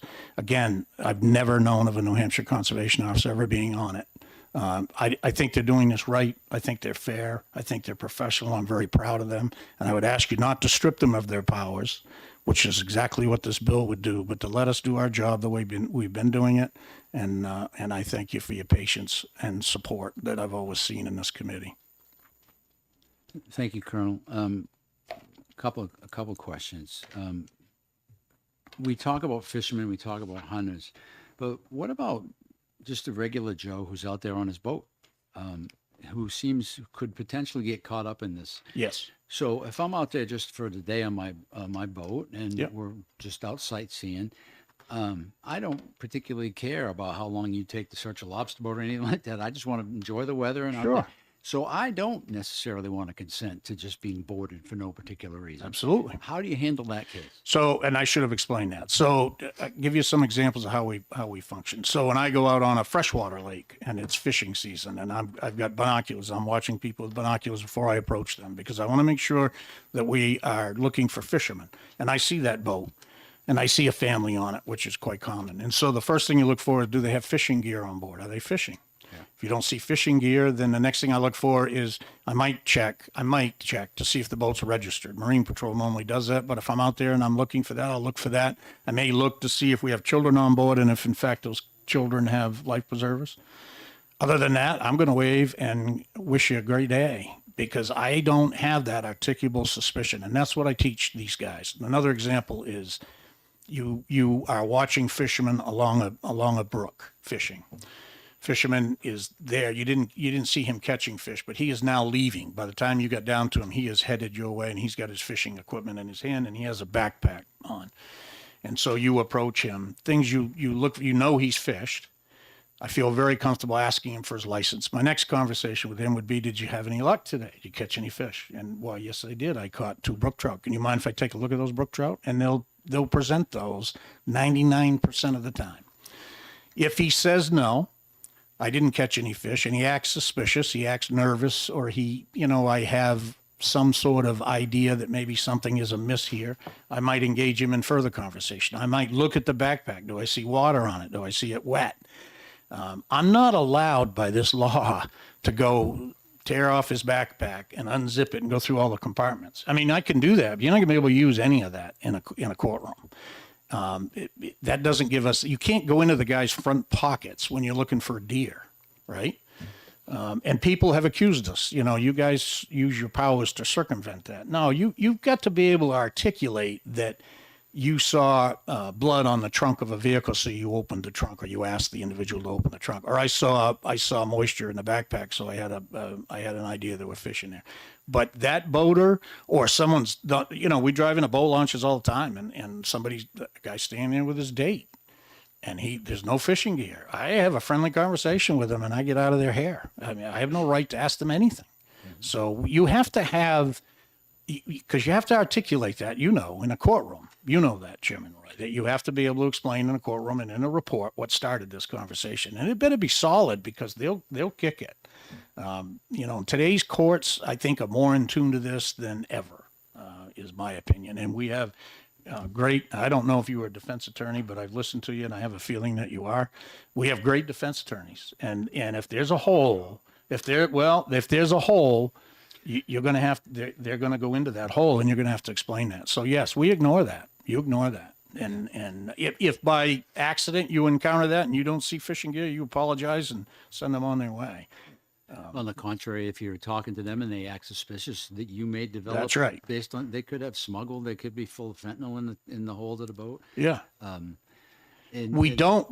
other thing we don't do that we've been accused of doing is many times people have said that other agents, we have good relationships with other agencies and they use us for these search files. I absolutely prohibit that. If it hasn't got something to do with fish and game, don't call me out to 93 to search a trunk because you think I have the authority and you don't. This is America. We're not going to tolerate that. And again, you're not going to win that. The court's already ruled on those, I believe. Anyway. But there are a lot of things that we are required to do in statutes that you have created. There's a lot of commercial fisheries laws that we have to do by holding things in our hand. And those are searches, folks, the minute you do that. And to base it all on probable cause, we can do that, but you're going to limit, if not eliminate, the opportunity to check these things. And it won't take long for things to go awry. And Ward explained it pretty well. If you do develop that probable cause, now I'm going to tie a fisherman up for the day while I go get a warrant, which is crazy. So everyone understands the committee and who may be listening, what is the standard to make an arrest? To make an arrest, you Yeah. must have probable cause. So this bill would require you to meet the standard you would have to meet to make an arrest before you even found the evidence. Before you could even check. Before you could even Before you check. could even check. So that the kind of evidence. It twisted around. You're exactly right. Okay. Yeah. Any further questions? Oh, now I'm nervous. Seeing no further questions, thank you Thank for your you very time. much. Anyone else? Anyone else wishing to testify in this bill who has not done so? Seeing none, I hereby close the public hearing. What's left?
I hereby open the public hearing to whatever this bill is. 343, and invite the prime sponsor to introduce her bill. Thank you, Mr. Chair and honorable members of the committee. For the record, my name is Alessandra Murray. I represent Manchester Ward 9, Hillsborough District 20. And I am reintroducing a bill that we passed out of this committee 19-1 last year. It simply codifies into our existing statute specific data that we would like to see reported from the Northern Border Alliance. I pulled up the most recent report they did for comparison. I might potentially bring forward an amendment before we exec on this just to align it a little bit better with what they're currently already reporting. But the piece I kind of want to hone in on here is collecting the data and reporting the data on where these individuals that are being detained reside. If you look at the activity that's been reported in the past quarter from the Northern Border Alliance, they had over 1,700 contacts with individuals, 668 motor vehicle stops, 608 warnings, 68 citations, 25 criminal investigations, 21 arrests, and out of all that, only 4 of them were individuals that were detained for crossing the border illegally. So for me, I would be interested in figuring out who the rest of these people are. Are they just individuals who live in that area? And if so, I think we can use the data to make better determinations on how we're allocating this funding to this program, again, especially going into such a tight budget year and in a different scenario we are now on the national level, that I personally think maybe the data will help us, better allocate the funding and ensure that we're not just duplicating federal efforts, essentially, especially since the data seems to indicate that the work they're doing is largely not what we intended them to do, simply circumstantially. But that's about it. Thank you. Questions? Representative Muse. Thanks for taking my question. My understanding is that some of this data is already being collected. It's just not being reported. Is that correct? Yes, yeah. So we would essentially be asking for when they have these citation forms or the reports that they're filling out when they have these stops, just to provide the information that they're already collecting on those reports. Thank you. You said originally in your testimony that can you repeat again the numbers of how many out of so many were just that part, if you don't mind? Yeah. So for OHRV and pedestrian contacts, it's 1,722. Yeah. Motor vehicle stops, 668. Yeah. Warnings, 608. Citations and summons issued is 68. 25 criminal investigations, 21 arrests. And out of all of that, only 4 were individuals who were cited for illegally crossing the border. Cited or detained? Or, I mean, 4 were assist to border patrol. Yeah. So we don't know really what that was. Mm-hmm. Are you aware that during the previous administration, they were not allowed to detain people? They were just given a summons and released? I wasn't, but I do know that the program originally came from concerns like with how the federal administration previously was handling the northern border, concerns around the northern border. But I also think that those concerns are not as valid considering the new administration. No, I'm curious. I want to know if we can get more detailed information than just that. Doesn't tell me much. No, it literally just says, 4 assists to border patrol. And then they do have information here on what the other arrests were for, but it doesn't say anything about who those people were that were arrested. So, there's one that's like aggravated driving while intoxicated, one that's suspended on registration, one that's on a warrant for theft. These are things that, people should be getting arrested for, but probably by local law enforcement, not specially deputized law enforcement agents that are supposed to be patrolling the border. I believe the vast majority are state troopers, and so they don't need to be deputized. Yeah. But they are acting as a force multiplier up in these areas where there's very sparse law enforcement, just because of it's so remote. So I know that they're trying to get dual use out of it, but I would like more information. Further questions? Seeing none, thank you. Thank you. Anyone else? Is there anyone else wishing to testify on this bill who hasn't done so? Seeing none, I hereby close the public hearing on House Bill 343.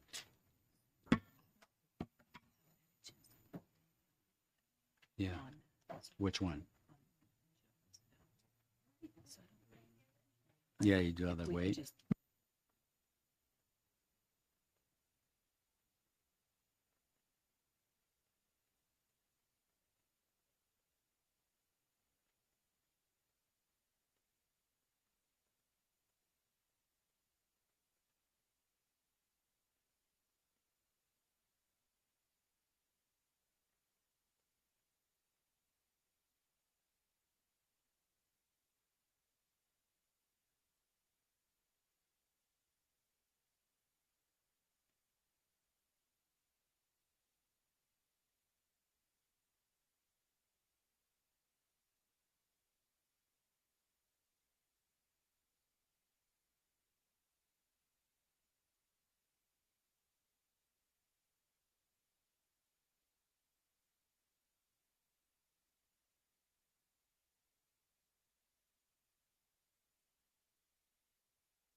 I'm opening executive session on House Bill 468 relative to drones.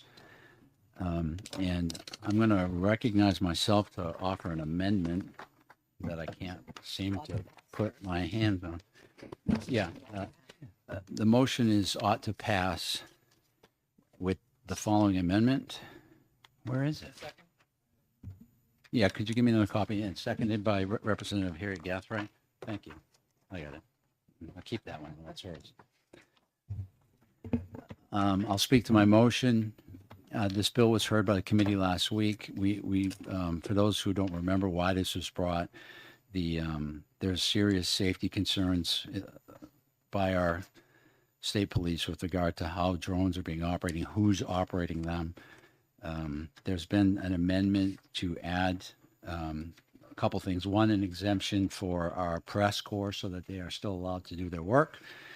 And another was added with regard to interfering with firefighting equipment, because we saw what just happened in California with a drone flying into, I believe, some type of firefighting aircraft. Other than that, it's as it was. I think this is a very important bill right now, given the security situations that have been articulated to us by our Department of Safety.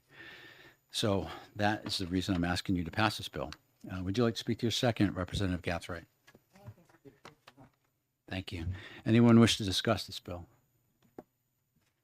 Seeing none, I'll ask the clerk to call the roll. The motion on the floor is ought to pass with this amendment. It's actually just adopting this amendment.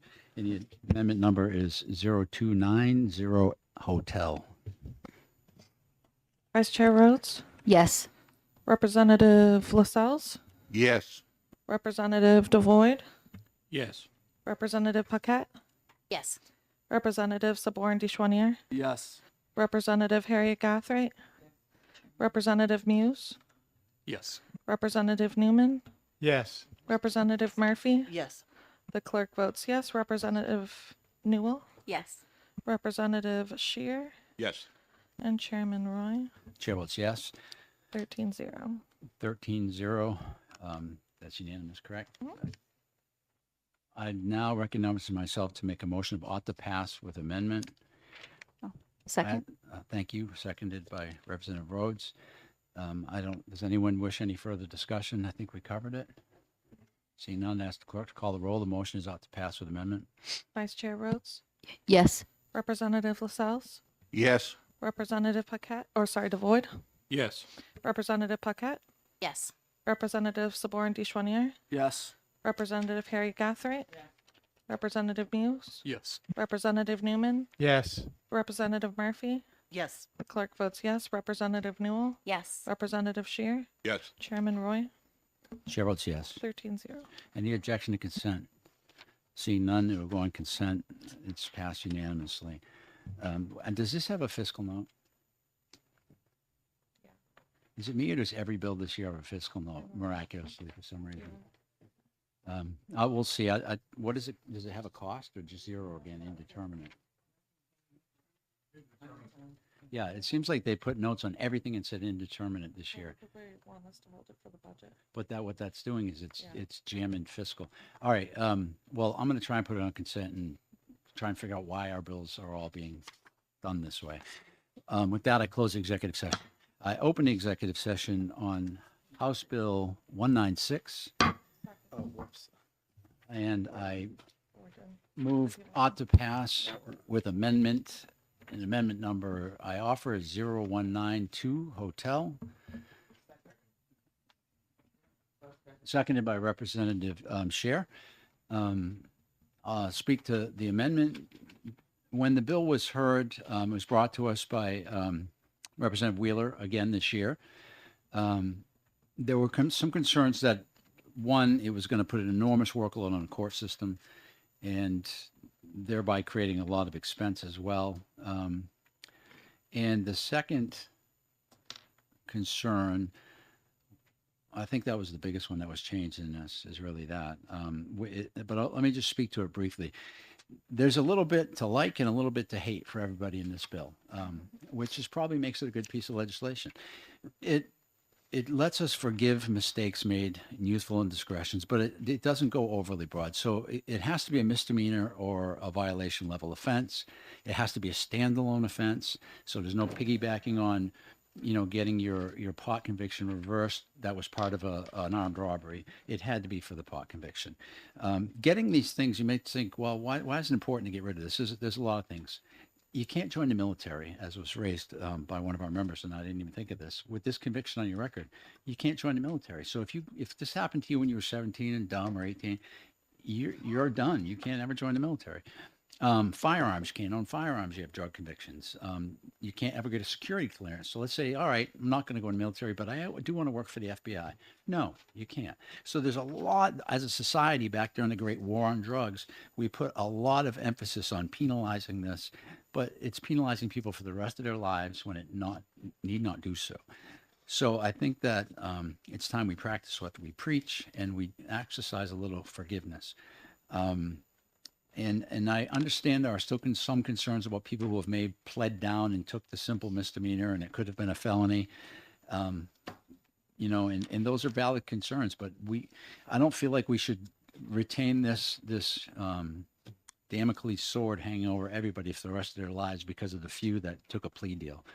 And with that, would you like to speak to your second, Representative Scher? Very briefly. One, I like your use of the word Damocles sword.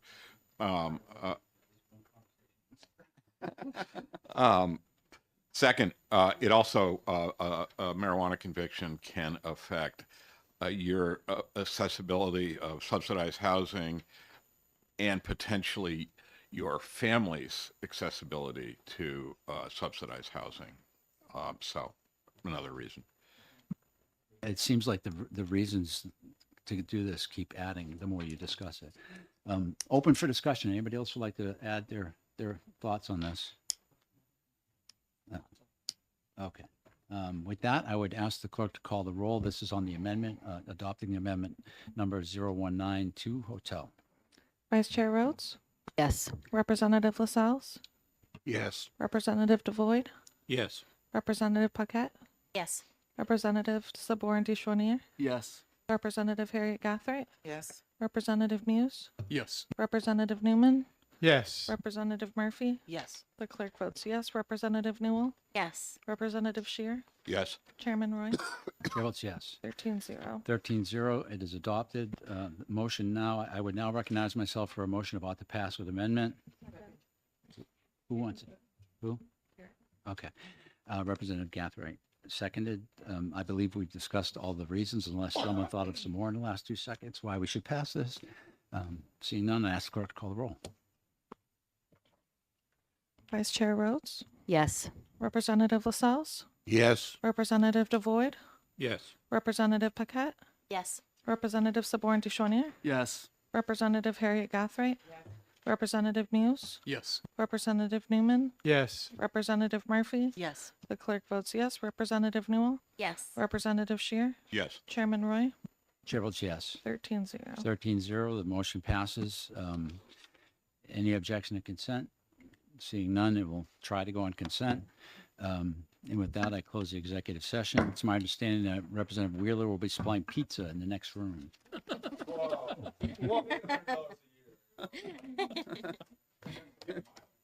Oh, no problem. Yeah, no, Ugh, good day.